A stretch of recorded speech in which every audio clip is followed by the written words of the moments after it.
The U.S. is sending some 5,000 troops to help Border Patrol as thousands of Central American migrants make their way to the U.S. The president told Fox's Laura Ingraham. This caravan is not, they're wasting their time.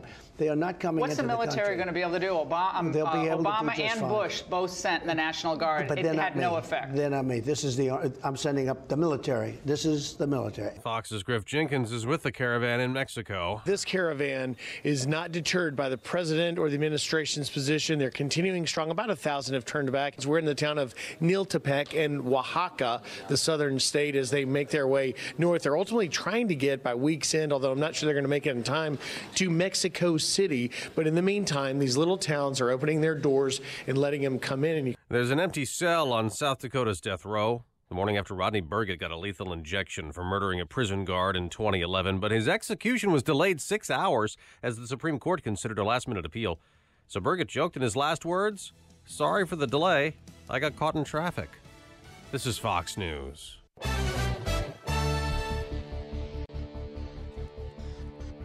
In Chicago this morning, we have fair skies, 43 degrees, 5:02 on AM 560, The Answer. Good morning, I'm Mike Scott. State flags throughout Illinois are at half-staff today in remembrance of the victims of Saturday's mass shooting at a synagogue in Pittsburgh. Governor Bruce Rauner yesterday ordering all state flags to be lowered through tomorrow.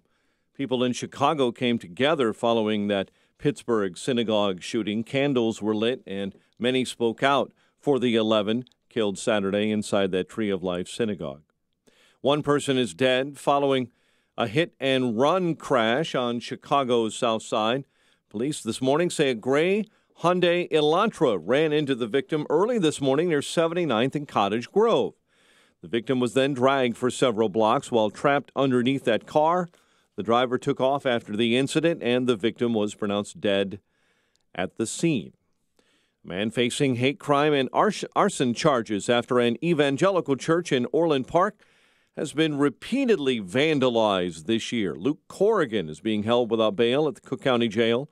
Following his arrest last Friday, police say Corrigan has vandalized Living Word Lutheran Church 5 separate times since January. He's accused of spraying anti-religious words on doors and walls, cutting screens, and the hate crimes include breaking windows and trying to set fires. Chicago police investigators say another officer has committed suicide. Authorities say an off-duty detective was found dead Sunday at his southwest side home. An autopsy Monday found he died of carbon monoxide poisoning inside the garage, and his death was ruled a suicide. The detective was the 4th CPD officer to die of suicide since July. Cameras will be allowed in the courtroom for the trial of 3 Chicago police officers who are charged with covering up facts of the deadly police shooting of Laquan McDonald. Cook County judge ruled yesterday in favor of a request for extended media coverage for the trial. David March, Joseph Walsh, and Thomas Gaffney are accused of filing false reports to cover up for fellow officer Jason Van Dyke. Chicago City Councilman who is not running for re-election plans to run for city treasurer instead. 47th Ward Alderman Amaya Pawar announcing his bid and wants to create, he says, a public bank so the city can stop paying out bank fees for basic financial services. He recently ran a very unsuccessful bid for governor. Incumbent Treasurer Kurt Summers announced earlier this month he would not run for re-election. The feds are seeking a 2-year prison stay for a former Cook County judge.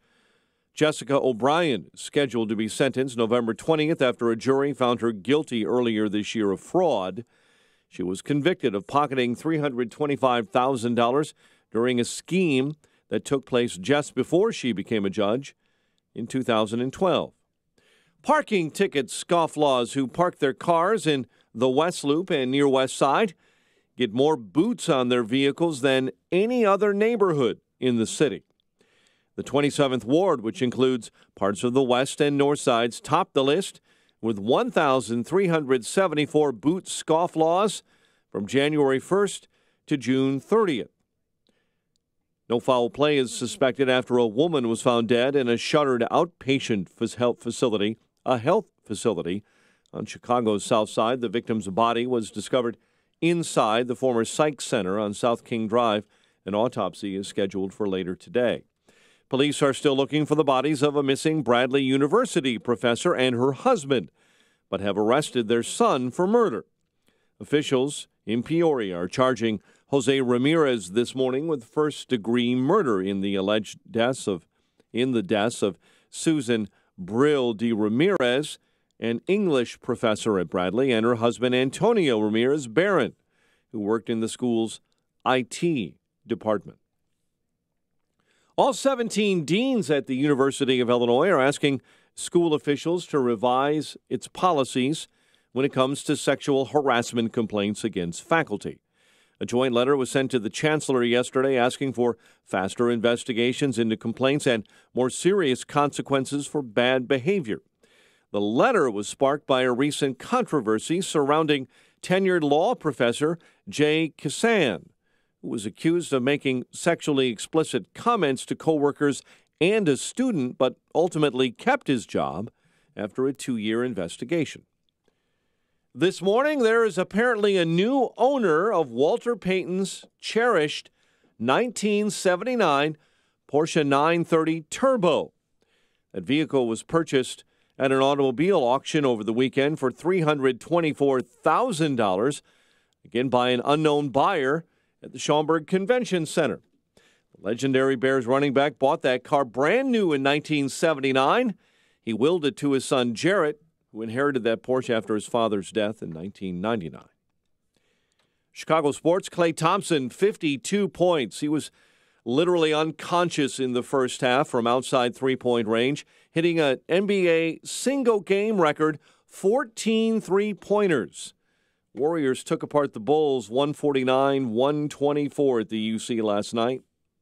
It's been frustrating, but I always look at the bright side, and we've been winning games, and I've been shooting a great percentage other than from the three-point line, so I knew it was going to fall eventually. So eventually, he just shot 14 three-pointers in the first half, 52 points for Klay Thompson. I'd like to struggle like that. Blackhawks on the road face the Canucks tomorrow night. Illinois defensive coordinator Hardy Nickerson leaving the program. Chicago White Sox have declined their $16 million option on James Shields, making the veteran right-hander a free agent. The Patriots scored 2 fourth-quarter touchdowns, pulling away from the Bills on Monday Night Football. The news, a service of Unbound.org. You can help change the future of young people across the world in a single moment. See how far your support can go at Unbound.org. 5:08 and a check of traffic and weather on the way next on AM 560.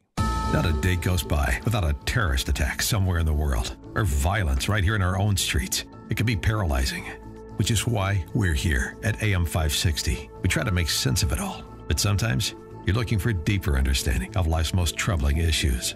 We'd like to encourage you to check out our sister station, AM 1160, Hope for Your Life. We'll still be here when you come back, but give them a listen at AM 1160 or online at 1160hope.com, because even when you have the answers, you still need hope. The following is a paid political announcement. Rich, poor, Republican, Democrat, we're all the same when it comes to property taxes. We're not going to be living in Illinois anymore, and it's due to the property taxes. Go to SaveYourHomeNow.org. You stay. The politicians go. Liberty Principles paid for this ad and is solely responsible for its content. She's such a beautiful little puppy. I mean, we walk around the block, and neighbors always say, her hair is so beautiful. Healthy and shiny and glossy. DINOVITE.com.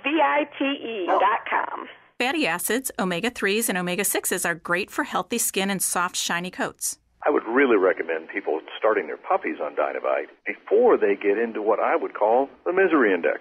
Bad skin, bad ears, bad breath. Because if they're getting all their vitamins, micronutrients, microbials from the beginning, then you're not going to run into the problems associated with the allergies, grass, pollen, dust, dirt, fleas, ticks, you name it, and the itching and shedding down the road. Our vitamins and enzymes replace the nutrients cooked out of most commercial dog foods. Dinovite for life. This is Ed Lukasevic and Cindy Lukasevic, inviting you and your pets to Dinovite.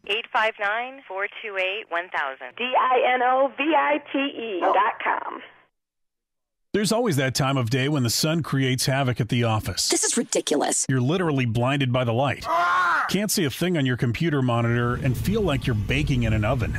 Make your office or storefront distraction-free with custom shades from 1-800-4BLINDS. You'll keep your customers comfortable, protect furnishings and decor from fading, and have happy, productive employees that don't have to stop in the middle of a project because of the glare. 1-800-4BLINDS can get the job done quickly with their local in-house installation crew. You'll save money on window treatments that not only look great, but will also help you shrink utility bills with special heat-reducing shades that can trap heat between the window and shade. They also offer custom painted solar shades with your logo or photo image printed directly on the shade. Get the sun out of your eyes. Call 1-800-4BLINDS direct for a consultation today. 773-447-5448 or visit 1-800-4BLINDSchicago.com. That's 1-800-4BLINDSchicago.com. Sponsoring a child with compassion is the most effective way to end extreme child poverty. Release a child from poverty when you become a Compassion sponsor. Choose your child now at compassion.com/radio. Do your part to release a child from poverty today. 512, a check on the roads in the Alarm Detection Systems Traffic Center. Here is Jim Talamonte. On Chicago's south side, there's a fairly long closure of 79th Street between King Drive and South Chicago Avenue as police investigate a fatal hit and run. Kennedy Expressway outbound at Stop and Go Harlem to Cumberland. Overnight work has 2 left lanes blocked along with the exit to southbound Cumberland. It should clear soon. It's about 23 minutes downtown to O'Hare, inbound 20. Eisenhower outbound, the exit to the outbound Kennedy is closed but set to reopen. Delays on inbound I-57, Holstead to the merge, 18 minutes, I-80 to the right. Bishop Ford 30, roadwork delays, 115th, Stony Island, Cottage Grove to Michigan Ave. Tollways are okay. That's traffic. I'm Jim Talamonte from the Alarm Detection Systems Traffic Center on AM 560 The Answer. Chicago's Morning Answer starts next. Your official Chicagoland weather forecast. From the 1-hour heating and air conditioning weather center. Cloudy, a shower or thunderstorm around this afternoon. High 62. Periods of rain 46 overnight. Clouds and sun 58 tomorrow. Currently at O'Hare 46 and 48 along the lakefront. Your next news update is at 5:30 and Chicago's Morning Answer with Dan and Amy starts now. On AM 560, The Answer. Make sure to check out the Income Store live video stream of today's show right now at 560theanswer.com. This is Chicago's Morning Answer with Dan Proft and Amy Jacobson on AM 560, The Answer.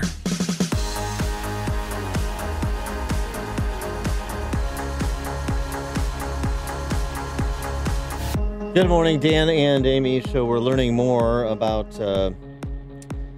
the Pittsburgh synagogue shooter. Not a lot more, but... he was in court yesterday in a wheelchair. Some of his neighbors talked to the press. Carrie Owens, who lived next door to him in the same apartment building, said that he's pretty forgettable. I felt bad because he'd say, "Hi, Carrie," and I wouldn't remember his name. When I saw his picture in the news, my stomach dropped. I couldn't believe it. Her fiancé, Chris Hall, said, "We would see him leave with his duffel bag and assume it was just full of clothes. You never questioned something like that." So yeah, the typical kind of loner, kept to himself, shock. Yeah, and not even that, just that he was normal.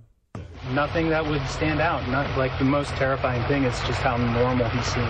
The most terrifying thing was just how normal he seemed. He would never talk to anybody about engage in politics or anything. He just kind of, kept to himself and they didn't see anything. So they didn't say anything because they didn't see anything. I heard that yesterday too. One of the interesting and redeemable things about this travesty, this massacre, is the response.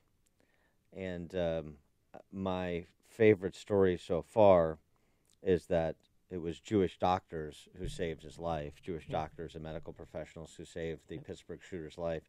Jeff Cohen is the president of Allegheny General Hospital, where the shooter was taken. And Jeff Cohen is a member of the Tree of Life Synagogue. and he led the team, the medical team, that saved the shooter's life. Listen to what Jeff Cohen had to say to distinguish the civilized from the uncivilized, the healer from the destroyer. Yesterday, I went up to meet him, and I was just curious as to who is this guy. And quite honestly, he's just a guy. And people say he's evil, he's this. He's some mother's son. And how did he get from that to where he is today? That's going to be a large debate that we have to wrestle with as a society. Effectively, you were sort of at the head of a team that saved his life. It may be a bit of an overstatement, but yes, he was severely injured and he got great care here.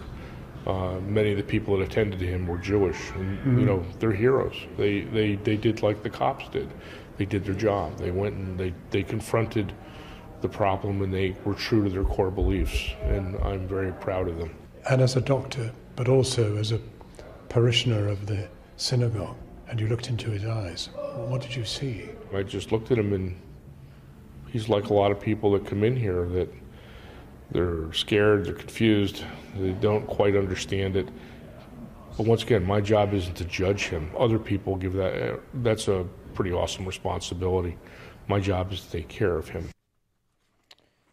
Pretty powerful stuff. I mean, it's just, as Andy McCarthy tweeted out, there are so many good people in this country, just basically decent folk, and Dr. Jeff Cohen at Allegheny General Hospital would be an example of that, particularly given his the fact that he's Jewish, number one, the fact that he's a member of the Tree of Life Synagogue, number two. Also, for me, they have a GoFundMe page, 806,000 raised so far, but there was a moment at the synagogue when they had a community prayer service, and the leader of the Islamic Center in Pittsburgh took to the lectern and let people know that they are there for him. They raised $55,000 in a blink of an eye, less than 24 hours later, to help pay for funerals. But they didn't stop there. We just want to know what you need. If it's more money, let us know. If it's people outside your next service, protecting you, let us know. We'll be there. And it's Wasi Muhammad, and he said that we are family, you are our brothers and sisters, and hate will not win, and we're here to help you. And that just brought a tear to my eye when I heard him say that, and people in the audience were crying too. John Podhoretz, writing in the New York Post, who is Jewish. My own gratitude to America is actually greater today than it was yesterday because of the outpouring of grief and rage and common humanity we have witnessed in the response to the horror in Pittsburgh. The philo-Semitic response to this unspeakable act of anti-Semitism reveals how American Jews are anchored in America in a way that Jews who live anywhere else outside of Israel are not anchored to the lands in which they reside or have ever resided. We are Americans and we are Jews, and there is no contradiction between the two. And he actually goes back to reference something that George Washington wrote in a letter to a synagogue in Newport, Rhode Island in August of 1790, that this is a welcoming place for Jews. So, amid all of the politics, unfortunately, that surrounds this, the politicization of this, and some of the finger-pointing, you have regular people who aren't looking to play a political angle here, actually offering some reflection, examples like you just referenced from that imam, I think that's the Islamic Center in Pittsburgh, to provide unity and support, and nice to see that so many people in Pittsburgh and in this country, against the din of the political discourse, are transcending it. The more you listen, the more you'll know. This is Chicago's Morning Answer. Morning Answer on AM 560. The Answer. This is a court-ordered notice. Current and former Ford, Lincoln, and Mercury owners or lessees can receive payments and other benefits from a legal settlement related to allegedly defective Takata airbags in their vehicles. To see if your vehicle is included and to file a claim, go to autoairbagsettlement.com or call 1-888-735-5596. That's autoairbagsettlement.com or 1-888-735-5596. Let's think about customization presented by Liberty Mutual Insurance. Liberty Mutual customizes your auto insurance so you only pay for what you need. So why aren't more things in life customizable?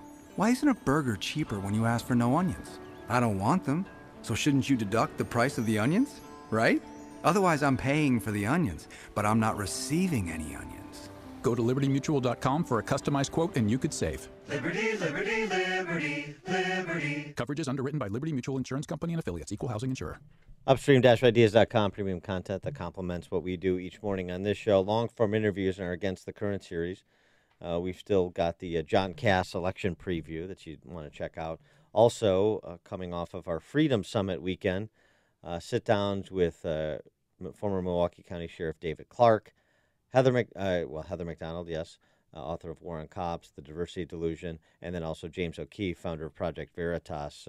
The O'Keefe and Clark ATCs are Against the Currents are already posted, so you can check those out.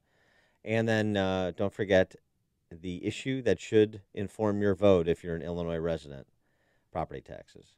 DefendHomeowners.com, free report on your home, updated home sales information in your community, and SaveYourHomeNow.org, SaveYourHomeNow.org, if you want to read stories from around the state of the impact of the highest property taxes in the nation, actual numbers, actual people, real stories, and add your own, frankly. SaveYourHomeNow.org, DefendHomeowners.com, all the property tax and home sales info, Upstream-ideas.com for the interviews and everything else. Sometimes when it rains, it pours right into your basement. This is Gus from Chicagoland Waterproofing. My mission is to identify why your home is taking on water and fix it. I want you to sleep at night during a rainstorm and not worry about your basement filling up with water. Like our client Kim from Mount Prospect.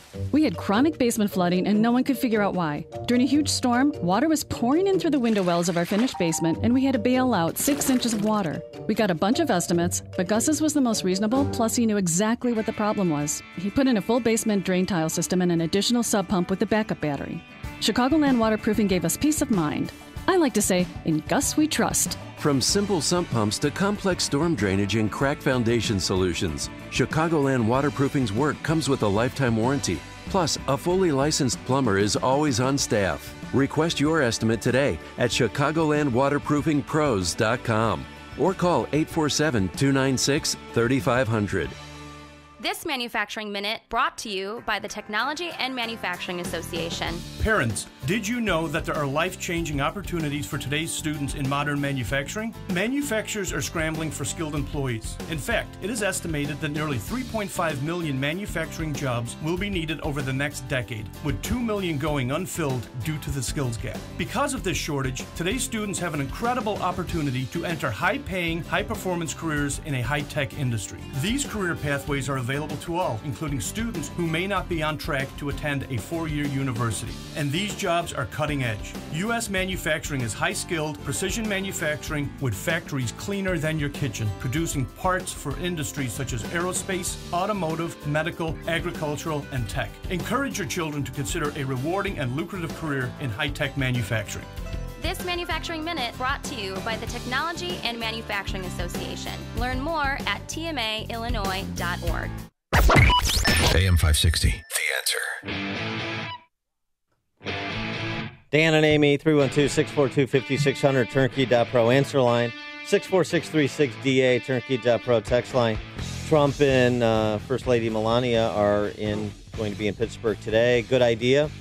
Would seem fairly straightforward, but that's not the opinion of all. Donald Trump sat down with Laura Ingraham last night for an exclusive interview. Here's what he said about his trip to Pittsburgh today. Well, I'm just going to pay my respects. I'm also going to the hospital to see the officers and some of the people that were so badly hurt.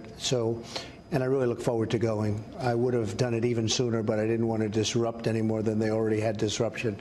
But I look forward to going to Pittsburgh tomorrow. Yeah, well, and there's a list, though, of Jewish leaders who've signed a document that says, we don't want you to come to Pittsburgh until you denounce white nationalism. Also, the mayor of Pittsburgh chiming in on this, saying, it's too soon. I do believe that it would be best to put the attention on the families this week. And if he were to visit, choose a different time to be able to do it. Our focus as a city will be on the families and the outreach that they'll need this week and the support that they'll need to get through it. Yeah, okay. Well, but here's the thing. Also, Jared Kushner, Orthodox Jew, his wife Ivanka converted to Judaism. They're going as well with President Trump and Melania. And I don't think they're being disrespectful at all. This is a lovely gesture. This is what he needs to do. And I'm glad that he's going. What is the city of Pittsburgh exactly going to do for the families? All these generic words that politicians like Bill Peduto use. You're right. The outreach, we're focused on the families. Be specific. What exactly is it you're going to do other than give interviews? It's just so sort of tiresome.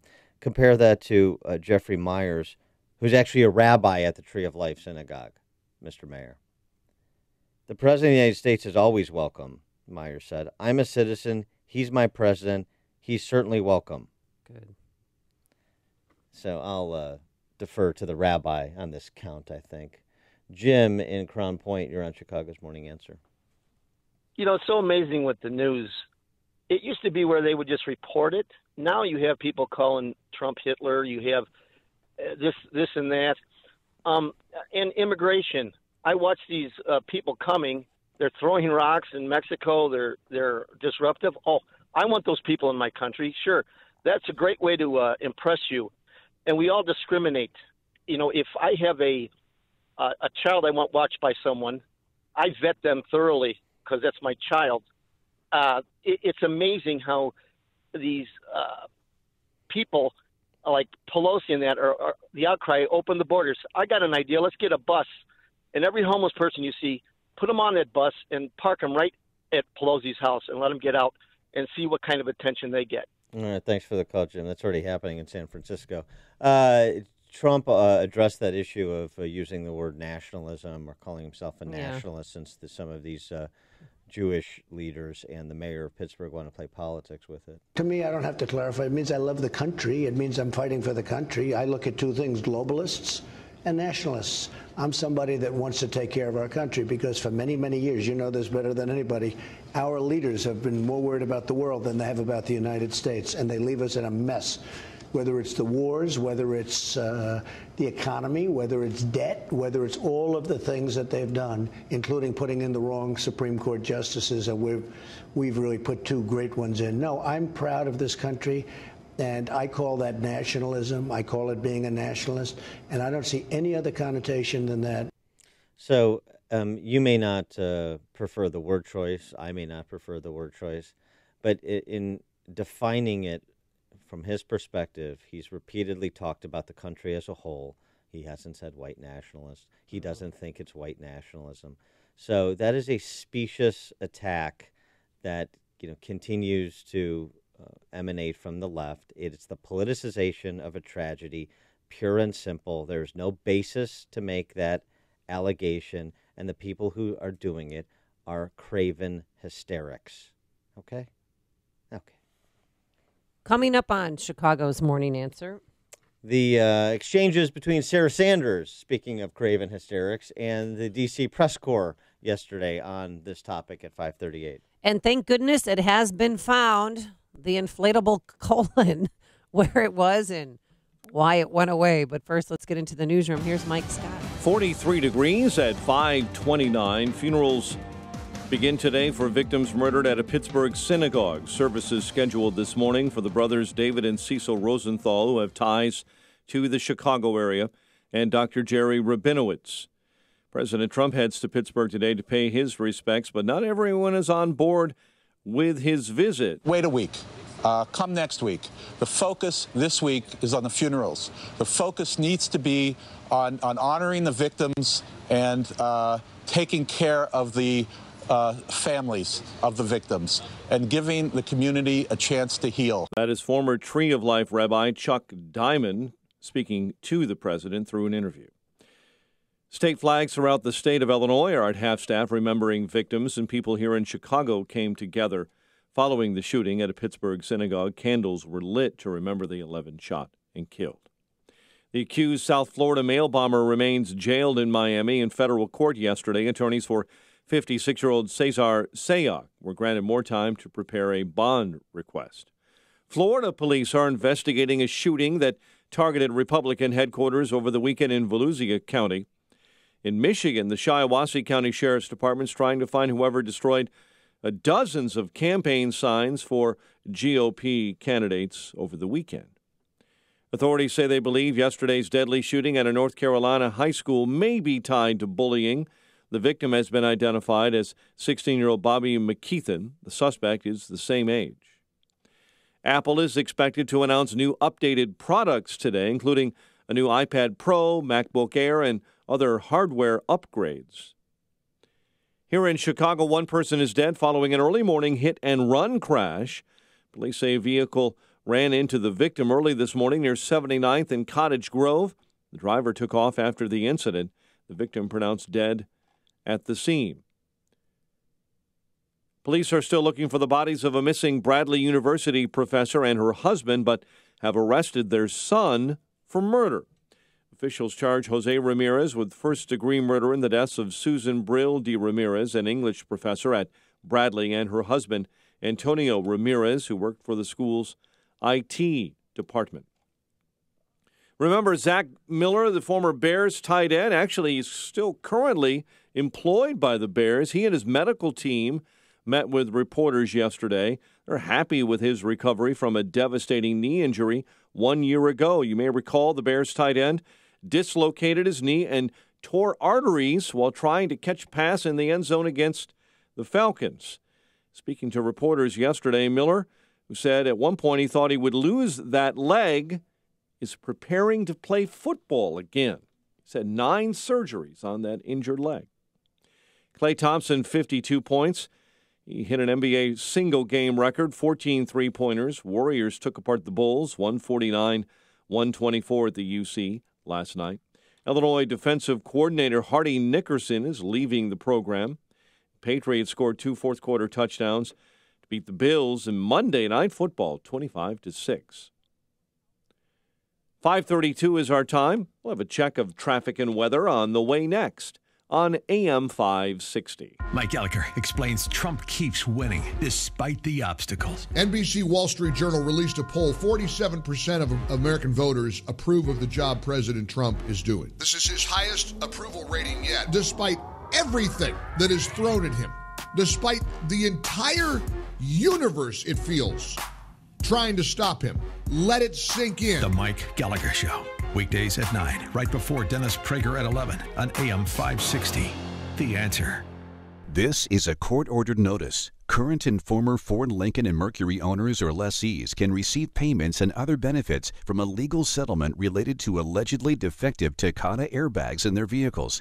To see if your vehicle is included and to file a claim, go to AutoAirbagSettlement.com or call 1-888-735-5596. That's AutoAirbagSettlement.com or 1-888-735-5596. I used to post to job boards only to be overwhelmed with resumes, which made it easy to miss a great candidate. That old process was not smart. Then I went to ZipRecruiter. Its technology finds the right people and actively invites them to apply. So I get qualified candidates fast, smart. See why ZipRecruiter is rated #1 by employers in the U.S. Try it now for free at ZipRecruiter.com/free. That's ZipRecruiter.com/free. ZipRecruiter, the smartest way to hire. Based on Trustpilot rating of hiring sites with over 1,000 reviews. Attention maintenance coordinators. Fans are a vital part of your business's building or factory. You've got to keep the air moving. But when they break down or need service, who can you call? Vans Industrial repair all types of fans, from small wall fans to large air movers. Hi, I'm Dave Van Camp, president of Vans Industrial. Fan repair is one of many services that Vans offers. If you have a fan with a damaged shaft, bearing, impeller, or housing, we can help. And if you need a new fan, we handle all major brands and can provide engineering assistance to properly size your new fan. Our crews can respond to your emergencies or routine maintenance and will have your fan back up and running fast. And when we're done repairing your fan, we can also dynamically balance it so it runs smooth for years to come. Vans uses only the best and safest union-trained mechanics, insured at the highest level, to perform the job right. Call 833-VANS-IND to get your fan repaired today. That's 833-VANS-IND. Or on the web at vansindustrial.com. Check out the newest podcast from the Associated Press, Ground Game, hosted by AP's Meghan Crane. A weekly conversation about top political issues ahead of the upcoming midterm elections. Available on Apple Podcasts. 5:35. Let's get a check on the roads in the Alarm Detection Systems Traffic Center. Here's Jim Talamonte. South side of Chicago, the closure of 79th Street is now between Cottage Grove and Greenwood after a fatal hit-and-run collision. Police continue to investigate. That closure had extended for a longer stretch, but now it's between Cottage Grove and Greenwood. Buses are being rerouted. Eden's Expressway looks good. Kennedy, little heavy outbound around Cumberland, but overnight road work has cleared. The Eisenhower is okay for now. Inbound Stevenson. It's heavy Harlem to Pulaski. About 36 minutes, 3:55 to Lakeshore Drive. Go to Ryan, 18 minutes, 95th to downtown. I-57, 17 minutes. I-80 to the Merge. Bishop Ford, 22. Roadwork delays, 111th, Stony Island feeder. That's traffic. I'm Jim Talamonte from the Alarm Detection Systems Traffic Center on AM 560 The Answer. Chicago's Morning Answer continues next. Your official Chicagoland weather forecast. From the 1-hour heating and air conditioning weather center, cloudy. A shower or thunderstorm around this afternoon will be above normal for temperatures, around 62. Periods of rain, 46 overnight and 58 tomorrow. 46 at O'Hare. Next news coming up at 6. Chicago's Morning Answer with Dan and Amy continues next on AM 560, The Answer. This hourly segment is brought to you by Turnkey IT, giving you the freedom to focus on your business while they handle the technical stuff. Turnkey IT. You want more than just the headlines? Find out what's going on and what it means with me, Dennis Prager, this morning at 11, right here on AM 560, The Answer. Good morning, Dan and Amy. President Trump tweeting yesterday, great anger in our country caused in part by inaccurate and even fraudulent reporting of the news. The fake news media, the true enemy of the people, must stop the open and obvious hostility and report the news accurately and fairly. That will do much to put out the flame. So restating the use of the phrase enemy of the people has got the D.C. press corps in full froth. Again, just to repeat what he actually tweeted, the fake news media, the true enemy of the people, not the media, but the fake news media, is the enemy of the people, according to President Trump. And so Sarah Sanders was asked about that by, Oh, the guy? the usual suspects. Jim Acosta? Starting with Jim Acosta. Jim Acosta and Sarah Sanders on that phraseology. The enemy of the American people. Shouldn't you reserve the term enemy for people who are actually the enemy of the United States rather than journalists?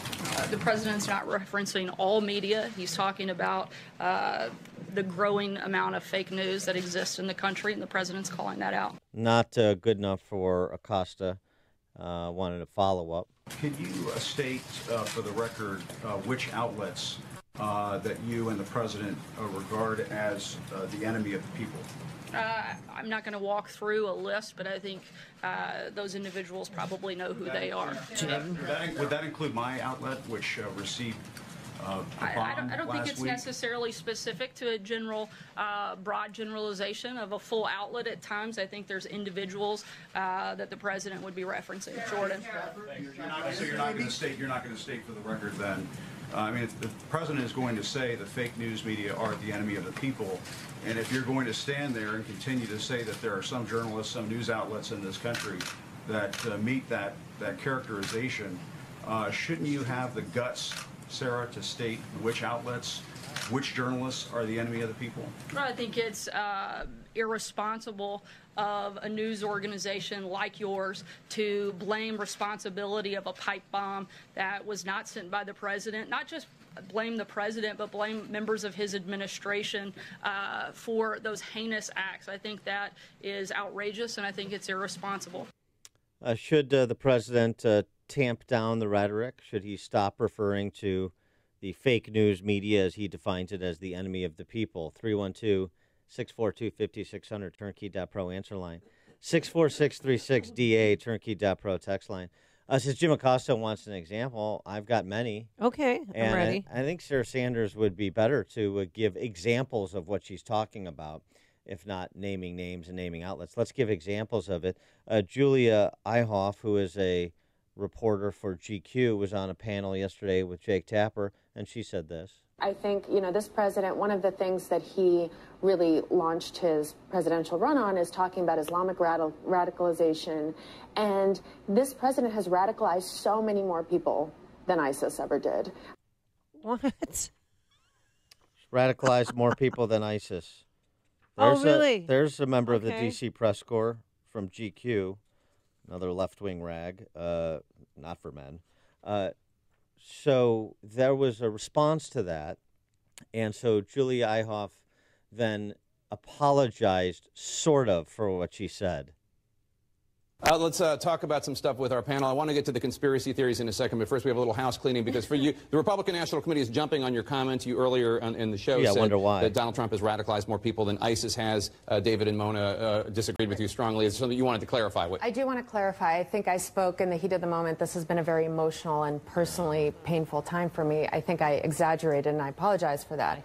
But the point I was trying ham-fistedly to make is that it's not a coincidence that, according to the ADL, the number of anti-Semitic attacks has jumped by nearly 60% in the first year that Donald Trump was in office. And it's no coincidence because even though the main danger is homegrown right-wing extremists, as many studies have pointed out, this administration has methodically shifted resources away from monitoring those people, away from trying to control those people and keep them from committing violence. But I do apologize for that heated rhetoric. Okay. It was let's just say, not factual. Okay. So I apologize for saying that Trump has radicalized more people than ISIS, but I want to now ascribe blame not just to Trump for the Pittsburgh synagogue shooting, but for all of the anti-Semitic attacks of the last year. Wow. That's, I think, what President Trump and Sarah Sanders are talking about. That would be an instance of it. Since Jim Acosta is over there at CNN, he needs more examples. How about the 3 reporters who had to resign after the Scaramucci story? That was fake news, to borrow a phrase. Scaramucci connected to some Russian investment fund. Oh, that's right. Not true. Not true. Yep. How about Trump Jr.'s collusion? He got the WikiLeaks document a day before they were made public. Not true. How about the intel agency's lie over at CNN? How about the Comey testimony preview that crumbled, Gloria Bolger? How about the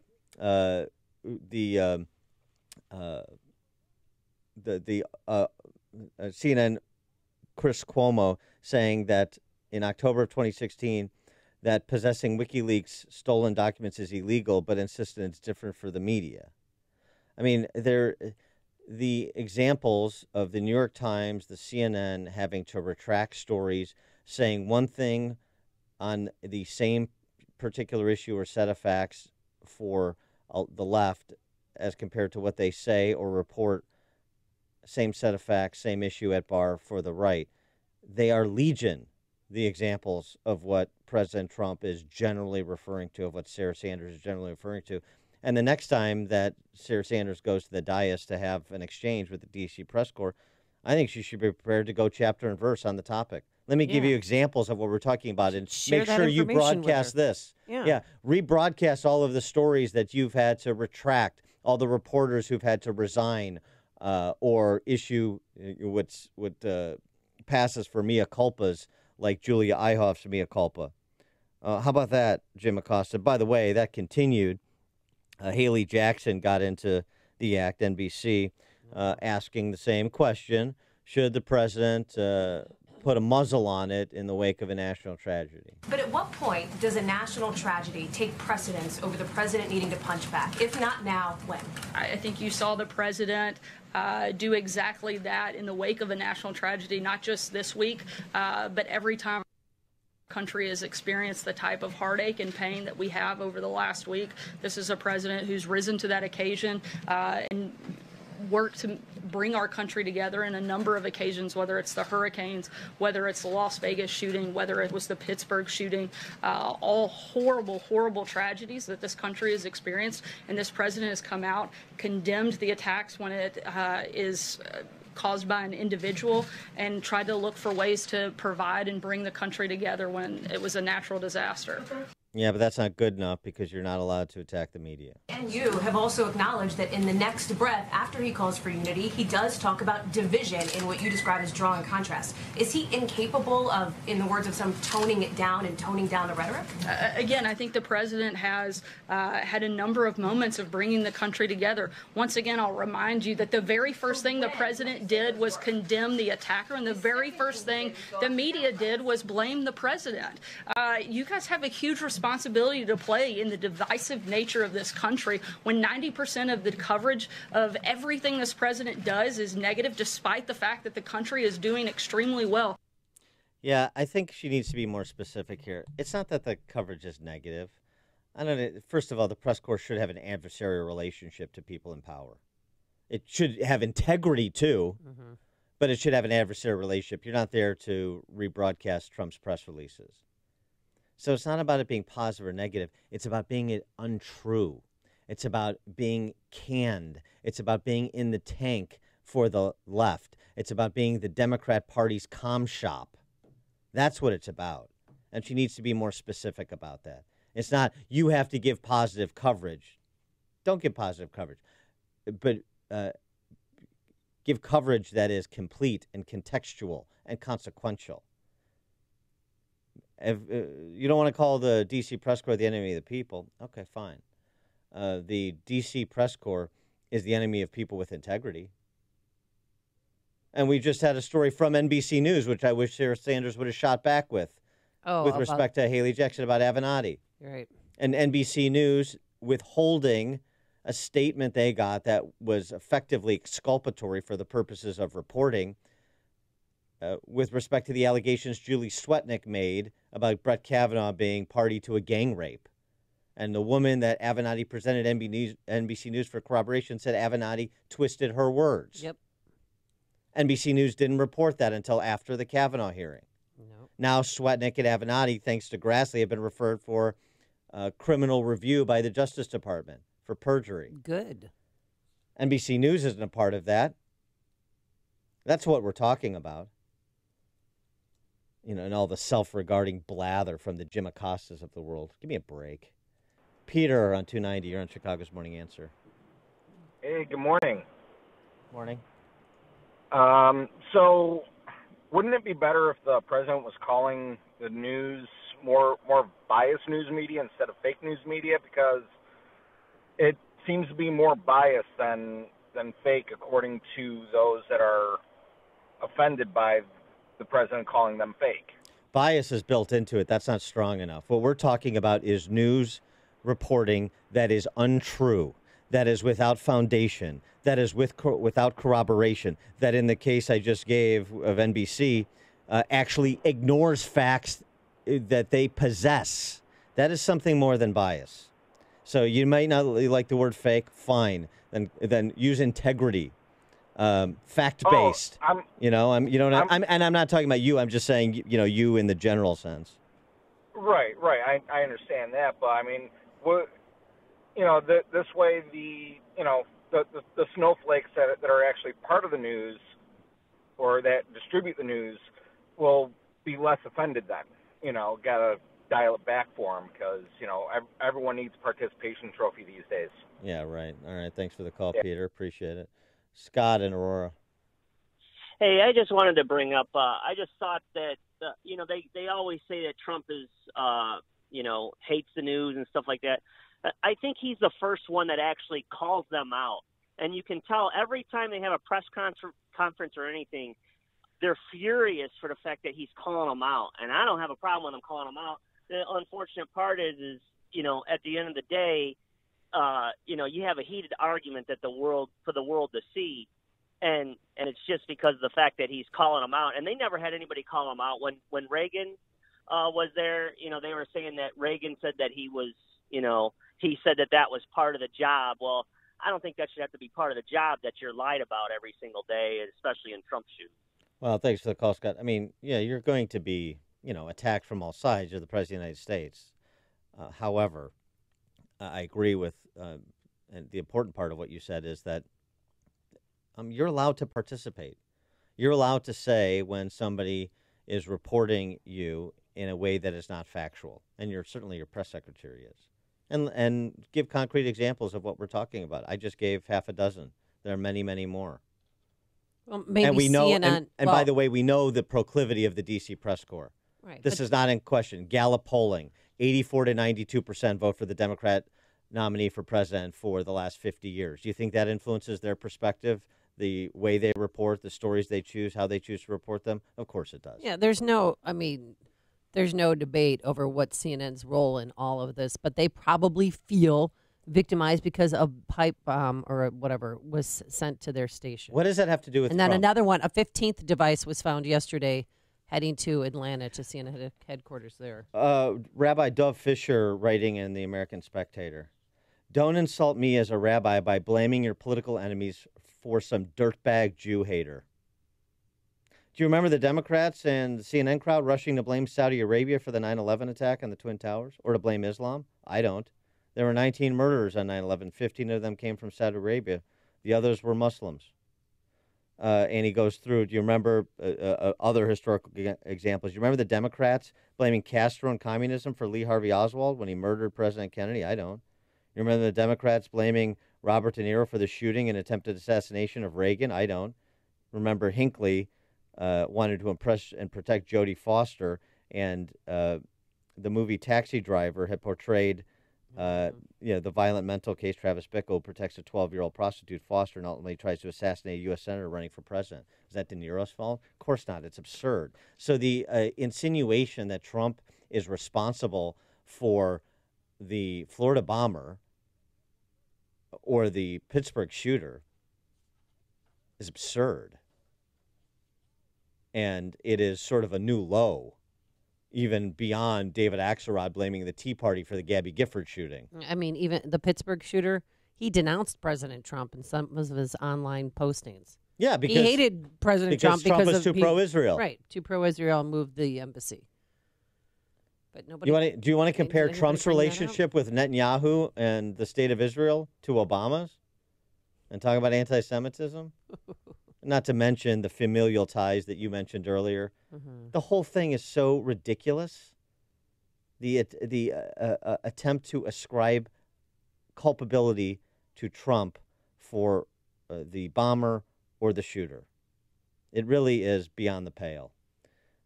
Craig in Mount Greenwood. Hey, Dan, Amy, the level of the fakeness in that is at a level of insanity, because they not only they get worse. They've raised it a level in that, and it's real dangerous for people, because unlike those of us who listen to the accurate news like Fox gives in that and know what's going on, those people who don't hear it, they basically are at a disadvantage, and they don't know all the good things that are going on in our country here and around the world because of Trump. Thanks for the call, Craig. Appreciate it. Dan in Libertyville. I am eternally grateful that we have a president who will finally address the propaganda that the leftists put out through the media, question it, call it out for what it is. And I love the fact that the media no longer has the power that they used to have, in that they could say whatever they wanted and you couldn't have a reply. With the president tweeting all the time, he's able to get his message out more effectively than they are, and that burns them to no end. Well, right, and they're forced to cover it. Thanks for the call, Dan. Mike in Crown Point. Good morning, Dan and Amy. I think what's really more harmful than anything is what doesn't get reported, because a lot of people do rely on mainstream media for their news. And, unless they're in an industry that hasn't been coming back or something, or they're just diehard Democrats, they don't get to see credit.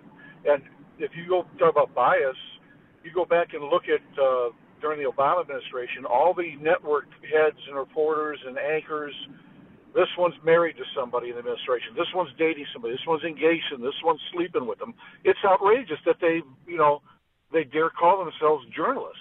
Yeah, thanks for the call, Mike. And to his point about people getting their news still from the old media, from the D.C. Press Corps, and how the D.C. Press Corps influences the coverage throughout the country, this is why Andrew Breitbart said that the media is more powerful than all three branches of the government combined. There's only one radio show in Chicago talking about today's biggest stories and telling you what they really mean. That show is this one, Chicago's Morning Answer on AM 560, The Answer. Right now, are you sitting in your home afraid to go out in public? Afraid to be seen in a restaurant? Afraid to talk or smile knowing those dentures will fall out at any minute? I'm Dr. Howard Cooper from Excellence in Dentistry, and we can handle all your worries. We have a complete in-house denture lab, and we're here to help you smile and eat with all the confidence again.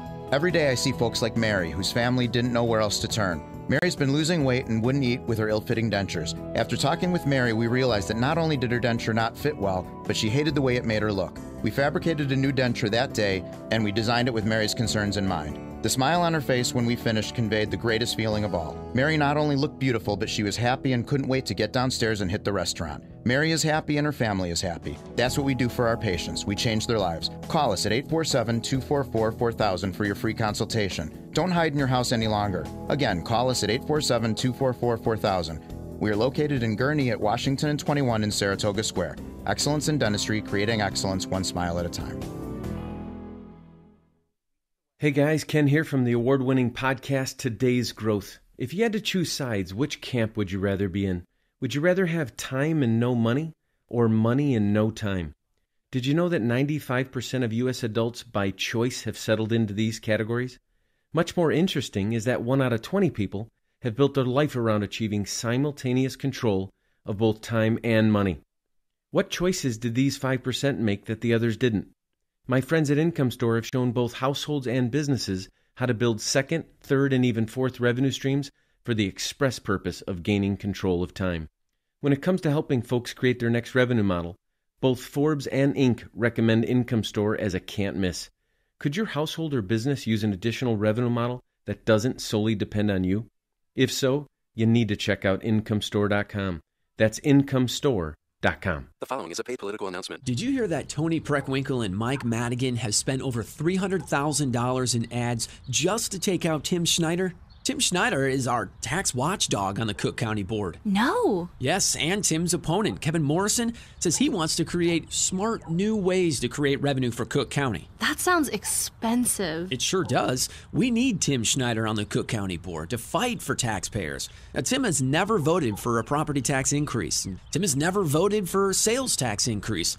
Tim Schneider did lead the repeal of that awful soda tax. Really? I didn't know that. Yes, and Tim Schneider has been endorsed by the Chicago Sun-Times, Daily Herald, and the Chicago Tribune, each describing him as a champion for taxpayers and for fighting off the Chicago machine.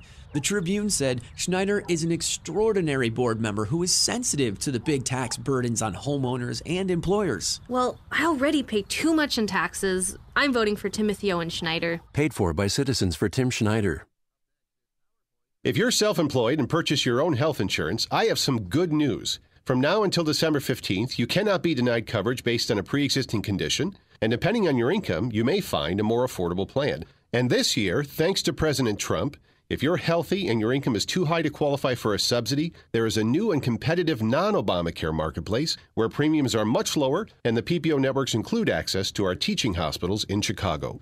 Employers who provide small group coverage also have new options, and so do seniors looking for Medicare supplement coverage. Call me, I can help. If you're tired of calling a bureaucrat at an 800 number to help you navigate Obamacare, then you need a local expert on your side. Your own health insurance mentor. See Stephen Tucker from healthinsurancementors.com as someone I know and trust. He's a 20-year licensed broker who's been educating our listeners for 7 years. Steve, how can our listeners get in touch with you? Thanks, Dan. They can visit healthinsurancementors.com or call me directly at 630-674-1551. Don't forget that you can watch Chicago's Morning Answer on the Income Store live video stream every morning at 560theanswer.com. It's news, opinion, insight. It's AM 560, The Answer. WIND, Chicago. The caravan keeps coming, so the troops are deploying. I'm Dave Anthony, Fox News. I went to a gun over there. Nobody can stop me, and nobody can stop these people. He's one of the thousands of Central American migrants, once arrested here, then deported. And Fox's Griff Jenkins asked him, if you can get asylum, will you consider crossing illegally?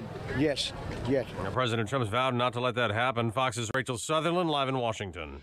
Dave, President Trump is sending more than 5,000 support troops to the southern border to assist Border Patrol agents. The president told Fox's Laura Ingraham the caravan will not be allowed into the United States. We're going to have tents. They're going to be very nice, and they're going to wait. And if they don't get asylum, they get out. The forces headed to the U.S.-Mexico border are support troops, not combat troops, and will include 3 engineering battalions with heavy equipment, as well as aviation and medical personnel. Dave? Rachel, the president will go to Pittsburgh today. And I really look forward to going. I would have done it even sooner, but I didn't want to disrupt any more than they already had disruption. This after the synagogue shooting spree that left 11 people dead, 6 wounded. Rabbi Jeffrey Myers of the Tree of Life Synagogue says, as an American, he welcomes the president's visit.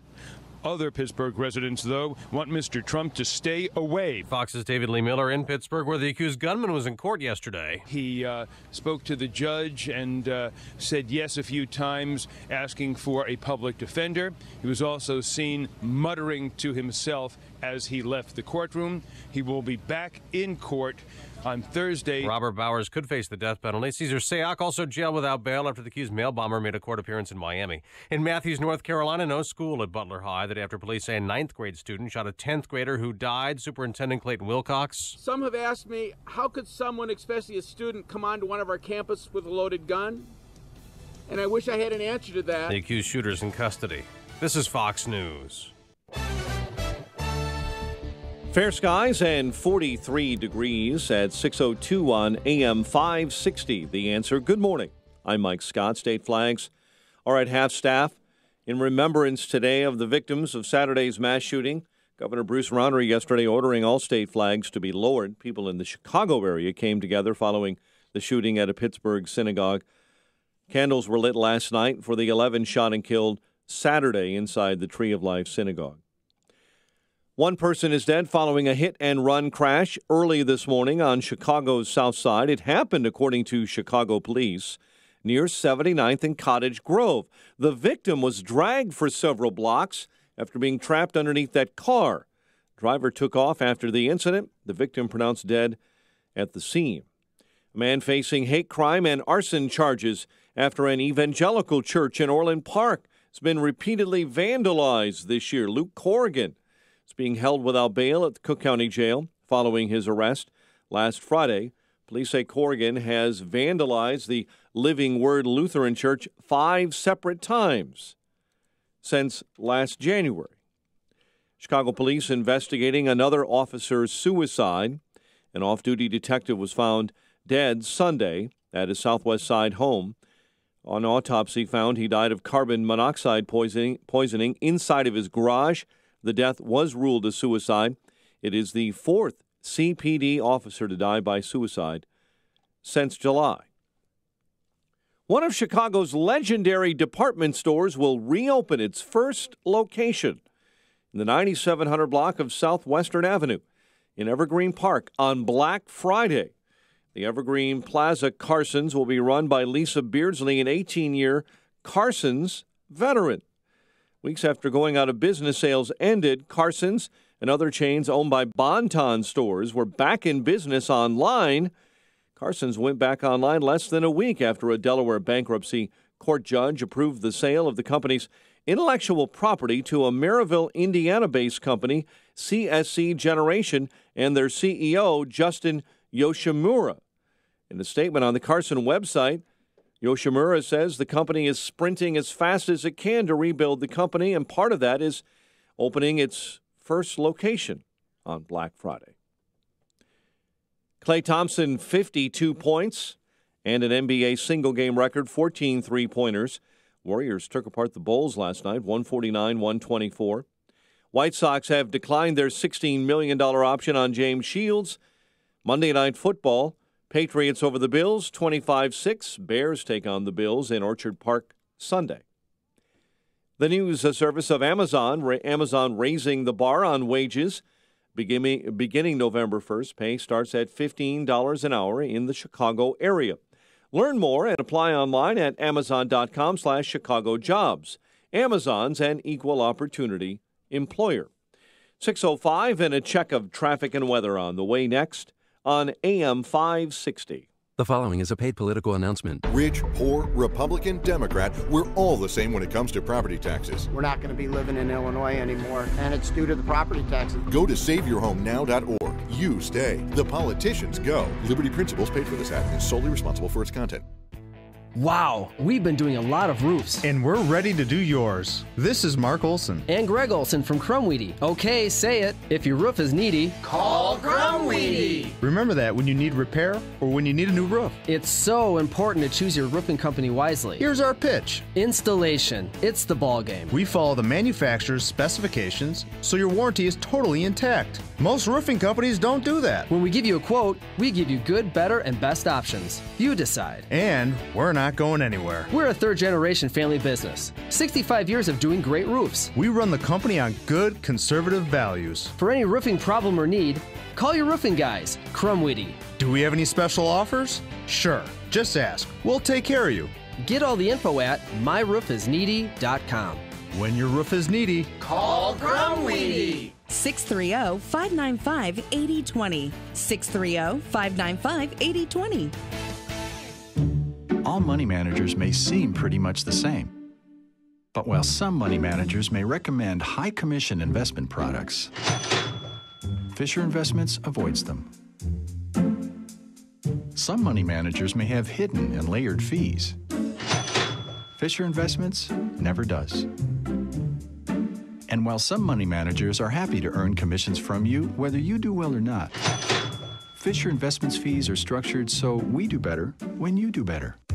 In other words, we're structured to be on your side. Maybe that's why most of our clients come to us from other money managers. Talk with us and find out why so many experienced investors are switching to and staying with Fisher Investments. Fisher Investments, clearly better money management. Investments in securities involve the risk of loss. Visit us at FisherInvestments.com to find out what we can do for you. The following is a paid political announcement. Hey, where is Sleepin' Joe Donnelly? A whole caravan of illegal immigrants is headed towards the United States, and Donnelly is silent, not a peep. But in commercials, he pretends to be tough on the border. Ha! Donnelly voted for amnesty and endorsed open borders liberal Hillary Clinton for president. Sleepy Joe. Joe Donnelly isn't one of us anymore. He's one of them. Listen to Mike Braun. Career politicians like Joe Donnelly will say anything to keep their jobs. The truth is, Donnelly voted against Judge Kavanaugh, for the Iran nuclear deal, and even backed Hillary Clinton for president.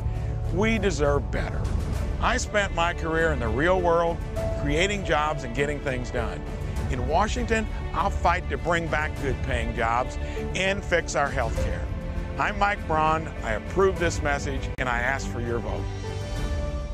Paid for by Mike Braun for Indiana. You can't change the whole world, but you can be part of the change in the world for a child living in poverty by becoming a Compassion International child sponsor. You can choose a child to sponsor now at compassion.com/radio. That's compassion.com/radio.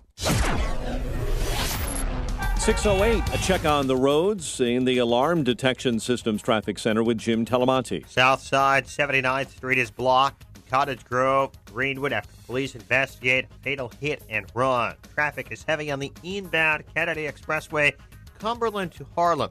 22 minutes O'Hare to downtown. Outbound 23. Edens is okay. On Eisenhower, delays are from Wolf to Harlem and Oakley to Ashland. 36 minutes, 390 to downtown. Outbound 30. On Stevenson, it's slow First Avenue to Kedzie. 42 minutes, 355 to Lakeshore Drive. Outbound 38. Ryan, 23 minutes, 95th to downtown. I-57, 18 minutes, I-80 to the merge, Bishop 422.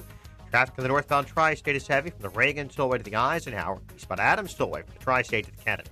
It's traffic. I'm Jim Talamonte from the Alarm Detection Systems Traffic Center on AM 560 The Answer. Chicago's Morning Answer continues next. Your official Chicagoland weather forecast from the 1-hour Heating and Air Conditioning Weather Center and meteorologist Kevin Snyder. Today, mostly cloudy with a shower or a thunderstorm around for the afternoon, high 62. Periods of rain through the night, low 46. Then a mix of clouds and sun tomorrow, high 58. Clouds will break at night with a low 43. Thursday, clouds and sun, high 55. I'm Kevin Snyder on AM 560, The Answer. 47 at O'Hare. Next news, 6:30. Chicago's Morning Answer with Dan and Amy continues next on AM 560, The Answer. This hourly segment is brought to you by CharlesEquipment.com, keeping you powered up no matter what the conditions. This is Chicago's Morning Answer with Dan Proft and Amy Jacobson on AM 560, The Answer.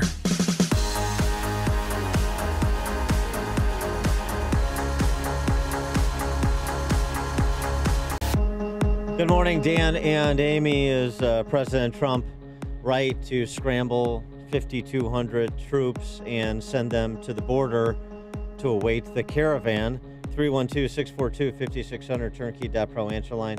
64636DA, turnkey.pro text line. He was asked about that, was the president, in an interview he did with Laura Ingraham on her show last night, or for her show last night. Here's the president on the caravan. That caravan, and you look largely very, big percentage of men, young, strong, a lot of bad people in there, people that are in gangs. We don't want them in this country. If they want to come into the country, you have to apply like other people. We have millions of people coming in. They're applying. They're coming in legally. We have a very strong border. I called up the military. This caravan is not, they're wasting their time. So not mincing words about the caravan, and nor has anybody in his administration, from Pompeo at Secretary of State to Nielsen at DHS. They're not coming in. Well, but they say that they are. They're defiant. I mean, the ones that are constantly interviewed say we're coming in and no one's going to stop us because we broke through the Honduran military, the Mexican troops that were there. They tear gassed us and we kept moving forward. I mean, it makes me sick. 800 were already sent out on Monday. And the remainder of the troops are going to be sent by the end of the week. And not only that, but they're going to fortify the border. They're sending heavy equipment, helicopters to areas where there's breaks in the wall that already exists to make sure, you don't come here, because they were offered asylum in Mexico. And if you're offered asylum in one country, you really are fearful for your life, you're supposed to accept that and can't just say, well, that's not good enough. I need to seek asylum in the United States. Well, and that's the sticky wicket for a lot of them. Yeah, Trump has a plan of sorts, sort of what's the plan, generally articulated if they do come to the border and they do intend on staying. We're not going to build structures and spend all of this, hundreds of millions of dollars. We're going to have tents. They're going to be very nice, and they're going to wait. And if they don't get asylum, they get out. Like and very few people, they don't actually, if you want to wait, they don't usually get asylum. You know that. 80%. The problem is they release them in, and then they have the trial 3 years later, and nobody shows up. But we are going to, unlike Obama and unlike others, we are going to take the people, we're going to put them in, and they're going to wait. And you know what? Two things happen. When they find out that happens, you're going to have far fewer people come up. It's going to be like that glamping vacation you took with the boys. Exactly. Glamorous camping glamping. Trump saying in no uncertain terms, this is an evasion. Thousands and thousands of people on the bridge. When you looked at that bridge loaded up with people, that's called an invasion of our country. This has nothing to do with elections. And I've been saying this long before election. I've been saying this before I ever thought of running for office. We have to have strong borders. If we don't have strong borders, we don't have a country.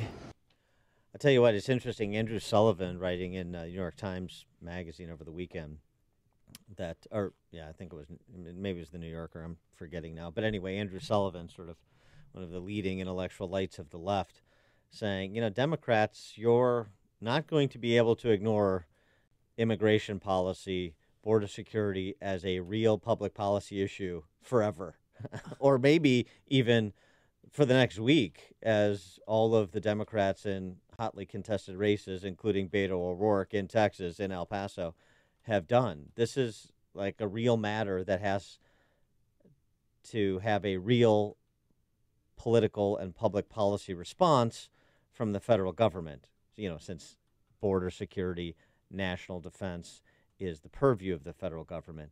Trump is providing one. And I got to tell you, that caravan may arrive just in time, not to, politicize this, but you have to look at this issue in the context of the November 6th election. That caravan may arrive just in time to save House Republican control.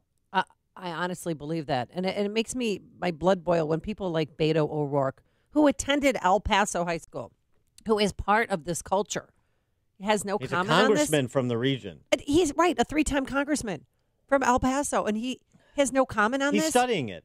He's studying the issue. This is unfamiliar to He him. grew up with the issue. The border security matter, the desire of people to come to this country, this is new. He's just learned about this. Oh, really? So he's forming a commission to Blue Ribbon Committee to put together a report, at which point he'll study that and then make thoughtful recommendations in terms of maybe what we should could do. take him out to the Saragossa Bridge and see what's going on there. He can learn about it because the school was literally 3 blocks from there. 312-642-5600, turnkey.pro, answer line 64636DA, turnkey.pro, text line. President Trump and Republicans, are they handling the matter of the caravan properly in your view? Tony in Downers Grove. Well, Dan, all I can say is it wasn't just in the movie Scarface, but that Cuban crisis happened, and little similarities here.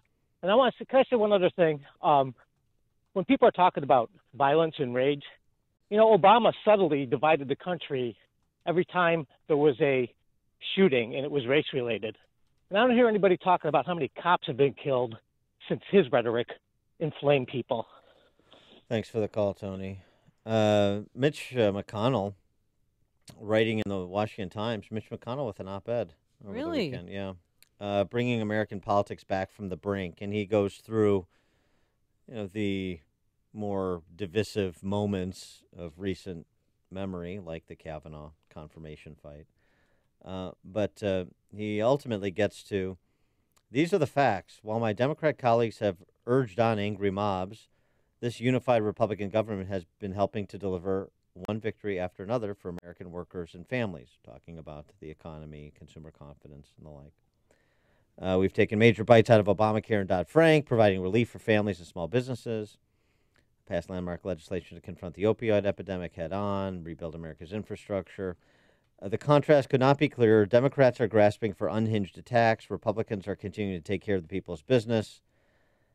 Let's not go back. And by the way, that's also the theme of a new ad from President Trump. Another month of strong numbers, 223,000 net new jobs created in the month of May.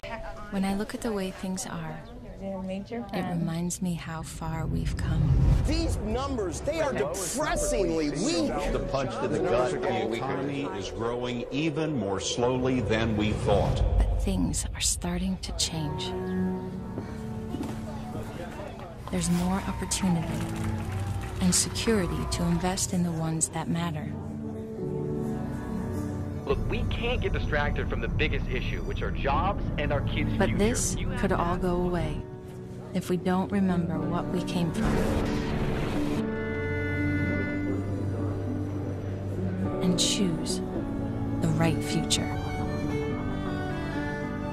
This musical flourish. Because the future worth fighting for is not guaranteed.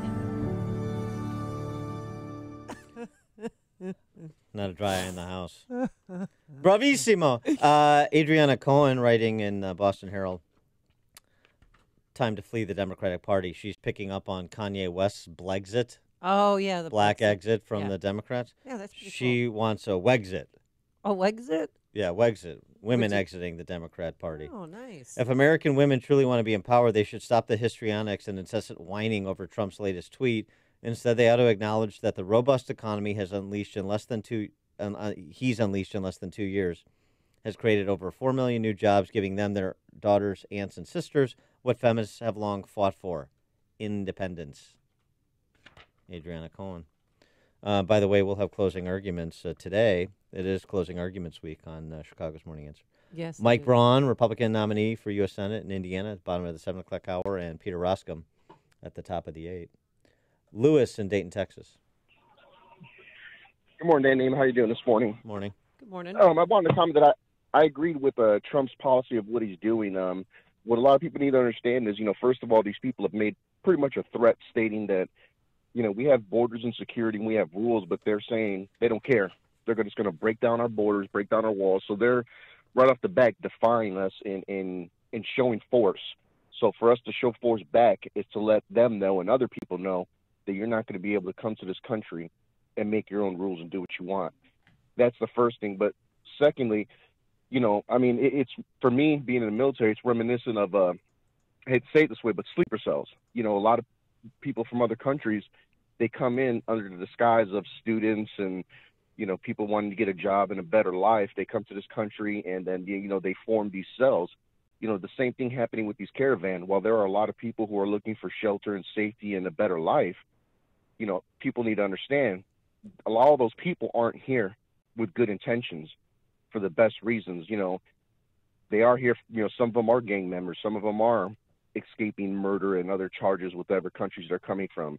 And that's a problem that we don't need in America. I mean, we have our own problems here. We have our own murderers and rapists here. We don't need to start importing them from other countries. Thanks for the call, Lewis. I tell you what, Jeff Sessions did not get the same treatment from the audience at the Boston Lawyers chapter of the Federalist Society as President Trump got from Laura Ingraham.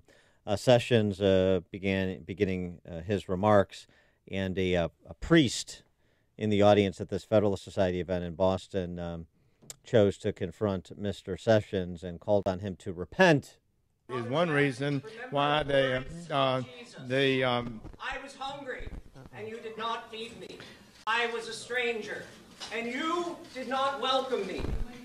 I was naked, and you did not clothe me. I was a stranger, and you did not welcome me. I thank you for your comments and so sweet. And you did not visit me. Brother Jeff, as a fellow United Methodist, I call upon you to repent, to care for those in need, to remember that when you do not care for others, you are wounding the body of Christ. Well, thank you for those remarks and attack, but I will just tell you we do our best every day to fulfill my responsibility to enforce the laws of the United States. Exercising his free exercise of religion. That is a person who represents the Christian tradition, the faith that everyone here professes to believe in, who is actually sharing with you the words of Jesus himself. The words of Jesus are actually represented in the book of Isaiah, chapter 10, verse 11. All right, we thank you for sharing your thoughts. I thought we were here to protect religious liberty. I am a pastor of a Baptist church, and you are escorting me out for exercising my religious freedom. That doesn't make any sense. I think it's very hypocritical for this group of people to be wanting to protect religious freedom while you are escorting me out for doing that. Yeah, hey, Pastor, your right to express your religious perspective, your right to free speech, that is a restraint against government, not a restraint against a private event hosted by the Boston Lawyers chapter of the Federalist Society. So, I hate to break it to you, but you're a bit ignorant about these phrases you throw around. Look, I'd welcome Jeff Sessions to convert if the United Methodists don't want him anymore. You have to turn your microphone on. Is he the sweetest man or what? Thank you. Oh, yeah, for your comments. What's interesting is I felt bad for him. Heather McDonald over the weekend at our Freedom Summit, she made the point a couple of times that Jeff Sessions shouldn't go. She doesn't want to see Jeff Sessions replaced by President Trump. She thinks Jeff Sessions is a patriot. She thinks he's done yeoman's work on issues like border security and not just border security, and that he's been treated very shabbily by the president. Now, you can argue the merits of whether Jeff Sessions should have recused himself from this Russian collusion investigation and allowed it to go off the rails as it has under Special Counsel Mueller and Rod Rosenstein's oversight. It's a debatable point. I think he erred on the side of safety because he takes the legal canon so seriously. But on the point that Heather McDonald made with respect to Sessions and border security, going back to his time as United States Senator before becoming Attorney General, this is a serious guy who is taking the slings and arrows to do the right thing with respect to the rule of law and security at the border. So, don't get frenzied so much about Jeff Sessions because of the phony baloney Russian collusion investigation that this administration has had to endure, which may end up, and I think likely will end up, boomeranging on the Democrats. Maybe it is. Maybe Heather McDonald does have a point about some Jeff Sessions reconsideration. Before you see it on TV, share it on Facebook, or read about it in the paper, hear it here first. This is Chicago's Morning Answer on AM 560. The Answer. The school year started just a short time ago, but it's not too late for your son or daughter to get the outstanding education and preparation for life that St. John's Northwestern Military Academy offers with their ongoing enrollment program. For years, St. John's Northwestern Military Academy has served young men and is now an excellent co-ed environment. Not a school for troubled kids, but one that will prepare young men and women for college by focusing on rigorous academics and leadership with a safe, secure, and structured environment free from distractions that's conducive to successful learning. St. John's Northwestern Military Academy in the beautiful Lake Country region of southeast Wisconsin inspires personal growth through a commitment to excellence in academics, spiritual, and character development, athletics, and their military traditions. And there's still time to enroll your son or daughter for this school year. Call 1-800-SJ-CADET. That's 1-800-SJ-CADET, or visit their website, sjnma.org. That's sjnma.org. The following is a paid political announcement. I don't respect this president. The radical liberals in Washington will do anything to stop the president's agenda to make America great again. I don't trust this president.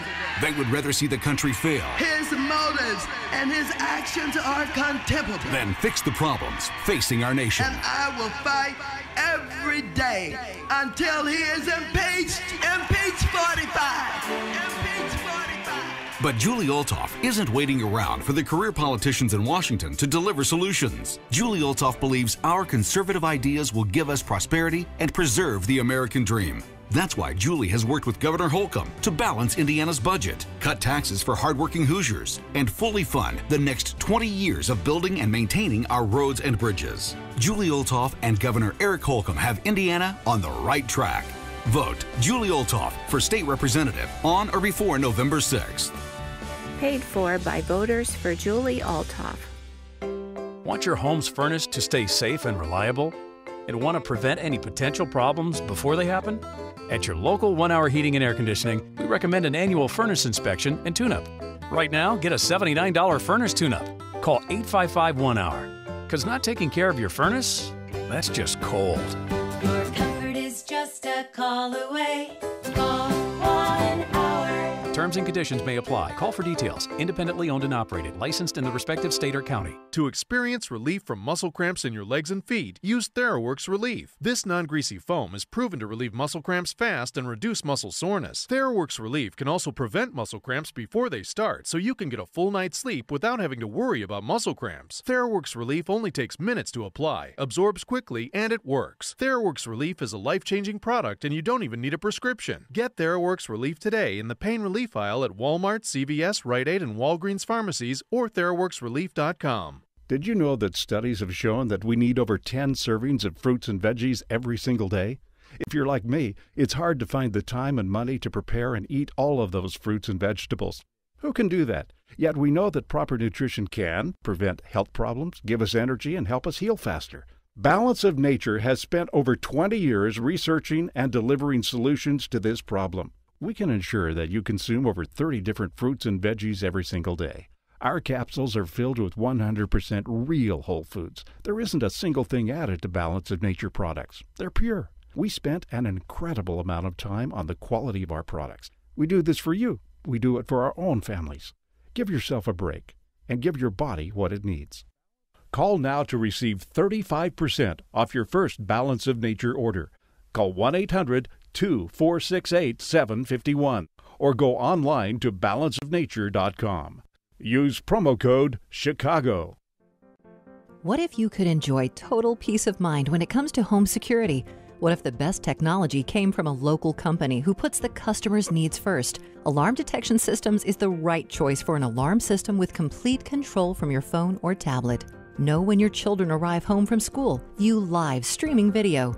Check up on your pets. Receive alerts for extreme temperatures. Know if leaks or floods have been detected. Get real-time text alerts sent to your phone. Family-owned and operated since 1968, Alarm Detection Systems understands that nothing is more important than the safety of your family. Your security system will be monitored by our central station in Aurora 24 hours a day, 7 days a week. Alarm Detection Systems is an authorized Honeywell equipment dealer. Our on-site security consultation is always free. Visit adsalarm.com or call 630-844-6322. That's 630-844-6322.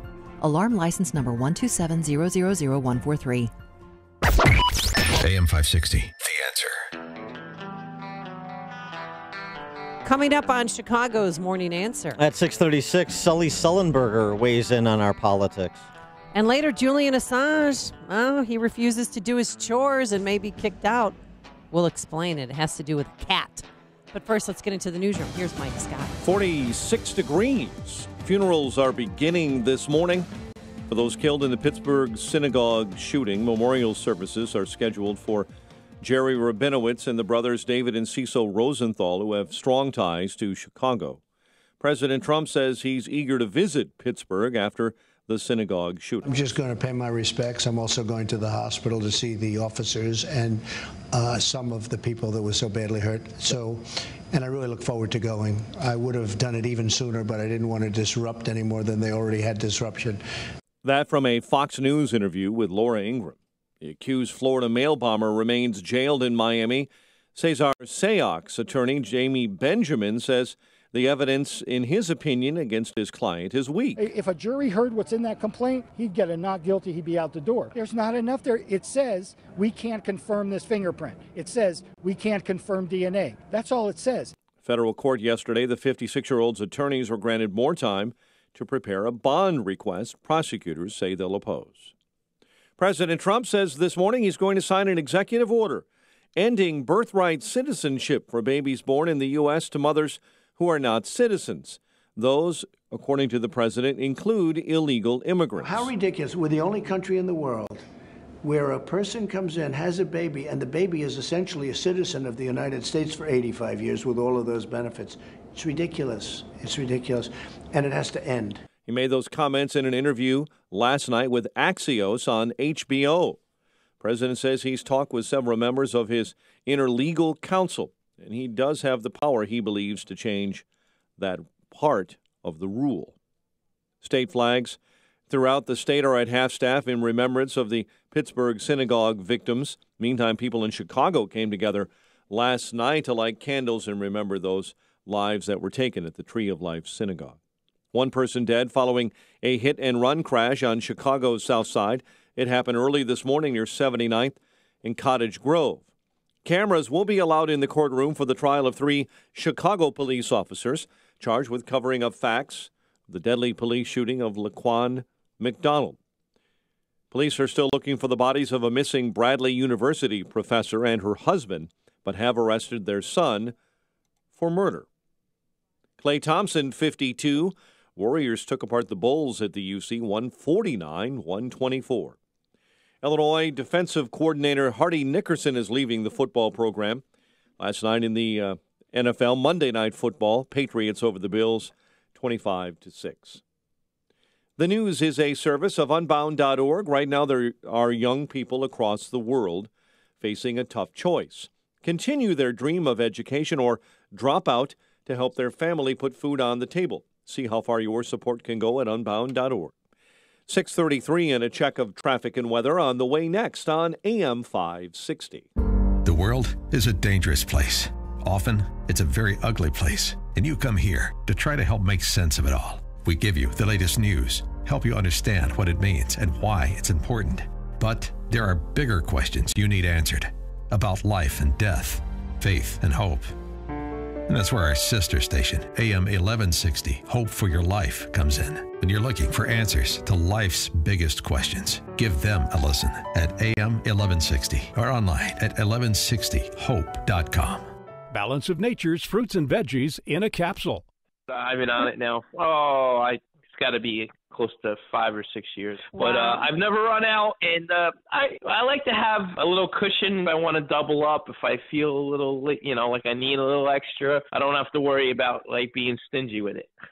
I'm 54 years old, but anyway, 9 years ago, almost 10 years, it'll be 10 years this December 6th, and I went to work one day. I went, and I thought I had a sinus headache for a few days, but I had a massive brain aneurysm, hemorrhage of the brain, and a stroke right at work, and I was on my deathbed. I was on a respirator in a coma for 35 days in the brain trauma unit of the hospital in New Jersey, and the only reason they even tried to save my life was because I was 44 at the time. And 3 months later, I came home in a wheelchair. I had double vision. I had to learn to walk again, to speak again. 1 and 1 is 2, write the alphabet. My body's been through a lot. And, I used to be in bed for most of the, if I went out and did a little something, I'd come home, I'd be in bed. Now I'm up by like 5:30 in the morning, and I go to the gym. I do shopping. I cook. I have energy all day. I'm talking to you now. I sound pretty wired. And I've been up since 5 o'clock this morning, and I feel great. Overall, my whole outlook, just feeling, my mental aspect, everything is better. And when I came home, I was on 17 medications, not 17 pills, 17 medications, maybe 40 pills a day. Now I'm down to 3 very, very, very low dose pills, and I'm hoping to get off of everything here. Where I was to what I am now, it's unbelievable. I'm so blessed. So you're speaking to literally a miracle. For a limited time, use discount code CHICAGO, and we'll take 35% off your first preferred set of fruits and veggies and have them shipped to you free. Call 800-246-8751. That's 1-800-246-8751, or go online to balanceofnature.com and use discount code CHICAGO. This hourly segment is brought to you by Papa Nicholas Coffee. Papa Nicholas, best beans, best roast, best coffee.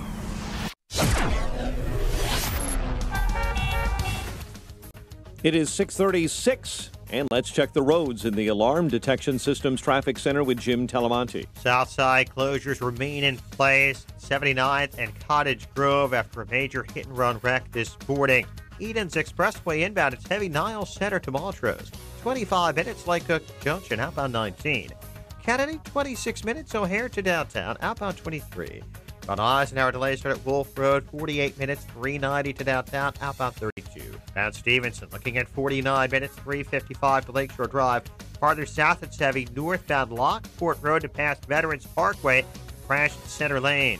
I-N 25 minutes, 95th to downtown. I-57, Bishop Ford, both 23 minutes, I-80 to the merge.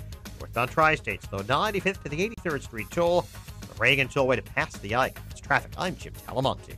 From the Alarm Detection Systems Traffic Center on AM 560 The Answer. Chicago's Morning Answer continues next. Your official Chicagoland weather forecast. From the 1 Hour Heating and Air Conditioning Weather Center, cloudy, a shower or thunderstorm this afternoon. High 62, periods of rain. Overnight, low 46 and a high of 58. Tomorrow, 46 at O'Hare. Next news coming up at 7. Chicago's Morning Answer with Dan and Amy continues next on AM 560, The Answer. Watch today's show live right now on the Income Store live video stream at 560theanswer.com. Hey, Joe Walsh here. We are exactly a week away. It's time now. Talking done. It's time to do. We got to vote. We'll talk about that when Freedom returns at 5. Good morning, Dan and Amy. So amid the din of political histrionics, for example, GQ's Julia Eihoff saying Trump has radicalized more people than ISIS. But against all that, I don't want to go back to that now, but against all that, you've got Dr. Jeffrey Cohen, president of Allegheny General, who led the team that treated the Pittsburgh shooter, saved his life. You've got the local imam raising money for the Tree of Life Synagogue and offering support, protection even. Yeah. If money's not enough, we will help you your next service. We have thoughtful commentaries from John Podhoretz of the New York Post, talking about being Jewish and American, having his faith in America actually renewed because of the response for the Jewish community to what happened at the Tree of Life. And also this thoughtful op-ed from Sully Sullenberger. Oh. Yeah, how about that? Did you ever get a chance to meet him? I have not met him. I watched the movie. There you go. Well, then it's like meeting him. And I have not met Tom Hanks yet either. Oh. Someday maybe. But another thoughtful piece. He talks about the miracle on the Hudson. It wasn't a miracle. It was a microcosm, an example of what's needed in emergencies, including the current national crisis, and what's possible when we serve a cause greater than ourselves. I'm often told how calm I sounded speaking to passengers, crew, and air traffic control during the emergency. In every situation, but especially challenging ones, a leader sets the tone and must create an environment in which all can do their best. You get what you project. Whether it's calm and confidence or fear, anger, and hatred, people will respond in kind. Courage can be contagious. Boy, I agree with that. Something completely lacking in Illinois. He goes on to write, as Sullenberger, Washington Post, by the way, Amazon Post, whichever you prefer. We have lost what in the military we call unit cohesion. The fabric of our nation is under attack while shame seems dead. Shame, a timeless beacon of right and wrong, seems dead. This is not the America I know and love. We're better than this. Our ideals, shared facts, common humanity are what bind us together as a nation and a people. Not one of these values is a political issue, but the lack of them is. The current absence of civic virtues is not normal, and we must not allow it to become normal. For the first 85% of my adult life, I was a registered Republican. But I've always voted as an American. And this critical election day, I will do so by voting for leaders committed to rebuilding our common values and not pandering to our basest impulses. We cannot wait for someone to save us.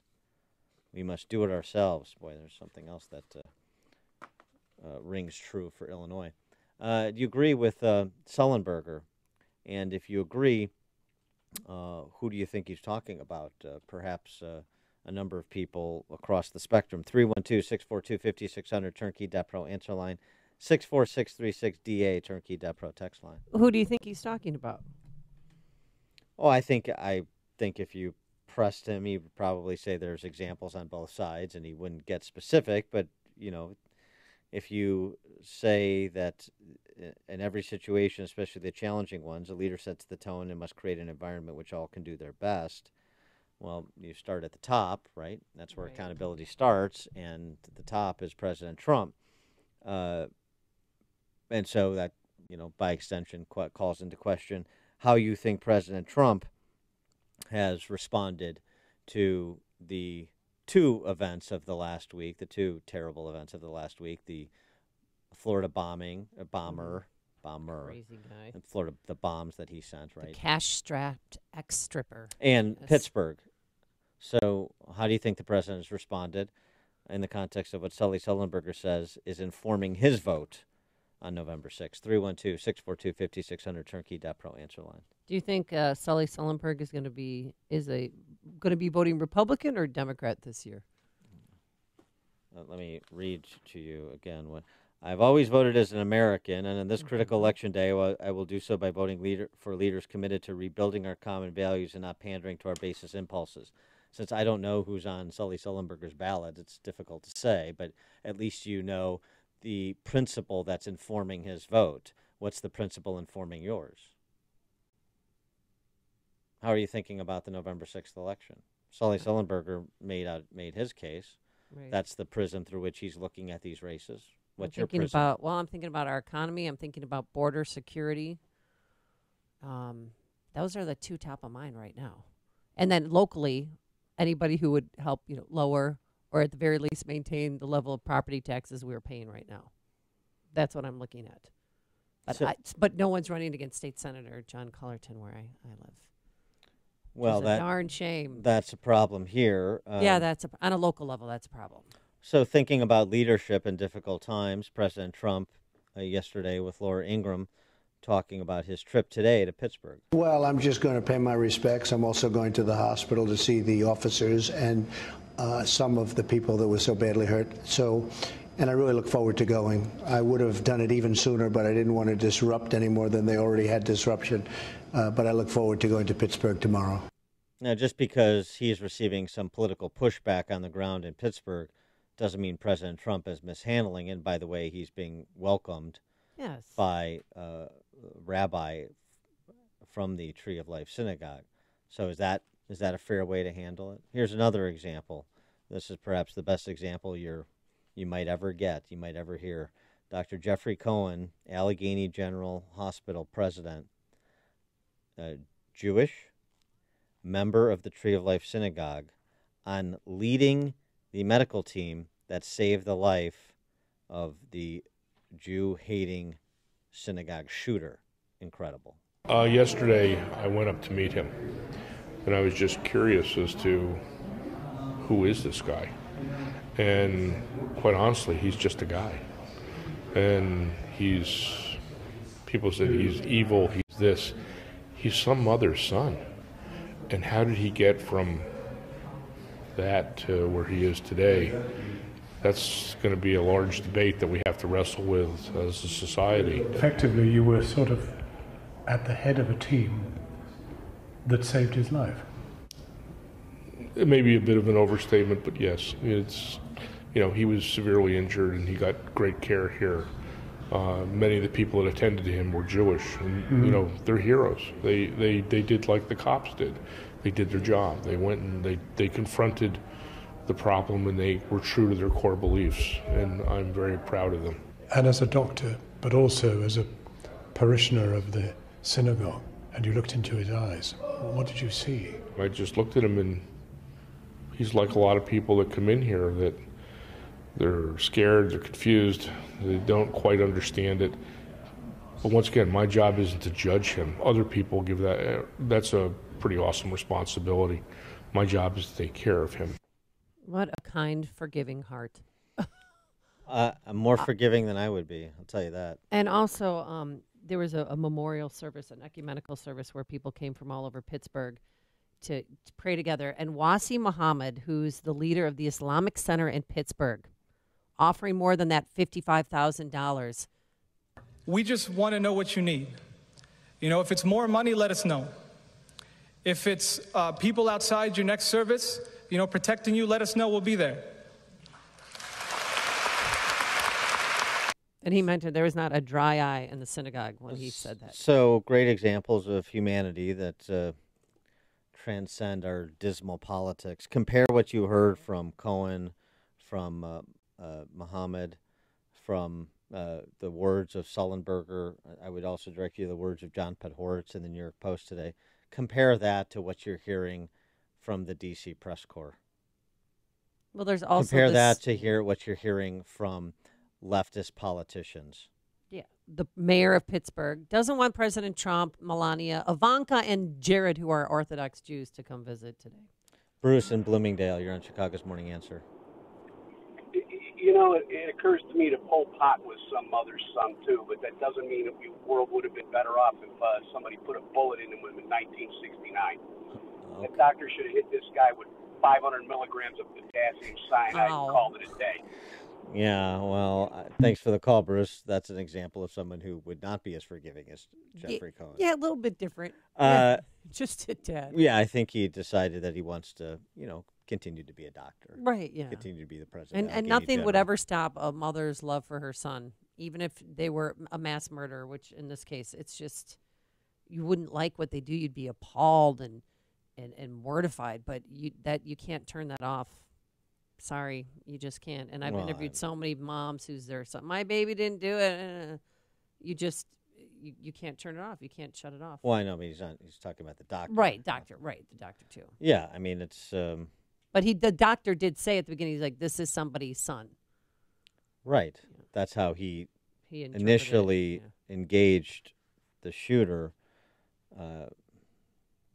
Greg in Schaumburg. Okay, I want to talk about Sullenberger's comments. Mm-hmm. What I heard, and maybe you did cover this while I was on hold, Dan, but he later in his comments talked about seemingly a direct attack on President Trump. In other words, he talked about the head or the leadership not embodying those principles that he wanted. And I think that's intellectual proof texting, meaning that what we need as leaders, and I think that this is what your show is really valuable in doing, is taking multiple dependent causes. I mean, really tough moral issues and concentrating and separating it down and putting it in alignment. The Rodney King theory of just coming in, can't we all get along, which anybody that leads something, you get to a certain dilemma when you're doing that process of segregating causes down, and somebody will stand up and then everybody goes ballistic and says, yeah, right on, and then the whole meeting falls apart. It's so exhausting and intellectually dishonest. Yeah, I hear what you're saying, Greg. Thanks for the call. I mean, I think there is some sentimentality in Sullenberger's comments. I think there's a mix there. I think that's fair. And the idea, the Rodney King philosophy of can't we all get along is empty sentimentality, too. It's just not that simple. Get along in furtherance of what? Get along to what end? For what purpose? Right? There are these secondary and tertiary questions that have to be asked if you want to get beyond the top line of, kind of kindergarten aphorisms. So I agree with you. There's a lot of politicians that are refrigerator magnets, too. I got that.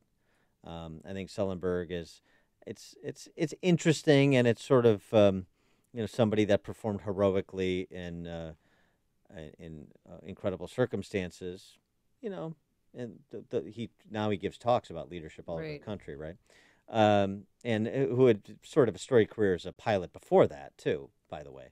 So it's interesting to get a layman's perspective on politics, but somebody who's been successful and heroic in his profession. I think it's an interesting perspective, but I'm not 100% there. And I think Greg was a helpful call because it provided the opportunity to ask some pertinent questions about some of what you're hearing, even the niceties that are being delivered, the pieties that you get from the political class. There are secondary and tertiary questions to ask beyond the kind of simple, thoughts and prayers. The conversation has to get deeper. Connect with Dan and Amy on the AM 560 The Answer mobile app. Just text the word app to 64636 to download the app today. I'm Lou Dobbs. Coke, GE, and Pfizer among those releasing quarterly earnings today. Apple courting creative professionals and U.S. companies weighing future investments in China. Those stories next. If you're like most people and you see two gas stations and one sells gas for a little bit less, you go to that one. It just makes sense. Every little bit helps. But here's what's weird, though. Sometimes we save a few pennies here and there and ignore opportunities to save huge money, life-changing money. If you switch to Medi-Share for your health care, it could be massive savings for you. The typical savings for a family is $500 a month. Think what you could do with that over time. Just doing the math, that's $6,000 a year. That is significant.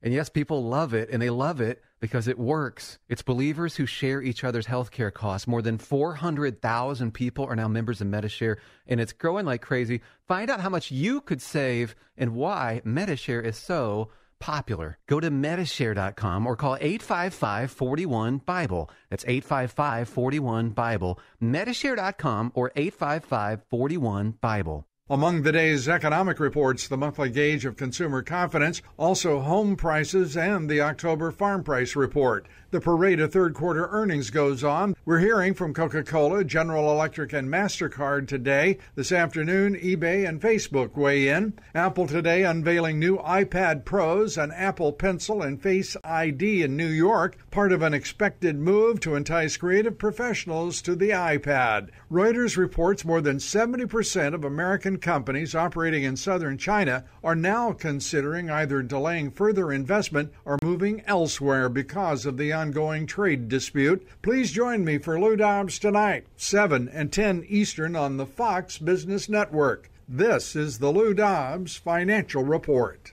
Hey, if you have a home equity line of credit, listen closely to this important message from Team Hochberg. The Federal Reserve increased short-term rates another quarter point, which is the third increase this year. For every $10,000 extended on your HELOC, you're paying another $21,000 a month. Another 21. That's a big difference. $21 a month or another $210 a month.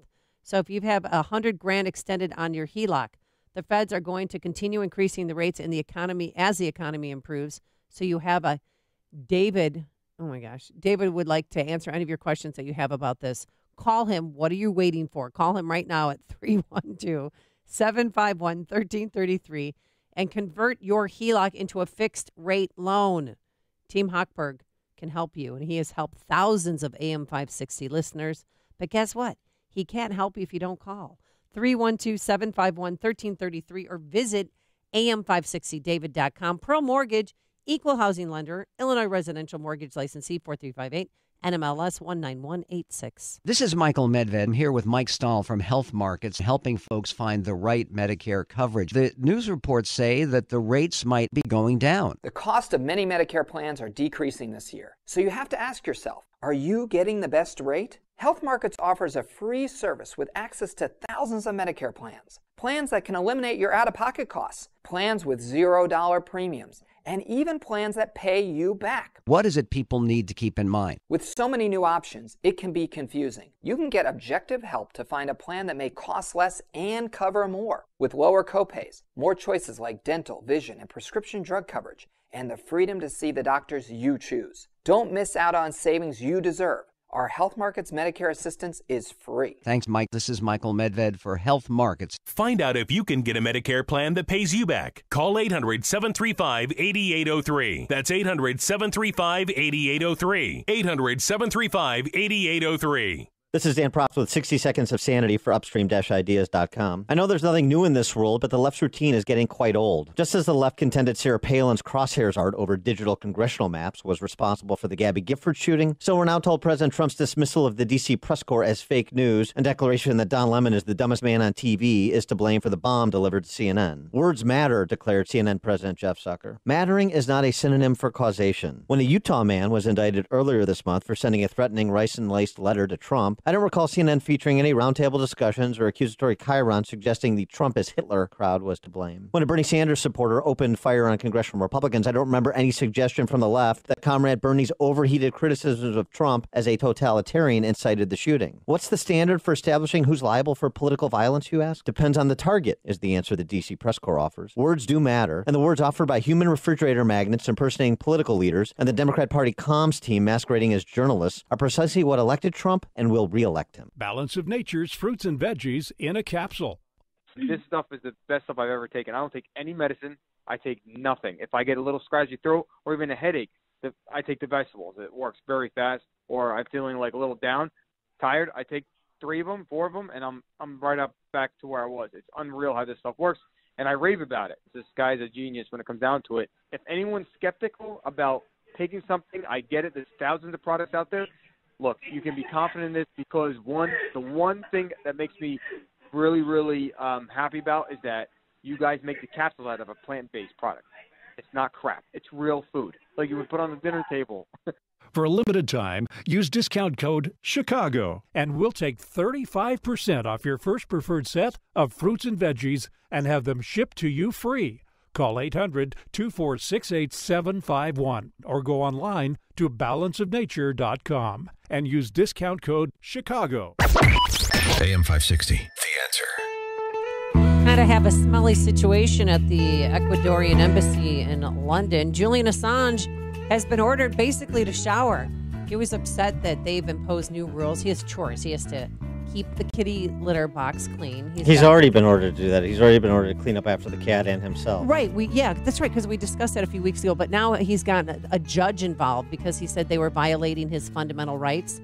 So an Ecuadorian judge, Judge Martinez, ordered him yesterday to abide by the House rules, that he has to pay for his own food, medical care, do his laundry, take care of his cat, and keep the parts of throw him out? Keeping the parts of the embassy he uses clean, and obtaining prior authorization for visitors. How is Ecuador allowing him to litigate his guest status at their embassy? They can just throw him out. They should kick him out. Julian Assange also accused them of working with the U.S. and UK to hand him over. Yeah, blah, blah, blah. Yeah, but they're keeping him there, but he's got to abide by these rules. If he doesn't, the judge, they will be evicting him. But he got the rules yesterday. And apparently he doesn't shower a lot. They said he smells. Dead ringer for...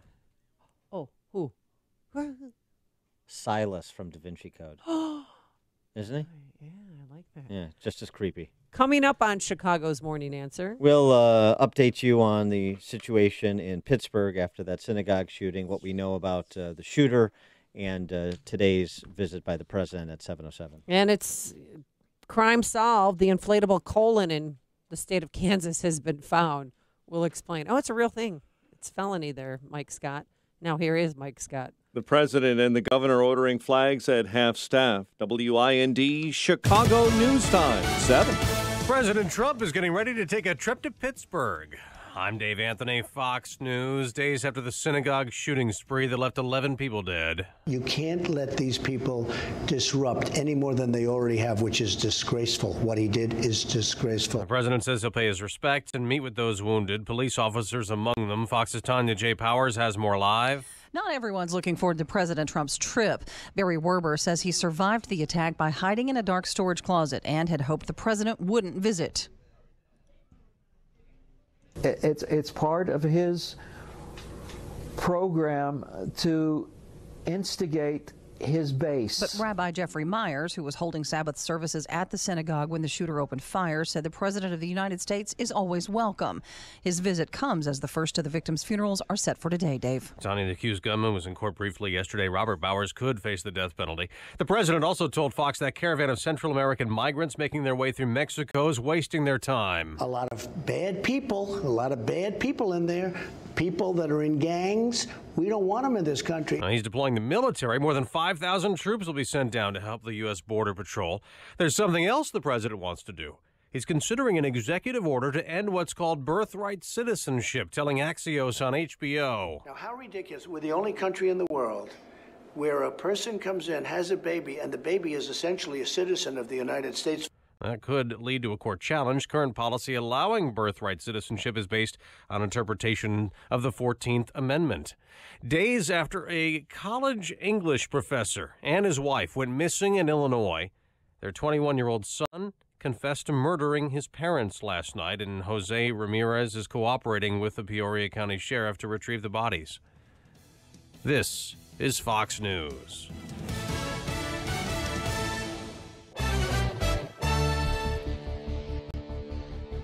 This morning, fair skies and 47 degrees. 7:02 is our time on AM 560. The Answer. Good morning. I'm Mike Scott. One person is dead following a hit-and-run crash. It happened on Chicago's South Side early this morning near 79th and Cottage Grove. The driver took off after the incident. The victim pronounced dead at the scene after being dragged for several blocks. A man is facing a hate crime and arson charges after an evangelical church in Orland Park has been hit repeatedly by vandalism this year. Luke Corrigan is being held without bail at Cook County Jail following his arrest. Corrigan has vandalized the Living Word Lutheran Church 5 separate times since January. He's accused of spraying anti-religious words on doors and walls, breaking windows, and trying to start fires. The Chicago Police Investigators Unit say an officer has committed suicide.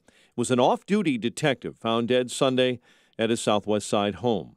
An autopsy yesterday found he died of carbon monoxide poisoning inside of his garage.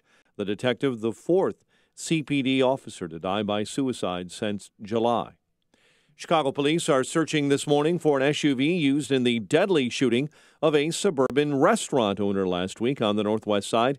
Peter Rim was riding in a vehicle Thursday morning in the 4100 block of West Diversey Avenue when someone in a Nissan Rogue shot and killed him.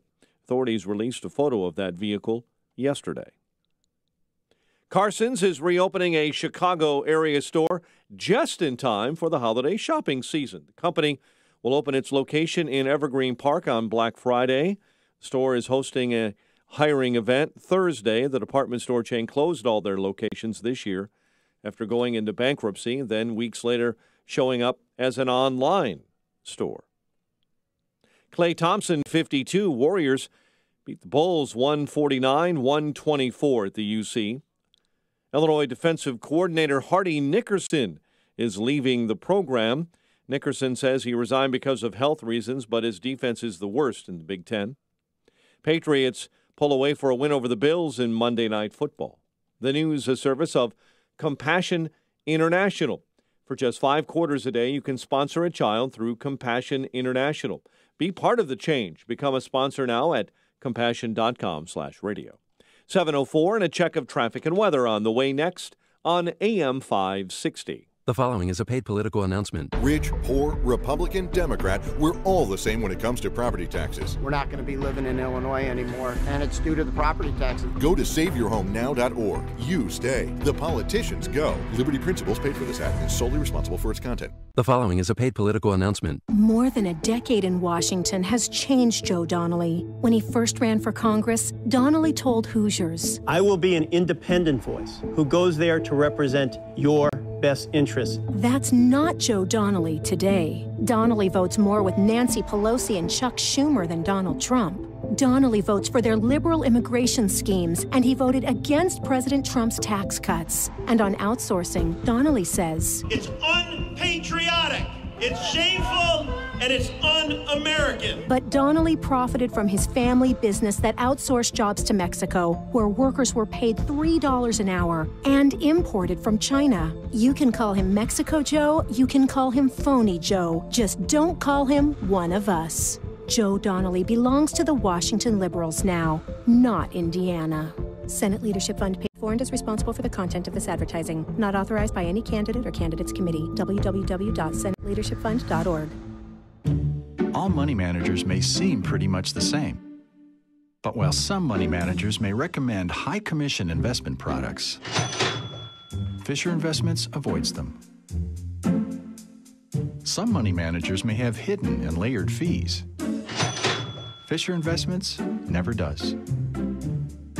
And while some money managers are happy to earn commissions from you, whether you do well or not, Fisher Investments fees are structured so we do better when you do better. In other words, we're structured to be on your side. Maybe that's why most of our clients come to us from other money managers. Talk with us and find out why so many experienced investors are switching to and staying with Fisher Investments. Fisher Investments, clearly better money management. Investments in securities involve the risk of loss. Visit us at FisherInvestments.com to find out what we can do for you. The following is a paid political announcement. Hey, where is Sleepin' Joe Donnelly? A whole caravan of illegal immigrants is headed towards the United States, and Donnelly is silent, not a peep. But in commercials, he pretends to be tough on the border. Ha! Donnelly voted for amnesty and endorsed open borders liberal Hillary Clinton for president. Sleepy Joe. Joe Donnelly isn't one of us anymore. He's one of them. Listen to Mike Braun. Career politicians like Joe Donnelly will say anything to keep their jobs. The truth is, Donnelly voted against Judge Kavanaugh, for the Iran nuclear deal, and even backed Hillary Clinton for president. We deserve better. I spent my career in the real world, creating jobs and getting things done. In Washington, I'll fight to bring back good-paying jobs and fix our health care. I'm Mike Braun. I approve this message, and I ask for your vote. Paid for by Mike Braun for Indiana. For just $5 a day, you can sponsor a child through Compassion International. It's pocket change to you. It's life-changing for a child in need. Be part of the change. Become a sponsor now at compassion.com/radio. That's compassion.com/radio. 7:08, a check on the roads in the Alarm Detection Systems Traffic Center. Here's Jim. Northbound Veterans Memorial Tollway is really heavy this morning from 63rd to before St. Charles. Southbound 53 has the usual construction delays before the Adams Tollway to Higgins. The Tri-State, it's heavy northbound Cicero to the 83rd Street toll. Plainfield Road to Ogden, and from the Reagan Tollway to Balmoral. The other tollways are okay. Edens is 25 minutes, Lake Cook to the junction, outbound 23. Kennedy, 43 minutes, O'Hare to downtown. 23 from Montrose, 16 on the Express, outbound 39 minutes to O'Hare. On Eisenhower, 49 minutes, 390 to downtown, outbound 46. Stevenson, looking at 50 minutes, 355 to Lakeshore Drive, outbound 44. Ryan is 28 minutes, 95th to downtown. That's traffic. I'm Jim Talamonte from the Alarm Detection Systems Traffic Center on AM 560 The Answer. Chicago's Morning Answer continues next. Your official Chicagoland weather forecast from the 1 Hour Heating and Air Conditioning Weather Center and our meteorologist, Kevin Snyder. Mostly cloudy throughout the day today. An afternoon shower or thunderstorm around. and periods of rain through the night. We'll have a high today of 62 and a low tonight of 46. Clouds and sun for tomorrow, high 58 and a low 43. I'm Kevin Snyder on AM 560, The Answer. 47 at O'Hare. Next news at 7:30. Chicago's Morning Answer with Dan and Amy continues next on AM 560, The Answer. This hourly segment is brought to you by the Lou Bridges Show. Get foreclosure defense solutions that may save your home. Saturday mornings at 8 on AM 560, The Answer. This is Chicago's Morning Answer with Dan Proft and Amy Jacobson on AM 560, The Answer.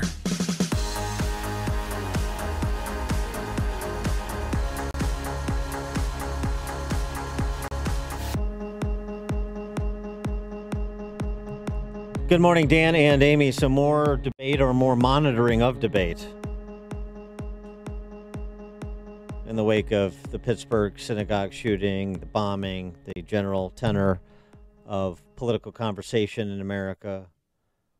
More debate, less debate. More debate, more monitoring of debate, which, of course, inevitably leads to less debate. And when I say monitoring, I'm talking about by authorities. Safety, freedom,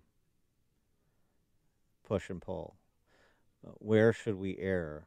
Bob Woodson, the Woodson Center, friend of the show, was on with Tucker Carlson last night, and he was prominent in the civil rights movement in the 60s, one of our great octogenarian civil rights leaders on the right who don't get the profile they deserve, the Woodsons, the Souls, the Walter Williamses. And he suggested there are some lessons from the civil rights movement. Here's what happened in the civil rights movement. Don't forget, there was violence, violent opposition to the civil rights movement. People killed, people harmed, people treated as subhuman. So how did the civil rights movement react? Is that instructive for our politics today? Here's Bob Woodson. During the 60s, during my era, when 4 little girls were blown to death, blew up in the church, and Emmett Till was killed. Yes. And we had the bombings of Dr. King's house, almost killing his wife and his child. Even in the presence of that, what stimulated solutions were the civil rights movement engaged in debate within itself. The movement, there was a lot of debate as to what is the way forward. And it caused a fracturing in that movement, but the fracturing caused SNCC and other organizations, but each one developed an agenda to change it. We did not demonize a political party. We didn't look for villains and victims. We came together around solutions. And that is but it was backed by a spirited debate. Debate is missing now. SNCC, Student Nonviolent Coordinating Committee, of course, he's referring to. The debate that's missing. Remember, Bob Woodson refers to himself as a solutionist. I mean, I said he's of the right, but he refers to him as a solutionist. 312-642-5600, turnkey.pro answer line. 64636DA, turnkey.pro text line. Who do you hear saying that, other than, Bob Woodson and people of his philosophical disposition? The debate is missing. It's, so much focus on monitoring or demanding people modulate what they have to say. The debate is missing. More discussion.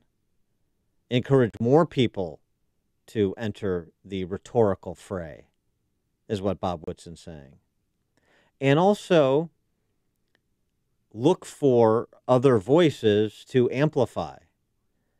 People that don't have standing to be interviewed, except on Man of the Street segments, on the local news, don't have profile, aren't invited to college campuses, aren't penning screeds for GQ.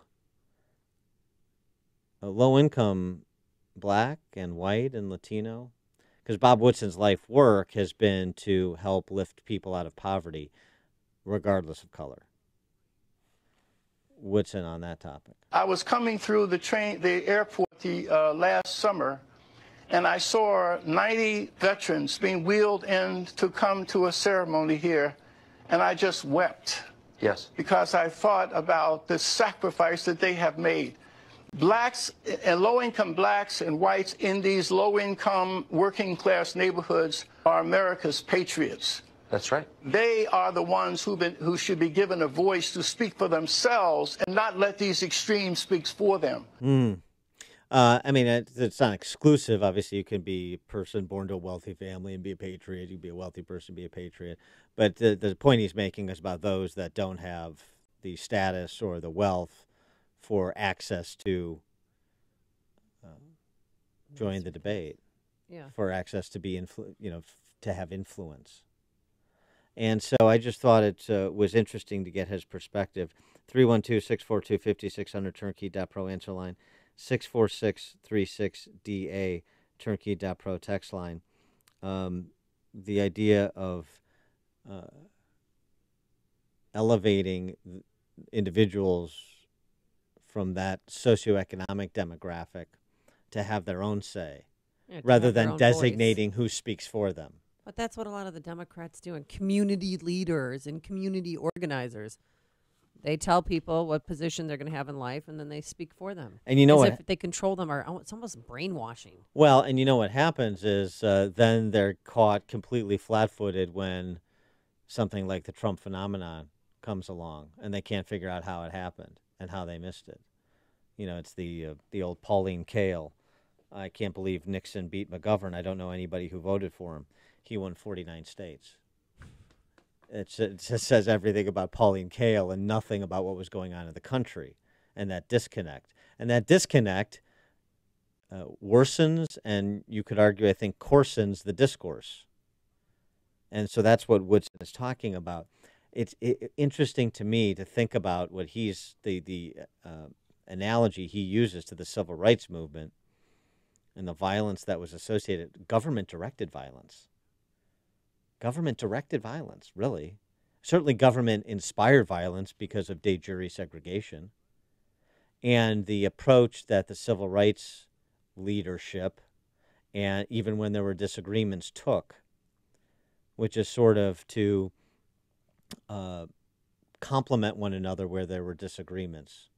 You want to play this role and take this tack. We think that this tack is more advantageous. So, we're all still trying to get to the same place. So you're going to play that role, and we'll flank you playing this role. I mean, it's really interesting perspective given so many comparisons now to these times with the 1960s. And you can't compare this to the 1960s without talking about the civil rights movement. And so how people who don't have bylines look at this and how do they receive all of this. Kurt Schlichter offered this in townhall.com op-ed. Here's what he thinks it will be the reaction from, quote-unquote normal people, normal voters. Normal voters are not going to look at this blood libel and say, yeah, I feel personally responsible for the actions of that Elizabeth Warren channeling fake Indian stripper guy with a kilometer-long rap sheet who totally would not have done anything nutty if it weren't for Trump. And also for the crimes of a scuzzy coward who hates Trump. I guess I have a moral obligation to vote for people who will ruin the surging economy, restore America to its rightful place as a laughingstock on the world stage, and attack my rights of free speech, free exercise of religion, and to keep and bear arms to protect myself from exactly these kind of aspiring Stalins, because that idea makes sense, I'm convinced. Kurt Schlichter is known for the screed. Yes, I had lunch with him the other day. Yeah, I mean, it's, he's very angry. He was restless. Well, he's, and it's biting sarcasm, but oh yeah, you think that's that's a little bit of sarcasm too. You think that's how is that how you're receiving what you're seeing? Yeah, like this is all Trump's fault, and so I'm going to vote against policies that I otherwise support, or from which I otherwise derive benefits, to send a message to Trump to hold him responsible for the violence of a hate monger. Well, they're both hate mongers in a sense, but to hold him violence for somebody who shoots up a synagogue and murders 11 people, wounds 6 others, and somebody who sends bombs to politicians and media organizations who's got a 25-year history of run-ins with the law and making threats and being generally unhinged. It'll be interesting to see. Remind people too. Oh, sorry for interrupting. That he was violent before Trump came into the picture. Well, I just wonder. Unstable. I just wonder what people's political calculus is. I wonder if some people give it even as much thought as Schlichter is suggesting they do, or it's just sort of a visceral reaction. It's like, here's what you want me to believe, and I'm just sort of rejecting that out of hand. And frankly, I'm going to vote my interests. I'm not going to vote your narrative. Yeah. You know, is that how it's going to be? You're going to vote your interests, not the D.C. press corps' narrative on Trump. Election day is a week from today. We're going to find out.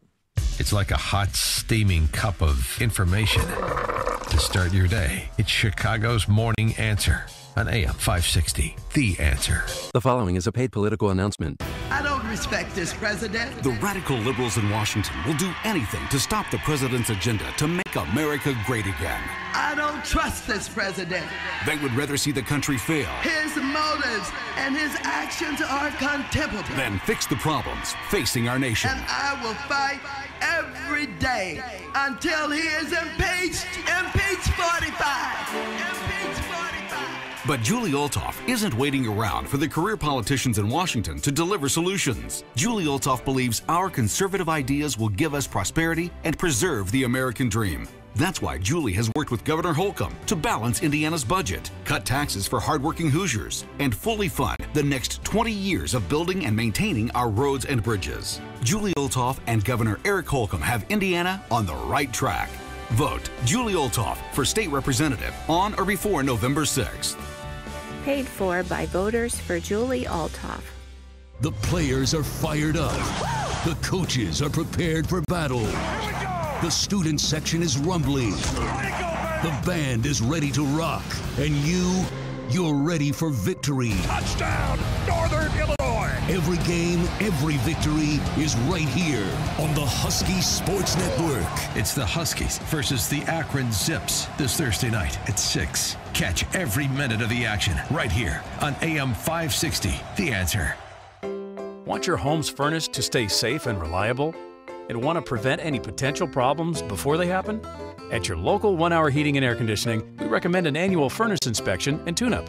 Right now, get a $79 furnace tune-up. Call 855-1-HOUR. Because not taking care of your furnace, that's just cold. Your comfort is just a call away.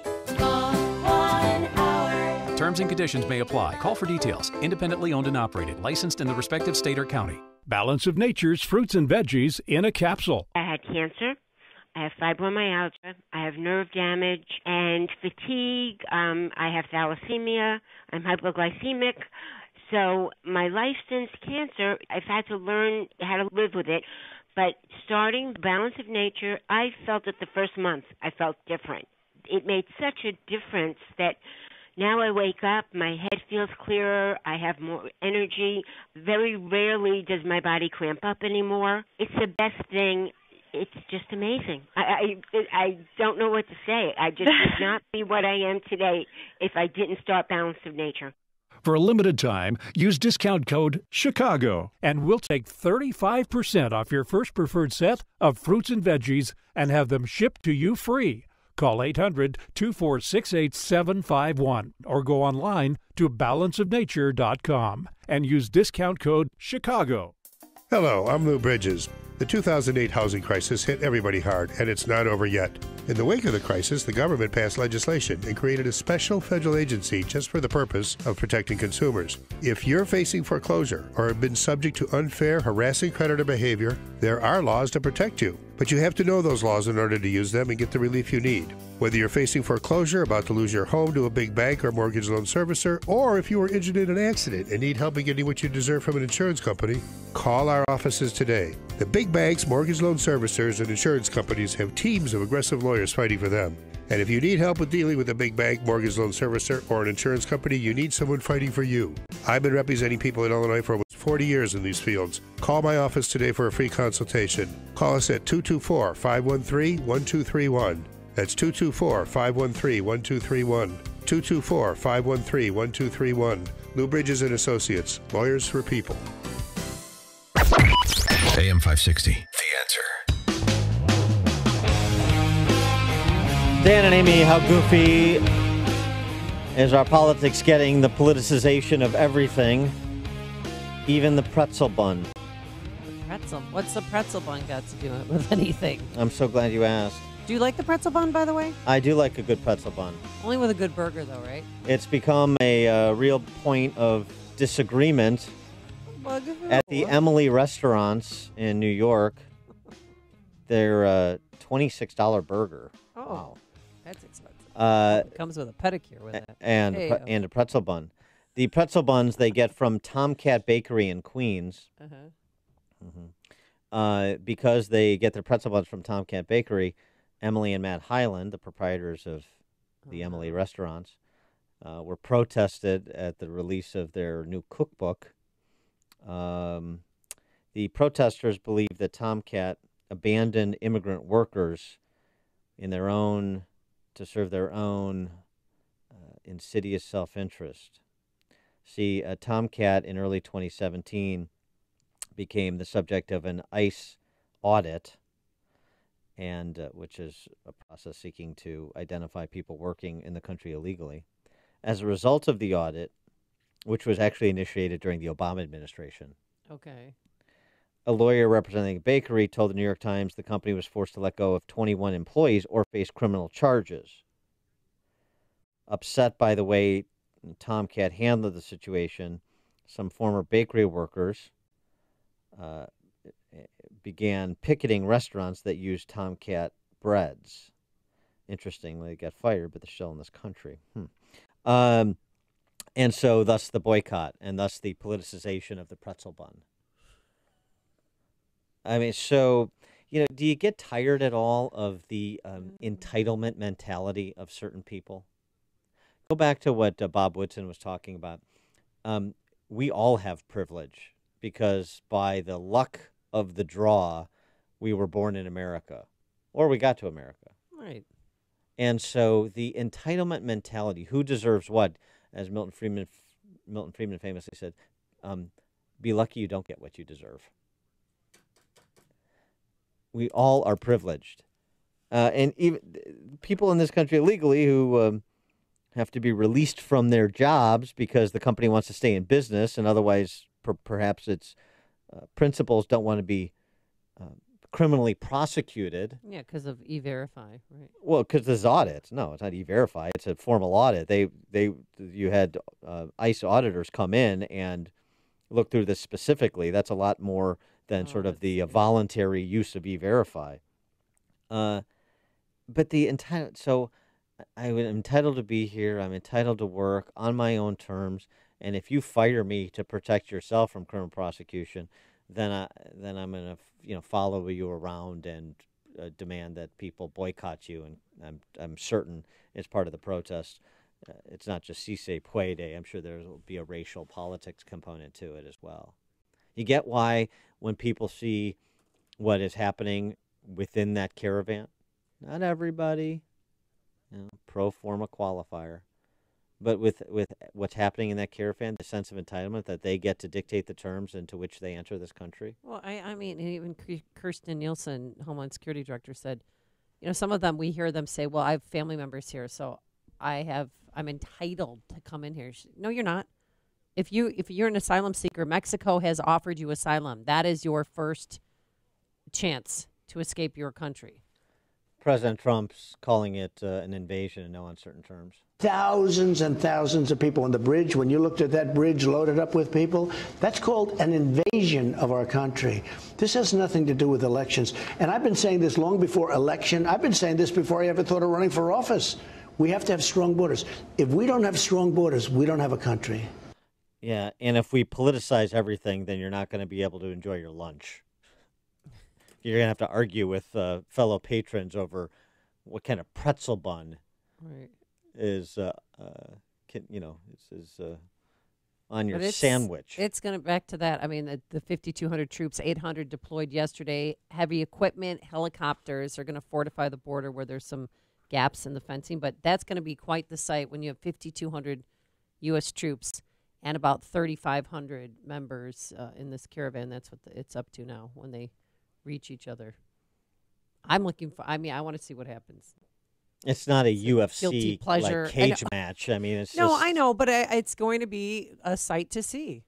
Coming up on Chicago's Morning Answer. Closing arguments week on Chicago's Morning Answer, and we'll get one from Mike Braun, the Republican nominee for U.S. Senate Indiana at 7:37. But first, let's go into the newsroom, check in with news here at home and around the world. Here's Mike Scott with the latest news. Gray skies, 47 degrees. Two brothers and a doctor who were killed at a Pittsburgh synagogue will be laid to rest today. Funeral services are scheduled for the trio after a gunman stormed the Tree of Life synagogue and killed 11.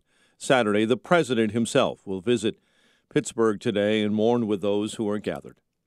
Roughly 5,000 active duty troops will be deployed along the U.S.-Mexican border by week's end, according to Terrence O'Shaughnessy, the general in charge of that plan. I think the president has made it clear that border security is national security. That is direction we've given. That's the direction that we're marching to. Our orders are very clear. We are engaged. We're here to support CBP, and we're going to secure the border. The troops will be preparing for the Central American migrant caravan or anyone else that tries to cross the southern border with Mexico. The president says he's set to sign an executive order ending birthright citizenship for babies born in the U.S. to mothers who are not citizens, including, he says, illegal immigrants. Now, how ridiculous. We're the only country in the world where a person comes in, has a baby, and the baby is essentially a citizen of the United States for 85 years with all of those benefits. It's ridiculous. It's ridiculous. And it has to end. Axios reports the president made the comments during an interview last night on HBO. Officials in North Carolina suspect yesterday's deadly shooting at a high school near Charlotte may have been, in part, the result of bullying. The victim has been identified as 16-year-old Bobby McKeithen. Florida police investigating a large-scale shooting that targeted Republican headquarters over the weekend. Volusia County Republican Chairman Tony Ledbetter saying many shots were heard overnight Sunday.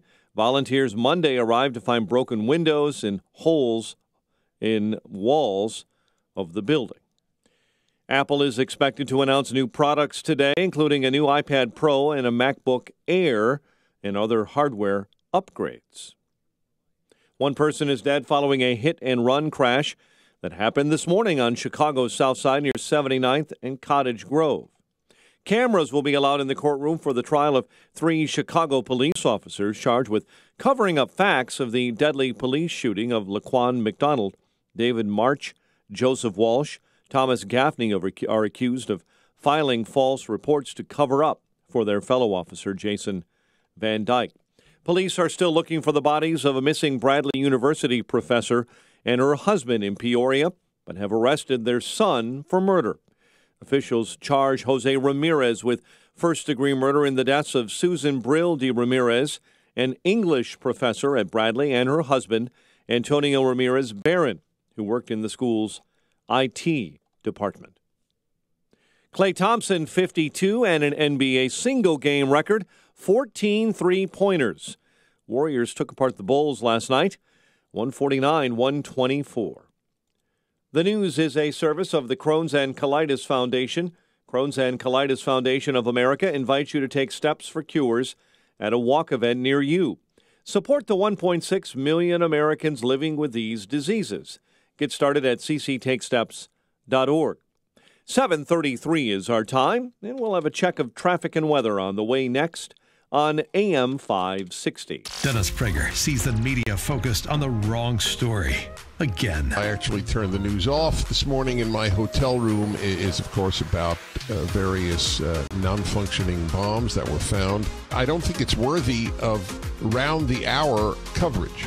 In terms of news, it's largely a waste of time if there's nothing important to be learned. The Dennis Prager Show, weekdays at 11, right before Sean Hannity at 2 on AM 560.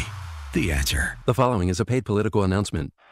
Play ball! That's Senator Joe Donnelly coming to the plate wearing a fake Indiana uniform.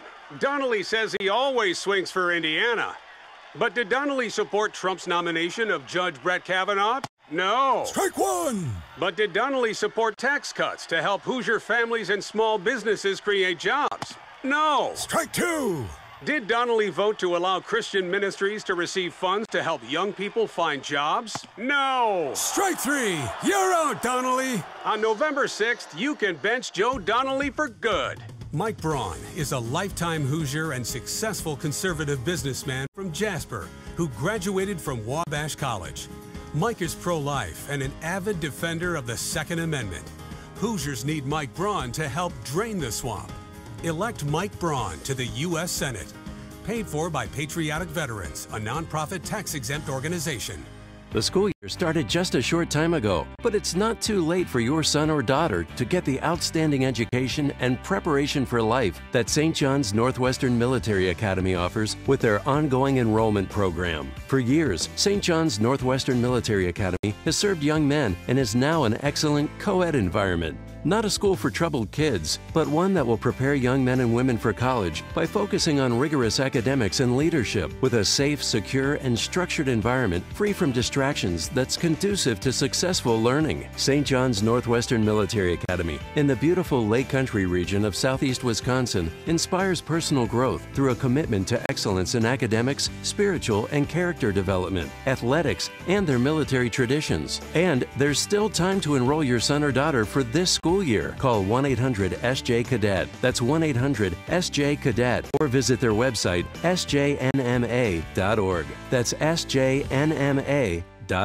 Check out the newest podcast from the Associated Press, Ground Game, hosted by AP's Megan Crane. A weekly conversation about top political issues ahead of the upcoming midterm elections. Available on Apple Podcasts. 7:36. Let's get a check on the roads in the Alarm Detection Systems Traffic Center. Here's Jim Telemonte. Kennedy inbound delays start at Nagel. It is 58 minutes, O'Hare to downtown. 42 from Montrose, 37 on the Express.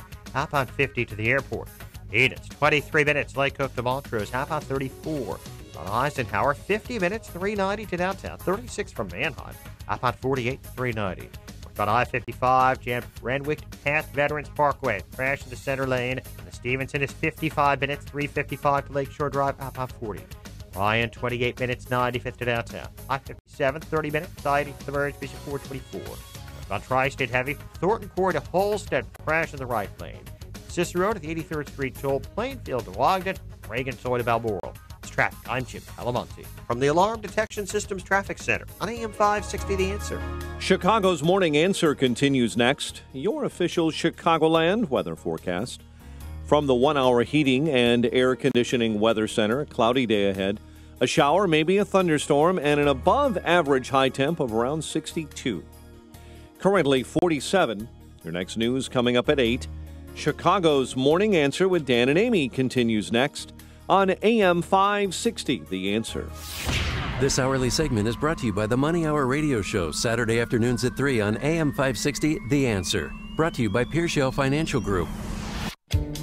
Listen to podcasts of Joe Walsh and Chicago's Morning Answer with Dan Proft and Amy Jacobson on the AM 560 mobile app. Download it today at 560theanswer.com/mobile. Top of the morning, Dan and Amy. Did you hear that Mike Braun ad during the break? Mike Braun, the Republican nominee for U.S. Senate in Indiana against Joe Donnelly. Yeah. Big pickup opportunity for Republicans. How refreshing is it? How refreshing is it to hear a Republican nominee for Senate in a general election touting that he is pro-life and pro-Second Amendment? Boy. Never hear that in Illinois. Once upon a time you did in this state, and then the Republican Party imploded in upon itself. President Trump yesterday, in an interview with Laura Ingraham, covered a number of topics. One that's been relegated to the back pages of late because, obviously, of these tragic events in Pittsburgh and with the Florida bomber, is China and trade. I'm sure a lot of people are noticing the wild ride in the stock market, the wild ride down, generally speaking. So Trump was asked about that in the context of China and trade, where things stand with getting a deal done.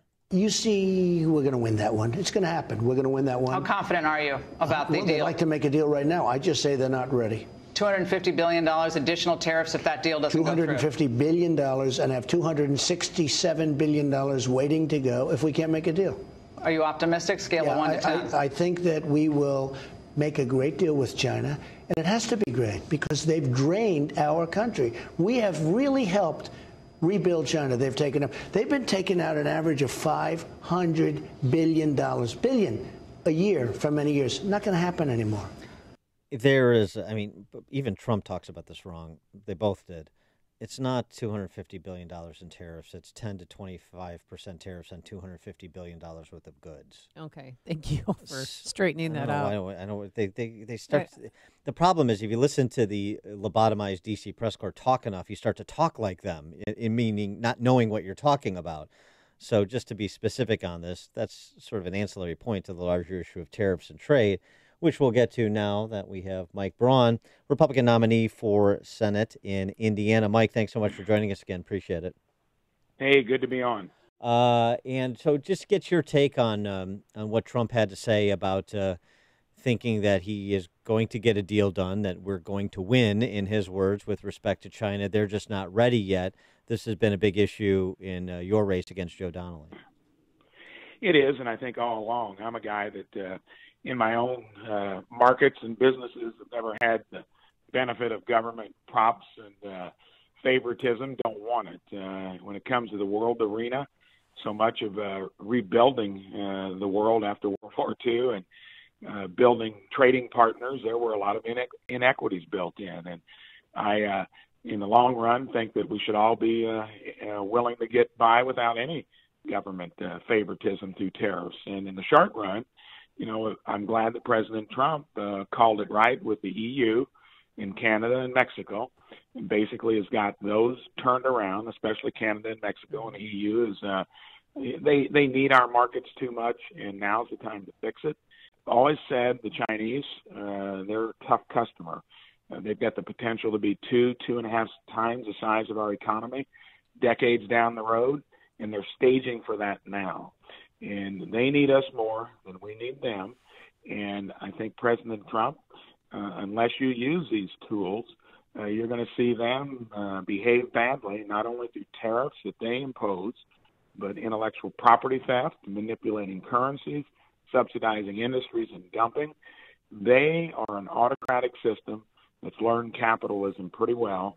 And in the short run, that's a dangerous combination. And thank goodness we got a leader that is actually taking them to task on it. Well, it seems your opponent is losing some steam here as you pick up momentum. The latest poll from CBS News, YouGov, has you 4 points ahead of the one-term Democratic incumbent.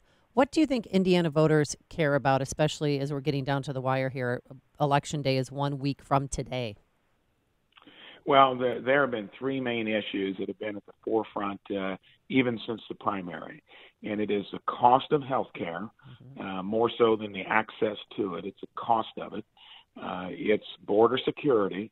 And believe it or not, when we are sporting $1 trillion deficits annually on top of $22 trillion in debt, people are worried about the soundness and the availability of Social Security and Medicare, especially the ones nearing retirement. So, you know, I weigh in on all three of those issues and have done things in my own business to take on the healthcare cost crisis and found a way by using consumer-driven, market-driven approaches in my own business. It covered pre-existing conditions and no cap on coverage, held premiums flat for 10 years, and have created so much savings, changed the behavior of how my employees look at their own health, focusing on well-being, not remediation, was able to lower family health care plans by $1,400 a year. They can't believe an entrepreneur has figured that out versus, you know, the Affordable Care Act, which is the Unaffordable Care Act. And I can't wait to debate Joe on that this evening. Other issues, you know, people are concerned about some of the cultural issues. Joe says he's a Second Amendment defender. He gets a D from the NRA, and of course they're backing me and running commercials to, you know, put their money where their mouth is. When it comes to the sanctity of life, Susan B. Anthony, Indiana Right to Life, National Right to Life. Susan B. Anthony's knocked on almost 500,000 doors in this state for me. Joe gets an F rating. He's trying to have it both ways, and, you know, I say he blows with the wind, and we are revealing his record that lines up with Schumer and the liberal side of his party, and that's why we're going to win it. Mitch McConnell, writing in the Washington Times yesterday, suggesting, well, not suggesting, he's saying it explicitly, the contrast could not be clearer. Democrats are grasping for unhinged attacks. Republicans are continuing to take care of the people's business, checking off one accomplishment after the other. And he talks about, of course, Supreme Court confirmations and job creation, consumer confidence, some of the leading economic indicators of a growing economy, which grew at 3.5% last quarter. How central is that sort of presentation that McConnell gives in this op-ed to your contest against Donnelly? I mean, I hope when you distill it to the basic elements here, we've never had an economy that's been more on fire than this one. I've been a small business owner all my life. Lucky it did grow into a larger company for 37 years. And he is right. And I think voters, even though jobs in the economy are only even with the other three issues I mentioned, that's because it's so good. I think they've got to put two and two together that, we were heading down the road to a calamity. And thank goodness we've got some new dynamics. I think Democrats still think they own the health care issue. They've dumped millions and millions of dollars into my race because they're so afraid that a feisty entrepreneur touts that he's done what they've tried to accomplish through the Unaffordable Care Act, I keep calling it. And the economy, we need to be proud of tax reform. In my business, that's when in January we took the prospect of having more of our own money to spend. Isn't that an interesting concept? Invested it in our employees by lowering family health care plans, enhancing 401k benefits. And I'm so proud of my sons and my daughter when they did the first couple mid-year bonuses in company history. I preach that all the time. If we really want to take, to me, the signature piece of legislation that they gambled as a class divider, enterprisers, employers, invest in your employees. People will quit looking to a broken institution, the federal government, which is all the Democrats have to sell, and they don't have the nerve to actually pay for it. They're willing to borrow from future generations. So never been a more exciting time.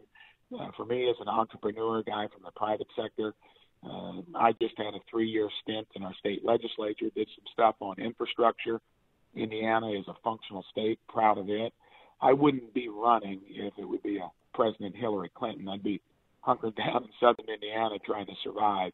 We've got 2 more years and then 4 years between 2020 and 2024 to get it right, and I'm excited to be part of it. I wanted to get your take on the immigration issue, the latest, of course, being the caravan, plus this morning's announcement by President Trump that he is going to move to end birthright citizenship. This is, enthusiasm differences between the two parties can turn out to be determinative in close electoral contests. And the number one issue on the minds of Republicans, according to most of the public opinion surveys, has been immigration. And so I wonder, as a U.S. Senator, how you would deal with the caravan. Do you think President Trump is generally dealing with it appropriately? Well, thank goodness we have somebody that is making that a big deal. Obviously, the other side believes they'll benefit by having a leaky border. And even many conservative Democrats and independents, when you see the image of an armada headed to bust through your border with that brazen approach that is based upon years and years of being able to get in. And then when you get here, you have a hearing and you're released. Here, to me, this is the accumulation of decades of letting people know there are no real consequences, that we don't have a secure border. So what the president is doing resonates with Hoosiers. They know we have to have a secure border, and then we've got to start fixing all the things that have been associated with it. And I think with birthright and other issues, he is sending a signal that it's no longer business as usual. Hoosiers love it. That's the essence of why I want to join the team, because it looks like we're addressing things that we just kicked down the road, and both sides of the aisle have been guilty. Has Has Joe Donnelly taken a position on the caravan? Because it's very difficult to find a Democrat in a competitive race anywhere in this country that is willing to address that issue in any substantive way. He kind of just talks about, for instance, wanting to fund, a border wall. And he'll do things that are kind of deflecting off of the issue. He's caught in a very tough place. He takes all his marching orders on significant legislation, and even when that would occur, how could you trust Joe Donnelly to actually follow through on anything that he says when he's been lockstep with Chuck Schumer from tax reform to Obamacare, the Iranian deal, funding Planned Parenthood, and we saw his true colors where he could have really made a statement when he dug in and voted against Judge Kavanaugh. I mean, his record is 100% with the liberal side of his party whenever something comes to the floor where it's a significant vote. You can't count on him, and he'll say stuff that kind of touts himself as being middle of the road, Hoosier common sense. I mean, when he moved from New York years ago to come to Indiana, his values, I think, were formed early, and the fact that he's let Chuck Schumer run his campaign for him based on lies and distortions, that's the Joe Donnelly I wouldn't trust. He'll, in his ads and his statements, always make it appear like he's going to jump in, on our side. He never has on any significant piece of legislation. Well, they say in that recent ad that he, is supportive of Trump's border wall. But is there any truth to that? I think that is because when is that going to actually come into a real vote that would be significant beyond the little bit that's been assigned to it so far? And that's a politician. That's a career politician saying something in Indiana. When it comes to voting, he'll get his instructions from Chuck Schumer because his record has shown that on any important piece of legislation. You mentioned Indiana as a stable state, and I wonder how much what's happened at the state level, starting with Mitch Daniels and then Pence and Holcomb, but also, since you were one, the ultimately Republican-controlled state legislature under Mitch Daniels going forward. How much the turnaround of Indiana at the state level under conservative reform Republican leadership informs voters' choices for a federal office like U.S. Senate? I think that should mean a lot. I always say if you really want to look at what somebody's going to do in the next endeavor, look at one's record. And Joe, from the time he got here, was running for office unsuccessfully. He did a little bit in the real world, I think, practice law, his trade. That's not involved in a family. That's not a legitimate job, being an attorney. I'll let you say that. And in his family business, his only thing he's done in the real world, he shipped jobs to Mexico and imported directly from China. So, and then he's been a career politician ever since. I think Indiana is a state that works. I was not going to run for a third term. We actually addressed infrastructure. We are the envy of the country, that we have a long-term road funding plan. We are the crossroads of America. And I'm a guy that believes if you're doing something tangible with revenue, where you actually get something for a tax dollar, and especially when our infrastructure was headed south and had been for many years, and we crafted a great in-state program, the Community Crossing Grants, which gets locals. They always wanted the state to pay for everything, just like states want the feds to pay for everything. It's a 50-50, sharing of expenses. I love it. It's a classic conservative principle. Put skin in the game so you can measure the cost of something. That was the essence of the bill that I authored for regional infrastructure. We've got it teed up in my neck of the woods for a road project we've talked about for 40 years, again, involving our own skin in the game. It lets us control some of the destiny. All concepts Democrats never pay any attention to. They want them from the top down, from a broken federal government that has no business doing anything when you're running trillion-dollar deficits annually. He is Mike Braun. He beat two Republican incumbents in the primary. He's poised to beat a third Republican incumbent in third incumbent, I should say, in one election cycle. Mike Braun, Republican nominee for U.S. Senate, future United States Senator from Indiana. Mike, thanks so much for joining us. Good luck on Election Day. Thanks for having me on. Bye-bye. And he joined us on our turnkey.pro answer line. You're listening to Chicago's Morning Answer with Dan Proft and Amy Jacobson on AM 560. The Answer. Chicago homeowners, there's never been a better time to permanently fix your low water pressure, rusty water, and pipe leaks by repiping your home today. Repipe Specialist has been serving Chicago for many years, collectively repiping over 35,000 homes in their 25 years in business. They've built a reputation on offering the most efficient repipe process for seamless installation and customer convenience, repiping an entire home in just 1 to 2 days, patching your walls, and providing a lifetime guarantee. Repipe Specialist only uses the best repiping materials with USA Grade L copper or high-quality PEX pipes. For a limited time, take advantage of their most affordable offer. Right now, on approved credit, prices start as low as $99 per month. That's right, a quality home repipe, wall patching, a lifetime guarantee, and prices starting at just $99 per month. They'll provide a free in-home estimate explaining their process tailored for your home. So, call Repipe Specialist today for your free in-home estimate at 800-216-0130. That's 800-216-0130. 800-216-0130. The following is a paid political announcement. Hey, where is Sleepin' Joe Donnelly? A whole caravan of illegal immigrants is headed towards the United States, and Donnelly is silent, not a peep. But in commercials, he pretends to be tough on the border. Ha! Donnelly voted for amnesty and endorsed open borders liberal Hillary Clinton for president. Sleepy Joe. Joe Donnelly isn't one of us anymore. He's one of them. Listen to Mike Braun. Career politicians like Joe Donnelly will say anything to keep their jobs.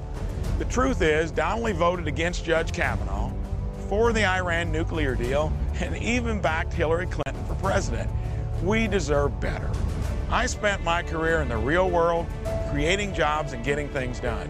In Washington, I'll fight to bring back good-paying jobs and fix our health care. I'm Mike Braun. I approve this message, and I ask for your vote. Paid for by Mike Braun for Indiana. Signature Bank is Chicago's fastest growing independently owned business bank. It's a bank where relationships still matter. Signature Bank knows your name and your story. I'm Dan Proft, and I know this because Signature Bank is my business bank. I'm Gina Labus, President and CEO of Mid-States Glass and Metal and a customer of Signature Bank since 2011. As we expanded our business into all aspects of the glass and metal industry, we needed a bank who could grow along with us. That's when we met Mick O'Rourke, co-founder of Signature Bank. Mick and his team took the time to understand the ebbs and flows of our business. They worked with us to find a solution that would support our growth. Mid-States Glass and Metal is proud to work with Signature Bank because they support Chicagoland women-owned businesses like mine. Signature Bank is looking for their next success story. To learn more about turning your business vision into reality, visit signaturebank.bank. Signature Bank, helping local businesses succeed. Member FDIC, Equal Housing Lender. Famous Winston Churchill quotes, presented by Automated Systems. Winston Churchill said, "You will never reach your destination if you stop and throw stones at every dog that barks." That seems like a timeless bit of common sense advice. I know you support companies that share your conservative values. For FDA-regulated staffing needs, Automated Systems provides top talent, from experienced quality control and quality assurance engineers to top validation and compliance experts. Depend on Automated Systems. Hiring the best is critical to success. ASI Resources are all degreed professionals with decades of experience in manufacturing, automation, and FDA compliance. That's why ASI is retained by all of Chicagoland's Fortune 500 life science companies to successful startups. For a staffing evaluation, call Laz at Automated Systems, toll-free 844-HIRE-ASI, or visit AutomatedSYS.com. Balance of Nature's fruits and veggies in a capsule. I thought I had a sinus headache for a few days, but I had a massive brain aneurysm, hemorrhage of the brain, and a stroke. And I was on my deathbed. I was on a respirator in a coma for 35 days. And 3 months later, I came home in a wheelchair. I had double vision. I had to learn to walk again, to speak again. 1 and 1 is 2, write the alphabet. You know, if I went out and did a little something, I'd come home, I'd be in bed. Now I'm up by like 5:30 in the morning, and I go to the gym. I do shopping. I cook. I have energy all day. I mean, I feel great. Overall, my whole outlook, just feeling, my mental aspect, everything is better. For a limited time, use discount code CHICAGO, and we'll take 35% off your first preferred set of fruits and veggies and have them shipped to you free. Call 800-246-8751. That's 1-800-246-8751, or go online to balanceofnature.com and use discount code CHICAGO. AM 560, The Answer. Coming up on Chicago's Morning Answer. We all need someone to believe in, and Sean Casten believes in Dan Savage. We'll ask Peter Roskam the importance of that and get his closing argument at 8:08. And why he got a special visit yesterday from Senator Marco Rubio. But first, let's get into the newsroom. Here is the one and only Mike Scott. An off-duty CPD detective commits suicide. The investigation continues. Cameras allowed in the trial of cops charged in the Van Dyke cover-up case. Police believe a missing Bradley University professor's son may have killed her and her husband. Klay Thompson, a record 14 three-pointers in a Golden State win over the Bulls. Cloudy day ahead. WIND Chicago News Time is 8 o'clock. Being born in the USA could be un-American. I'm Dave Anthony, Fox News. President Trump wants to undo a policy that critics have said attracts what's called birth tourism. Fox's John Decker live at the White House. President Trump speaking to Axios on HBO and confirming that he will sign an executive order ending so-called birthright citizenship for babies of non-citizens born on U.S. soil. We're the only country in the world where a person comes in, has a baby, and the baby is essentially a citizen of the United States for 85 years with all of those benefits. It's ridiculous. Should President Trump pursue the executive order, he would almost certainly face court challenges, and it remains unclear whether he could prevail, as many legal scholars argue such a change requires a constitutional amendment. Dave? John, the president's going to send more than 5,000 troops to help the U.S. Border Patrol, telling Fox. This caravan is not, they're wasting their time. Fox's Griff Jenkins traveling with the thousands of Central American migrants in Mexico. This caravan is not showing any signs of slowing down anytime soon. In fact, it appears they're actually inspiring others. A caravan battling with police, federal police down in the Guatemala-Mexico border yesterday and the day before. President Trump will go to Pittsburgh today to pay his respect to meet some of the 6 wounded, including police officers in the synagogue shooting spree that left 11 others dead. Rabbi Jeffrey Myers of the Tree of Life Synagogue says, as an American, he welcomes the president's visit.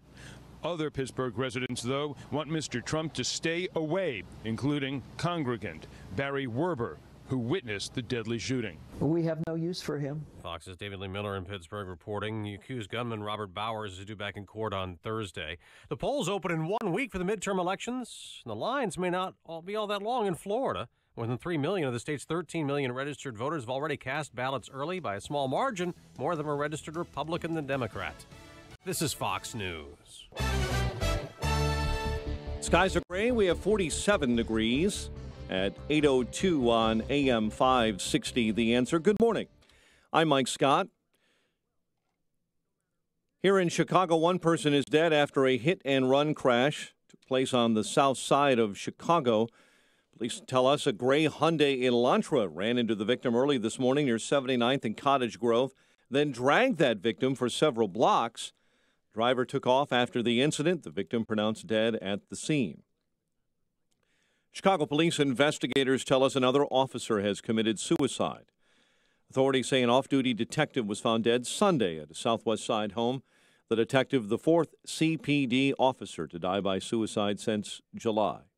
Chicago police are searching for an SUV used in the deadly shooting of a suburban restaurant owner last week on the Northwest Side. Peter Rim was riding in a vehicle when someone in an SUV shot at his vehicle, killing Rim.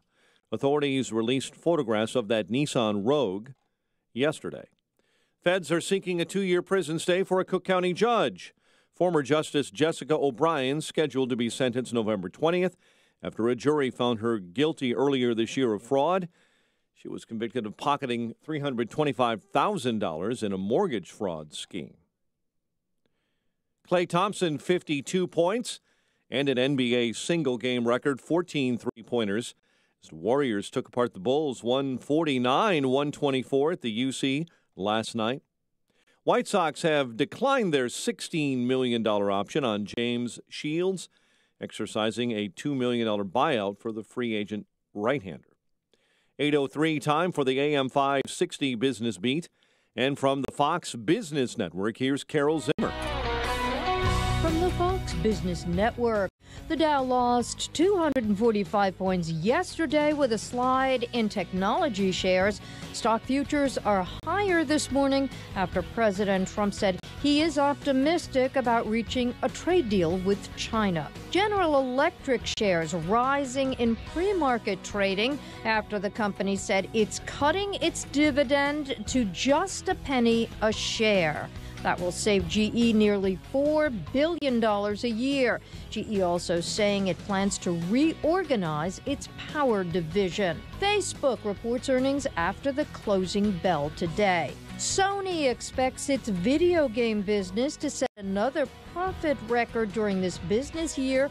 Marvel's Spider-Man has become one of the company's most successful game titles. With the Fox Business Report, I'm Carol Zimmer.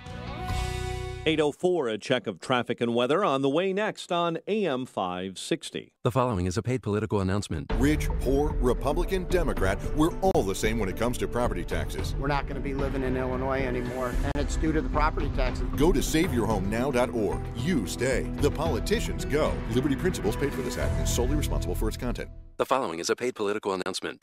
Hi, I'm Jesse White. I have lived my life with one simple philosophy: give back and serve others. I bring that philosophy to everything that I do. Whether it is supporting at-risk, low-income youth in their educational pursuits, or literally reaching for the stars as a part of the Jesse White Tumblers, I bring that same philosophy to the Illinois Secretary of State's office every day. We have enhanced customer service at our driver's license facilities throughout the state, with shorter wait times and priority service for seniors and veterans. We have made our roads safer by changing driver's education requirements and actually lowering driving deaths of our young people by over 50%. And we have created one of the most successful organ and tissue donor programs in the nation, with over 6.3 million registered donors helping to save lives of countless recipients. But there's still more to do to make our roads safer and to give others that helping hand. That's why I'm asking for your vote on November the 6th. I'm Jesse White, Illinois Secretary of State. Thank you. Paid for by Citizens for Jesse White.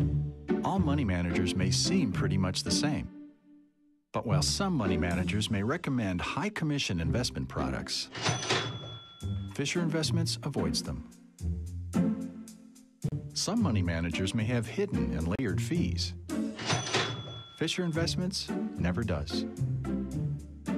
And while some money managers are happy to earn commissions from you, whether you do well or not, Fisher Investments fees are structured so we do better when you do better. In other words, we're structured to be on your side. Maybe that's why most of our clients come to us from other money managers. Talk with us and find out why so many experienced investors are switching to and staying with Fisher Investments. Fisher Investments, clearly better money management. Investments in securities involve the risk of loss. Visit us at FisherInvestments.com to find out what we can do for you. 8:07. Let's get an update on the roads in the Alarm Detection Systems Traffic Center with Jim Talamonte. Eastbound Reagan Tollway 88 traffic is jammed. Fox River Bridge before Eola, where earlier crash is clear. Some delays on the Tri-State Tollway southbound 122 Eau Plaine. Northbound Bishopford to Polstead after a crash. Cicero to the 83rd Street Toll. LaGrange Road to 31st. From the Reagan Toll to Balmoral. Veterans Memorial southbound heavy North Avenue to 22nd. Northbound 63rd to before St. Charles. North Avenue to 290. Southbound 53 delays are Palatine Road to Higgins. Edens from Lake Cook Junction is running 21 minutes. Kennedy, hour and 2 minutes, O'Hare to downtown. Eisenhower, an hour and 2 minutes, 390 to the Circle. Stevenson, an hour 26, 355 to the Drive. That's traffic. I'm Jim Talamonte from the Alarm Detection Systems Traffic Center on AM 560 The Answer. Chicago's Morning Answer continues next. Your official Chicagoland weather forecast from the 1 Hour Heating and Air Conditioning Weather Center and meteorologist Kevin Snyder.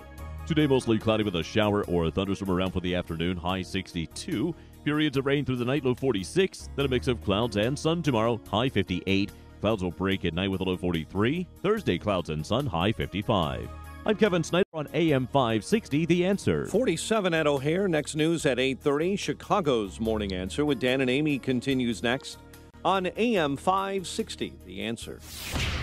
This hourly segment is brought to you by Turnkey IT, giving you the freedom to focus on your business while they handle the technical stuff. Turnkey IT. This is Chicago's Morning Answer with Dan Proft and Amy Jacobson on AM 560. The Answer.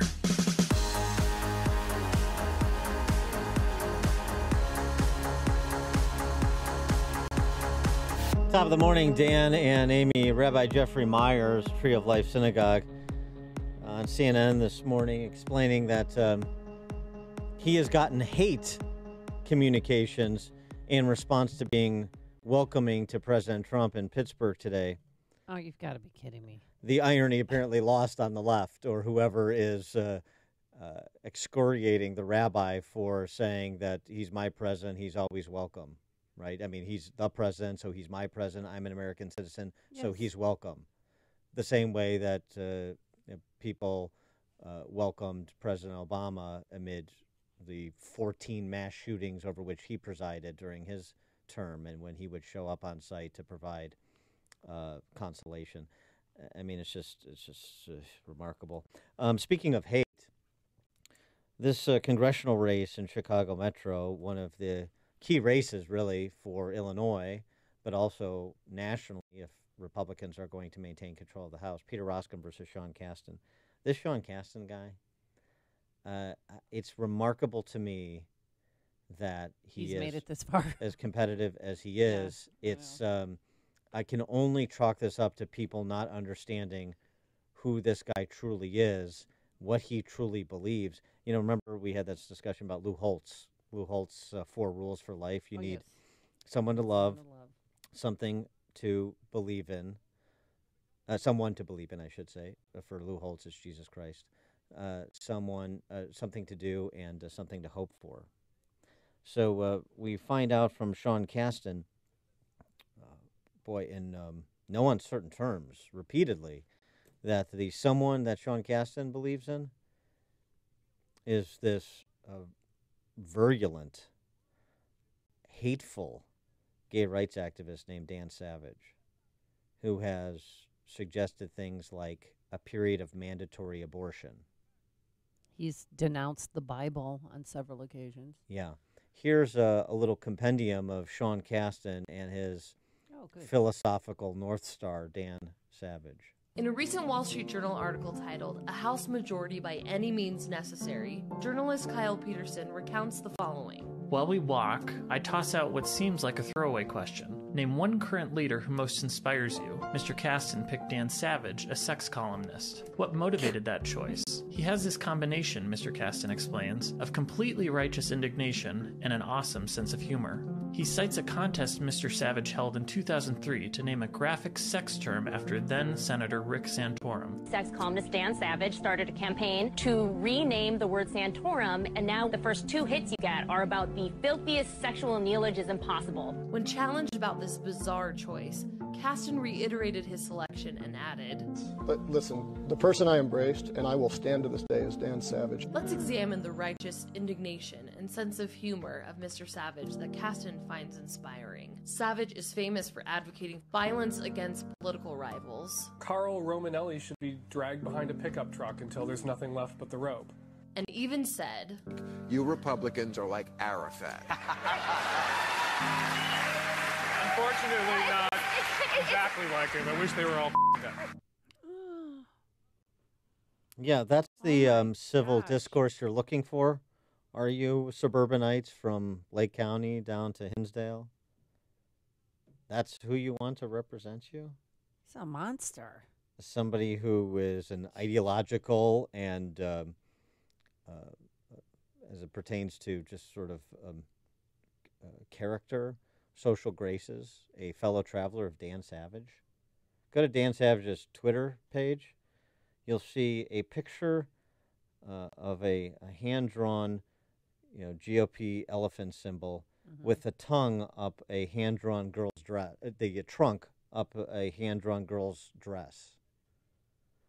What? he tries to be overtly grotesque and shocking so that he gets attention, much like Sean Casten. So Sean Casten definitely following in his footsteps. For more on this, we're pleased to be joined by Congressman Peter Roskam, Republican congressman from the 6th, to make his closing argument. Peter, thanks for joining us. Appreciate it. Hey, Dan and Amy, good to be on with you. Thanks for having me on.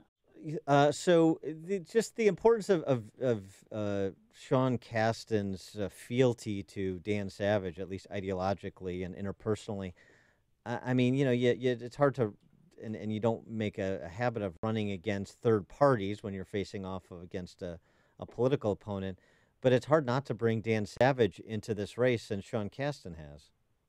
Yeah, Sean Casten has not only brought him in, but he's doubled down. So he's been given opportunities to repudiate that, and he doubled down on WTTW and said, no, the person I embrace, and this is after the revelations about who Dan Savage is.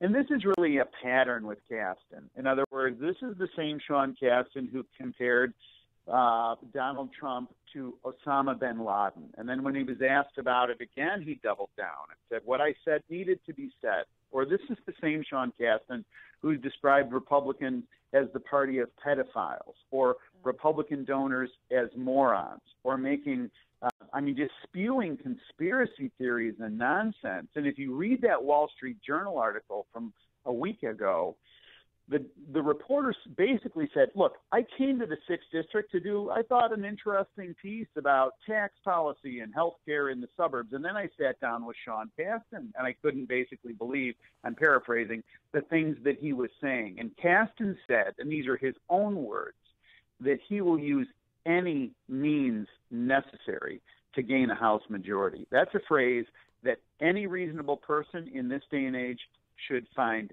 jarring and shocking and completely off-putting and needs to be repudiated wholeheartedly. The intersection between Malcolm X and Dan Savage gets even more interesting. So you've been in tough fights before. I mean, I remember when you went against Tammy Duckworth. Are you concerned? Are you cautiously optimistic? How are you feeling with just a week out? I'm very encouraged for where we are right now and what we're seeing on the ground. And in a lot of cases, I remember time was not Tammy Duckworth's friend in that campaign, and time is not Sean Casten's friend in this campaign, because the national discussion has now turned towards civility in the public square, and with Casten just embracing the politics of ridicule and embracing the politics of name calling and so forth, to the point where he was spouting before the Chicago Tribune editorial board the conspiracy theory that there were white power symbols that were being flashed during the Kavanaugh hearings, when that was absolutely debunked. So, look, the Daily Herald, when they editorialized in favor of my candidacy, they came out strongly for me, and they said Sean Casten is not running the type of campaign that demonstrates that he's got any ability to work across the aisle. But he does have the ability to generate a lot of campaign cash from D.C. As well as locally, apparently.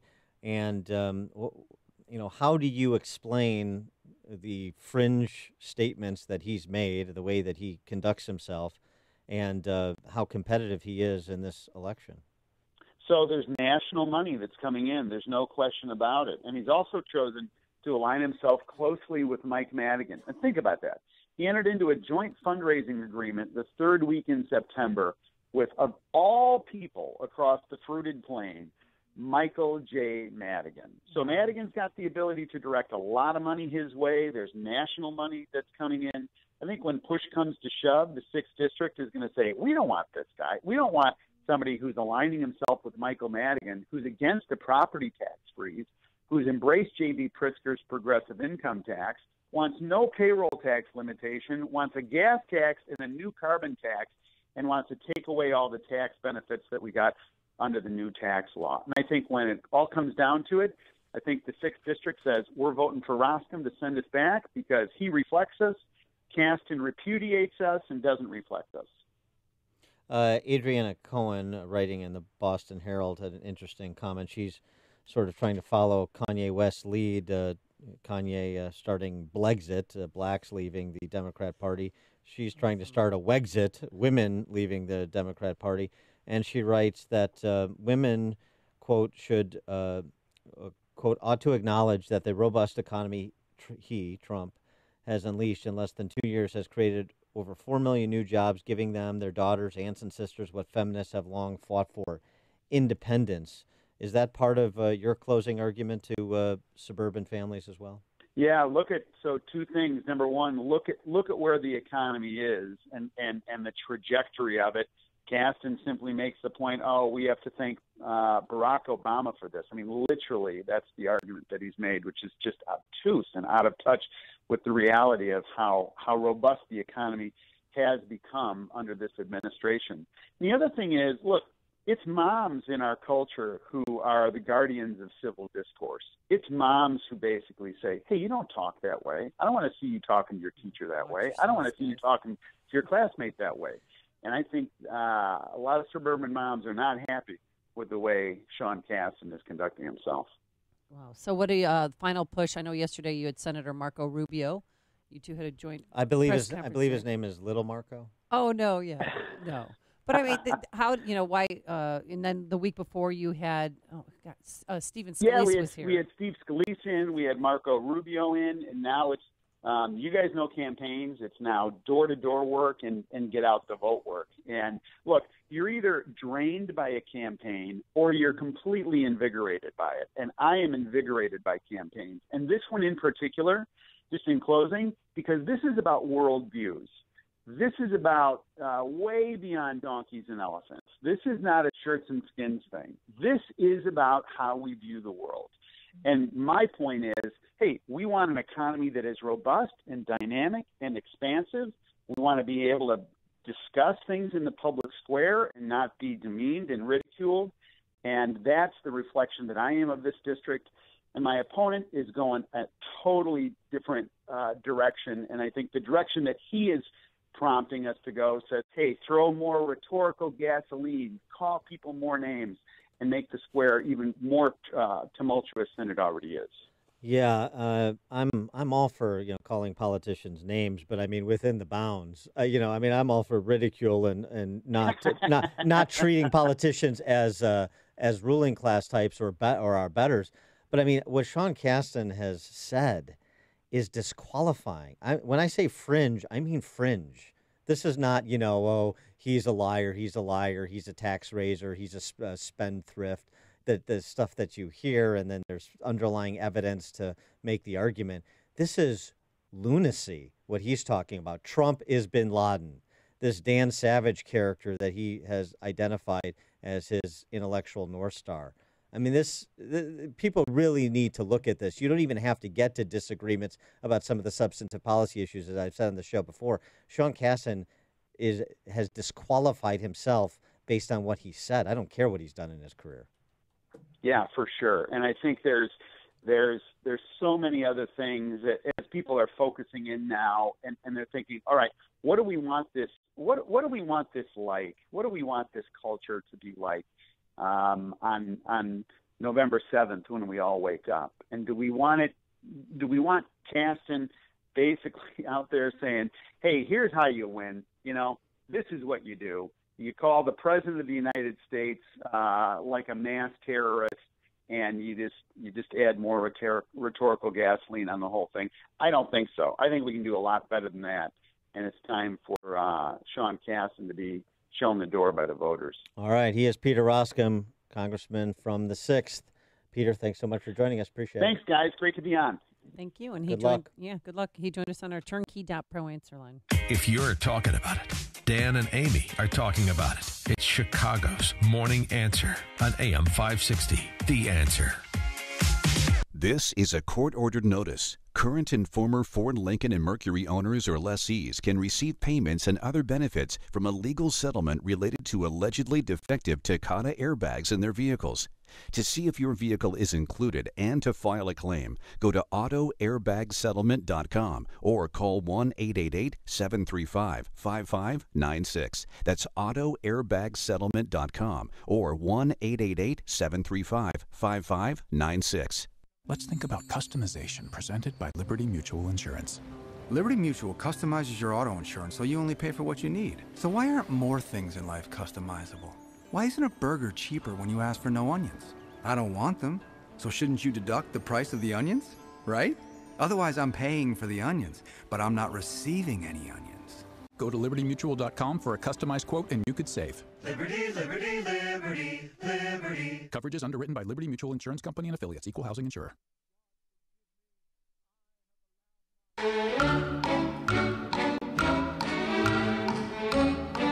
see what you did. All right, I love MyPillow and how it's changed the way I sleep. So when I heard about the new MyPillow mattress topper, I couldn't wait to try it. Now I don't know if I love MyPillow or the MyPillow mattress topper more. It's that good. And now you can get a great deal on a MyPillow mattress topper and start getting the best sleep of your life. The exclusive 3-layer design includes MyPillow foam for support, transitional foam to help relieve pressure points, and an ultra-soft patented temperature-regulated cover. It has a 10-year warranty and a cover, folks, that's washable and dryable. It's made in the USA and has Mike Lindell's 60-day money-back guarantee. You'll get the total body support you need and sleep better. And right now, you'll save 30% when you use the promo code Amy. Plus, you'll receive 2 standard MyPillows absolutely free. Or you can still receive the buy one, get one free offer if you just want the MyPillows. So visit MyPillow.com. Type Amy in that promo code for 30% off. Or call 800-489-0201. Did you know that studies have shown that we need over 10 servings of fruits and veggies every single day? If you're like me, it's hard to find the time and money to prepare and eat all of those fruits and vegetables. Who can do that? Yet we know that proper nutrition can prevent health problems, give us energy, and help us heal faster. Balance of Nature has spent over 20 years researching and delivering solutions to this problem. We can ensure that you consume over 30 different fruits and veggies every single day. Our capsules are filled with 100% real whole foods. There isn't a single thing added to Balance of Nature products. They're pure. We spent an incredible amount of time on the quality of our products. We do this for you. We do it for our own families. Give yourself a break and give your body what it needs. Call now to receive 35% off your first Balance of Nature order. Call 1-800-2468-751 or go online to balanceofnature.com. Use promo code CHICAGO. On AM 560 The Answer, we talk about the important issues that affect your world. Things like the economy, education, and foreign policy. There's always so much going on in the news that we don't always have the time to focus in and talk about the big ideas behind the important issues. Enter Upstream Ideas online at upstream-ideas.com. Upstream Ideas, in partnership with the Illinois Opportunity Project, provides the kind of information that informs the policy discussions happening here on AM 560. At Upstream Ideas, you'll broaden the debate, move beyond partisan assumptions, and challenge accepted beliefs. Upstream Ideas goes against the current and thinks upstream. Go online now at upstream-ideas.com. That's upstream-ideas.com.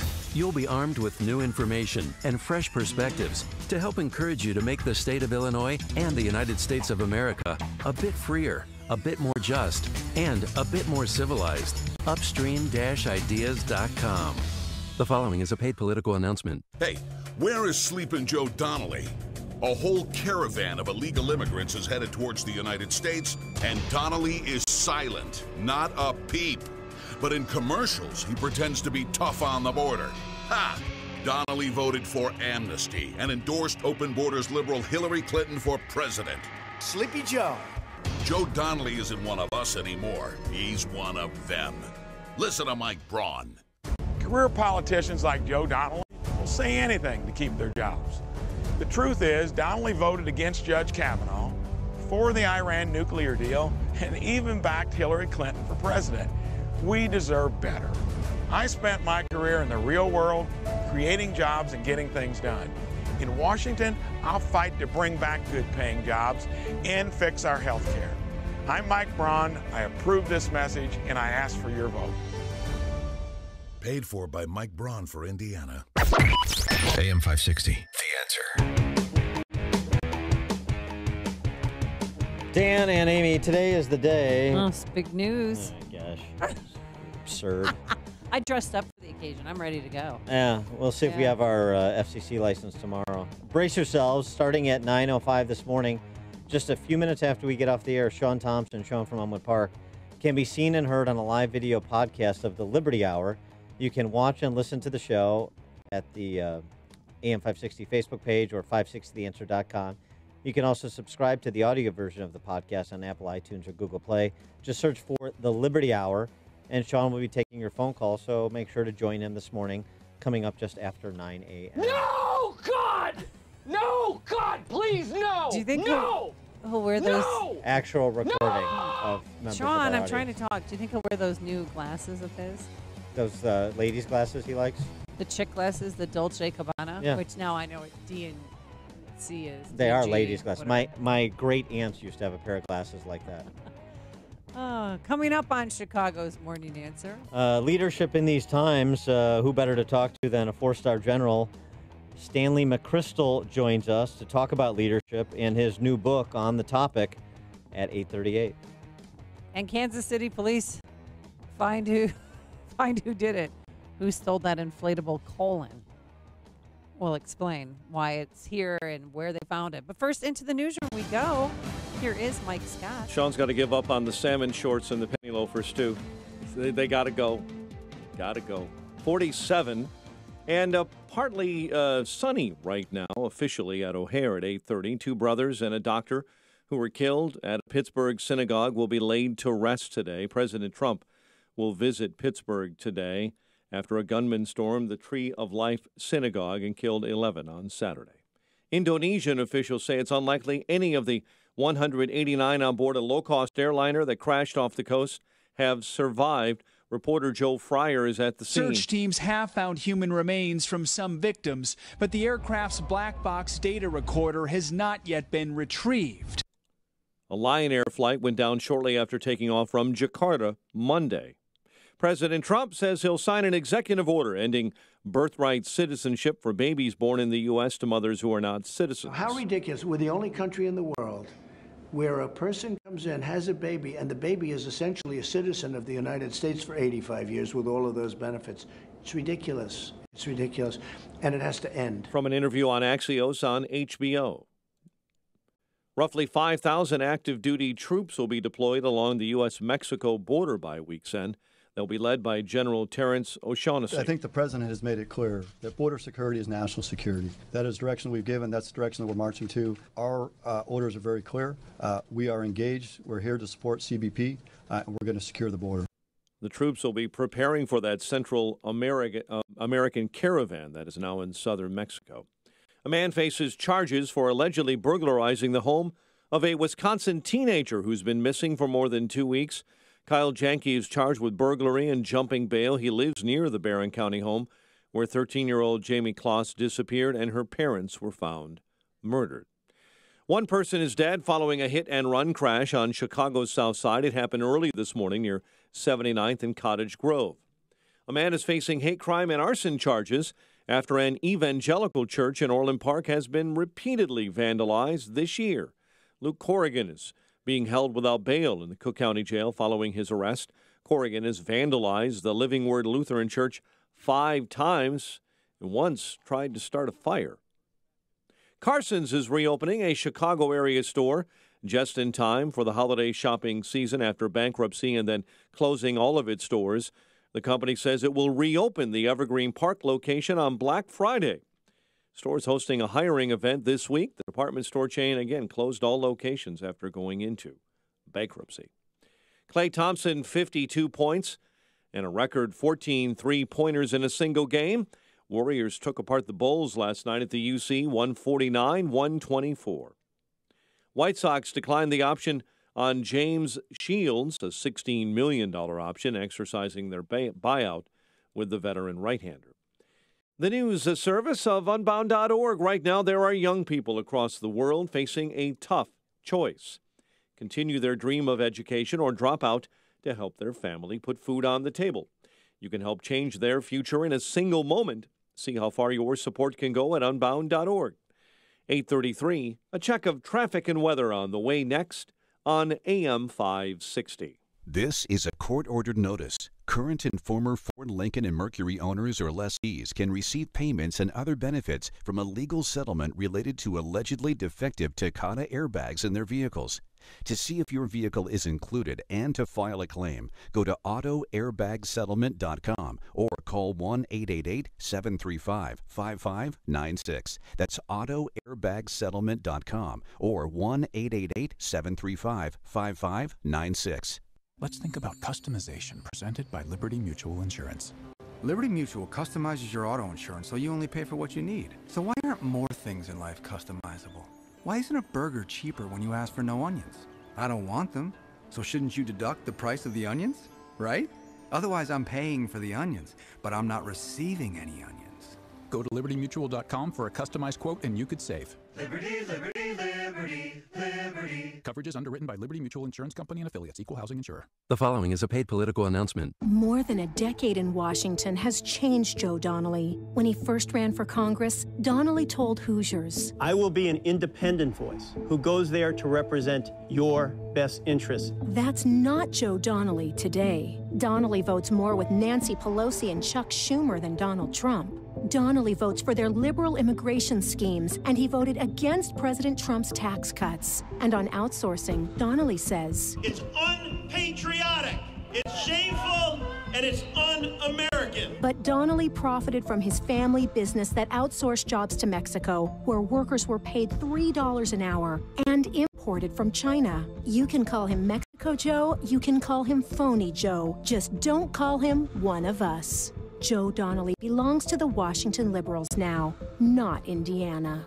Senate Leadership Fund paid for and is responsible for the content of this advertising. Not authorized by any candidate or candidates committee. www.senateleadershipfund.org. This hourly segment is brought to you by Papa Nicholas Coffee. Papa Nicholas, great coffee, period. We are tracking a breaking and developing story in north central Indiana this morning, where Indiana State policemen tell us 3 children were struck and killed while waiting for a school bus. It's happening in the town of Rochester, that's south of South Bend, north of Peru, and again, north central Indiana this morning. Fulton County Sheriffs and State Police in Indiana are responding to that scene right now. We'll keep our eyes on that for you as we head into the Alarm Detection Systems Traffic Center. Here's Jim Telemonte. The northbound Veterans Memorial Tollway is heavy this morning with delays from Fountain Toll to the Reagan Tollway and North Avenue to 290, southbound 53 and stop and go Palatine Road to Higgins. Tri-State, slow going on the northbound side, 75th to 31st, and from the Reagan Tollway to Balmoral. Adams Tollway heavy lead to the Tri-State, and the Reagan Tollway Farnsworth to Yola. Edens 20 minutes, Lake Cook to Montrose. Kennedy 56 minutes, O'Hare to downtown. 46 from Montrose, 34 in the Express. Eisenhower an hour and 2 minutes, 390 to downtown. 44 minutes from Manheim. Stevenson an hour and 18 minutes, 355 to Lakeshore Drive. Ryan is 30 minutes, 95th to downtown. 57, 32 minutes, 80 to the Merge. Bishop 422. It's traffic. I'm Jim Talamonte. From the Alarm Detection Systems Traffic Center on AM 560 The Answer. Chicago's Morning Answer continues next. Your official Chicagoland weather forecast. From the 1-hour heating and air conditioning weather center, cloudy. Shower thunderstorm hangs around today. Warmer than normal for this time of year. High 62, periods of rain, and a low of 46 overnight. 48 at O'Hare. Next news coming up at 9. Chicago's Morning Answer with Dan and Amy continues next on AM 560, The Answer. Watch today's show live right now on the Income Store live video stream at 560theanswer.com. Only the biggest stories, only the biggest guests, and only the biggest opinions. This is AM 560, The Answer. Top of the morning, Dan and Amy, lessons in leadership. Boy, this is a salient topic. I mean, it's always a salient topic, but particularly in these sad times with what's happened in the last week. Sully Sullenberger, the heroic pilot of the Miracle on the Hudson, has an op-ed in the Washington Post talking about exactly that. We have lost what in the military we would call unit cohesion, writes Sullenberger. The fabric of our nation is under attack, while shame, a timeless beacon of right and wrong, seems dead. Interesting. It's a great segue, and the timing of this book couldn't be more on point. Leaders, Myth and Reality is the name of the book. Retired four-star General Stanley McChrystal is the author of the book, and it's really an interesting approach to an examination of leadership because he does profiles of a whole range of names that you know from the annals of history, but they're not all heroes. That's one of the interesting things that strikes me about this book is there are things to learn about leadership from people who had great leadership skills and use them to evil ends. It's sort of like the smart guy bias. Oh, if somebody's smart, they must be good. Somebody can't be smart and bad. Right. Sure they can. Yeah, they can. Sure they can. You can be smart and diabolical. So I'm really interested to hear more about the philosophy behind this book that General McChrystal has written. General Stanley McChrystal joins us now. General, thanks so much for being with us. Appreciate it. Thanks for having me, Dan. Just the genesis, I mean, obviously a retired four-star general, the connection to leadership in a big organization is obvious, but why you decided to write about this and in the format that you chose, profiling leaders from the annals of history, as I mentioned. Absolutely. I'd spent a lifetime being taught leadership and then trying to practice it, and then after I retired from the military, I had written a couple books, my memoirs, and another book, Team of Teams. But I realized through all of this that I didn't think I and my two co-authors felt the same. We didn't understand the actual essence of leadership.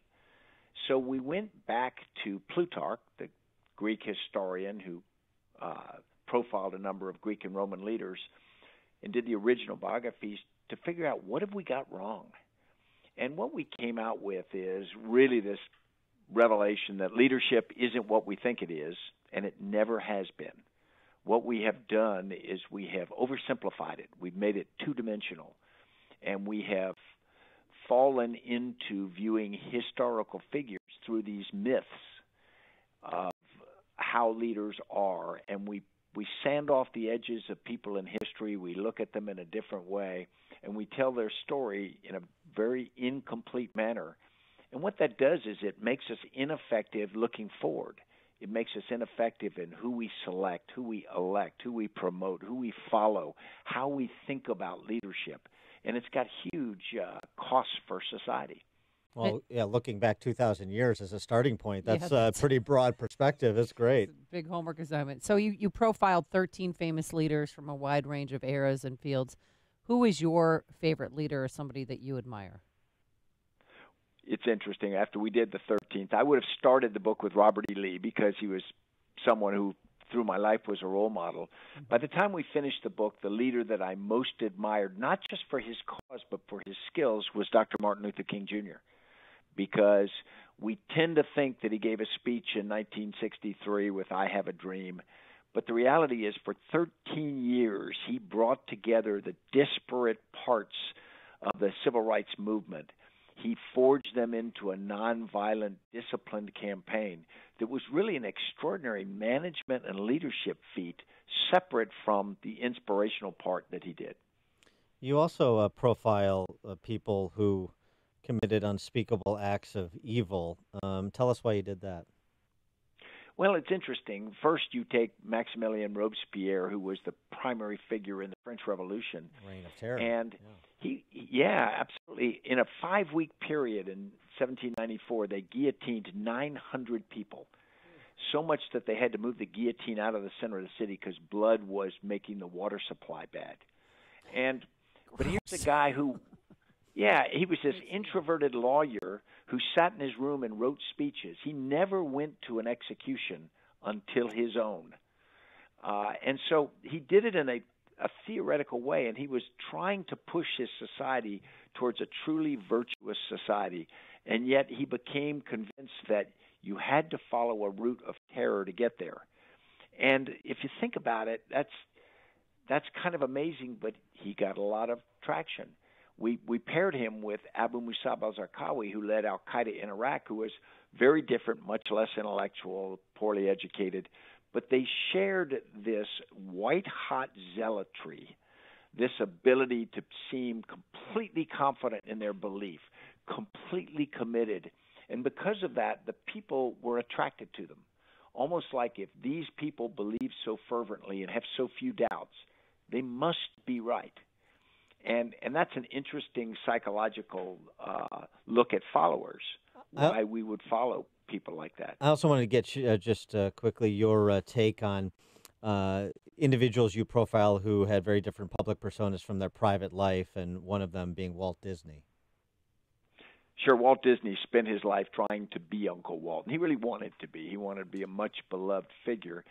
But when it came to leading a larger organization, he struggled with that, and the bureaucracy made him a more distant, a more difficult person to be around. And so there was a real distance between what he, I think, wanted to be genuinely and what he was as a leader.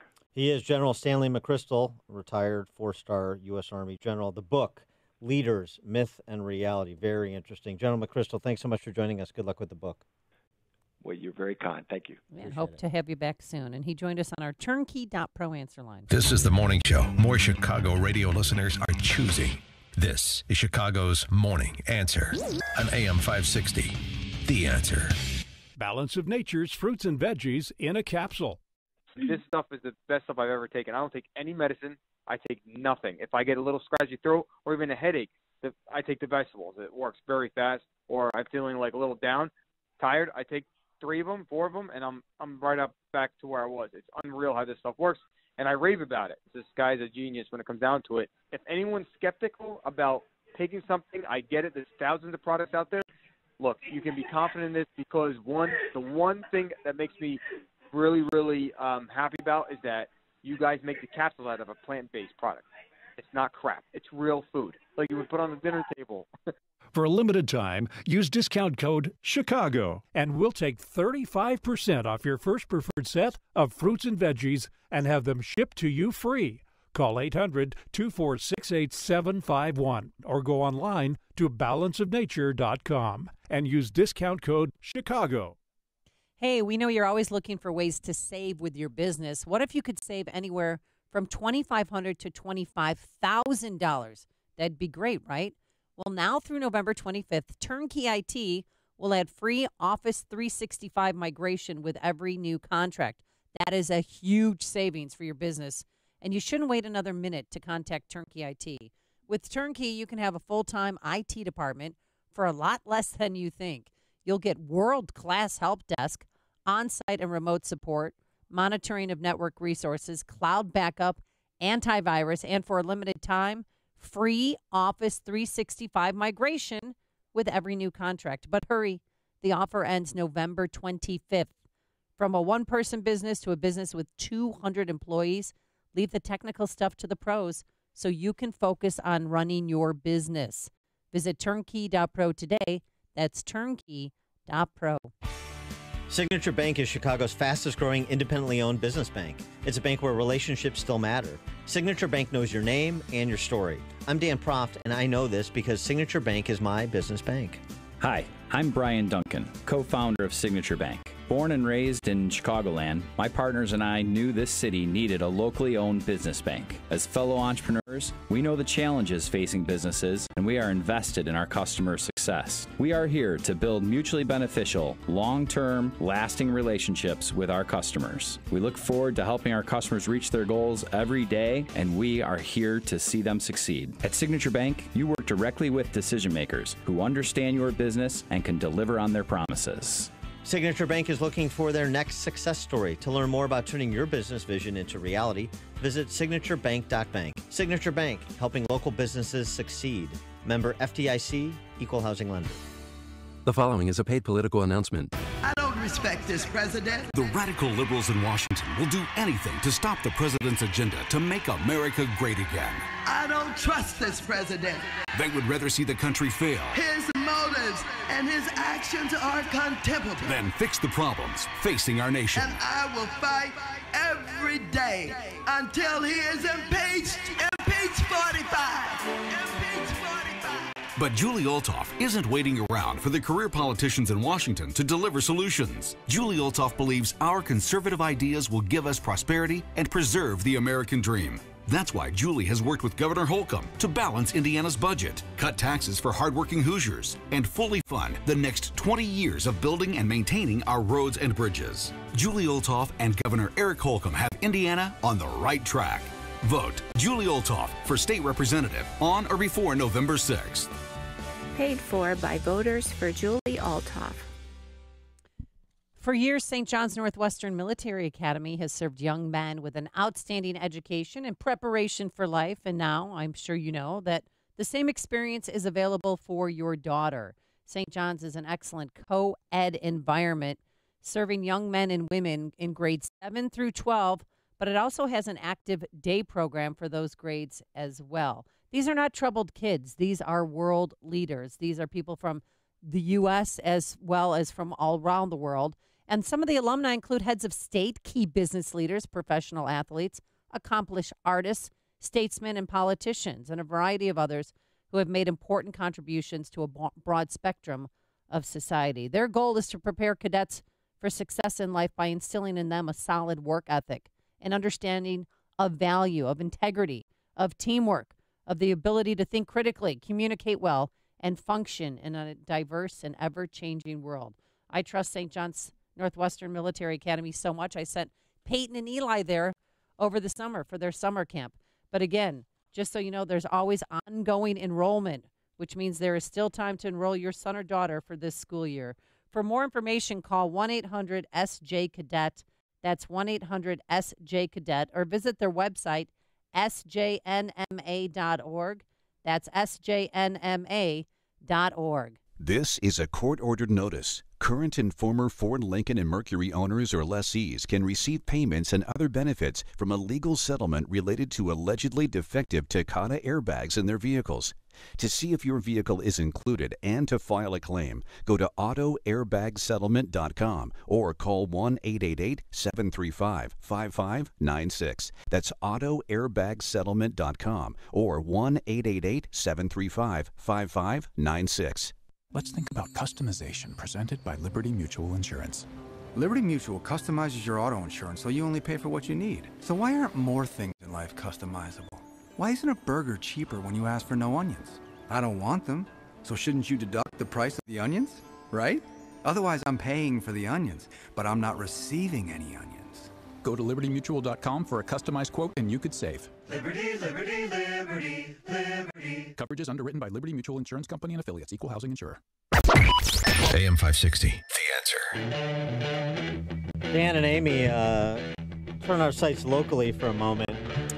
Very interesting piece from our friend Kristen McQuarrie in the Chicago Tribune. Illinois politics, conservative women need not apply. What?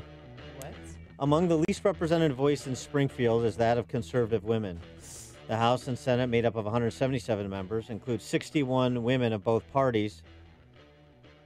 Of those women, the majority are Democrats, mostly lean left. The House now has 13 Republican women, 2. So 15 of 177 are Republican women. 15 of the 177 members of the General Assembly are Republican women. That's not a loud voice. 13 of the 118 in the House. She writes that for all that women have in common, many of them can pass a liberal litmus test. Are you listening? Suburban families and the moms and wives of those families, which leaves them on the outside looking in. Groups nationally and locally that formed following Clinton's presidential defeat in order to propel more women into office are fixed on the litmus test. The movement wants women who are pro-choice, pro-public education, meaning unlimited spend, pro-government-run health care. It's pass or fail, and the grading usually falls along party lines. Republican and conservative women with contrarian views in any category need not apply. The unfortunate byproduct of that approach is the loss of bridge building between women. And isn't that the goal of a true women's movement, asks McQuarrie. Interestingly, she notes that there are areas of commonality that could be explored and leveraged with more sincere conversation and acceptance. For example, a recent Pew poll revealed that Republican women almost twice as likely as Republican men to recognize the need for more women in office. 64% of women who identified as Republican-leaning said women are forced to work harder than men to win elections. You've worked with both men and women candidates? Do you think women have to work harder? I think women just generally do work harder. Yeah, exactly. They're more organized. I mean, Look, the conservative women really drive the conservative movement. I've said that forever. And my experience, and I've been involved with a lot of candidates, running a lot of races or participating in races. I've enjoyed working for the female candidates, both a liberal Republican like Beth Colson, as well as a conservative Republican like Jeannie Ives, infinitely more than any male candidate I've supported or worked for. Honestly. and what's the difference between? I mean, if I can put you on the spot, or I mean, more coachable. Yeah, I mean, more coachable. There's We love coachable people. There's it's not just more coachable, but also more true to their word. Okay, so they say something, they mean it. Yeah, not just and they do it. Blow smoke up. And say something, they mean it. Say something, they do it. Good. They're as I said, they're workers. Generally speaking, there's exceptions, but generally speaking, that's been my experience. I'm supporting too in my life outside this station as running a PAC. Marilyn Smolinski in the northwest suburbs, Northwest Cook, Park Ridge, Des Plaines, Elk Grove. Tonya Curry out in western DuPage, kind of West Chicago way. Yeah. So, yeah. And we're big fans here of Amy Kessem. Oh, and, of course. Let's and not Amy forget Kessem, my I'm girl. supporting her too. Amy Kessem, Chicago police officer from the Northwest Side. Sergeant. 3. Support women, conservative women. I was involved with Jeannie Ives' gubernatorial primary against Ronner. So the Republican Party has a problem with with conservative women too in this state, and that's why it's a vestigial party organization. It has a problem with conservatives in general, conservative women in particular. But McQueary goes on about women having to work harder to win elections and so forth. In other words, Republican women understand the Me Too movement. It's the Me Too movement that doesn't understand them. A number of suburban Democrat women are challenging Republican men incumbents. Be careful in assuming that electing more women. Is this on? Yes, Is this hello? on? Listen to this sentence. Be careful in assuming that electing more women will bring about greater diversity of opinion or more leverage for women. It won't. The actual elevation of women would require the inclusion of conservative women, their viewpoints and experiences, and on that, hashtag #MeToo has been clear about hashtag no thanks. So the women, it's not just your reproductive organs that should inform your vote. This is McQueary's point. So looking for more women in office, but more women in office for the purposes of enhancing the discussion, improving the quality of legislation that's passed, having more robust debate and idea formation in both caucuses, particularly the Republican caucus, since that's the one I'm most concerned about, and that she points out is so lacking in conservative women and ideas. And I think the two are connected. Excellent piece from Kristen McQueary. I'll tweet it out. Read it and share it in the suburbs where you've got cultural Marxist Madigan roll call votes running, who are female, running against male Republican incumbents. So what? It's about what's between your ears, not what's between your legs, isn't it? Isn't it? Or is it? If it is, then you're not a very serious person, are you? They have 1 week to wake up. If you're talking about it, Dan and Amy are talking about it. It's Chicago's Morning Answer on AM 560. The Answer. Chicago homeowners, there's never been a better time to permanently fix your low water pressure, rusty water, and pipe leaks by repiping your home today. Repipe Specialist has been serving Chicago for many years, collectively repiping over 35,000 homes in their 25 years in business. They've built a reputation on offering the most efficient repipe process for seamless installation and customer convenience, repiping an entire home in just 1 to 2 days, patching your walls, and providing a lifetime guarantee. Repipe Specialist only uses the best repiping materials with USA Grade L copper or high-quality PEX pipes. For a limited time, take advantage of their most affordable offer. Right now, on approved credit, prices start as low as $99 per month. That's right, a quality home repipe, wall patching, a lifetime guarantee, and prices starting at just $99 per month. They'll provide a free in-home estimate explaining their process tailored for your home. So call Repipe Specialist today for your free in-home estimate at 800-216-0130. That's 800-216-0130. 800-216-0130. AM 560, The Answer. That quiet. Somebody's chomping at the bit to get on the radio. My goodness, calm down. Sean from Elmwood Park is getting ready to start his show. I don't know if you heard. in here like Hannibal Lecter. The big "Where did it? Who done it?" caper has been solved in Kansas City. Look at that. It is a giant inflatable colon. And they discovered what idiots spent $4,000 on that? Well, they use it to get your rear in gear 5K runs that they do throughout the country to remind people to get their colon checked, to get to the colon screening. But it's a they vivid found reminder. It. Shh, guess where they found it, Dan? They found the inflatable colon deflated in an abandoned home. But if they're still investigating, if they catch them, they could be charged with a felony because it is worth $4,000. Yeah, you could stick it right up his backside. That's just, you're better than that. Thanks so much for making us part of your morning. Thanks to Justin Kosick, our technical producer. Thanks to Quinn McCarthy, our associate producer, and Keith Conrad, our executive producer. We are back here bright and early tomorrow morning, 5 a.m. Now, into the newsroom we go. Here's Mike Scott. A man charged with a hate crime after a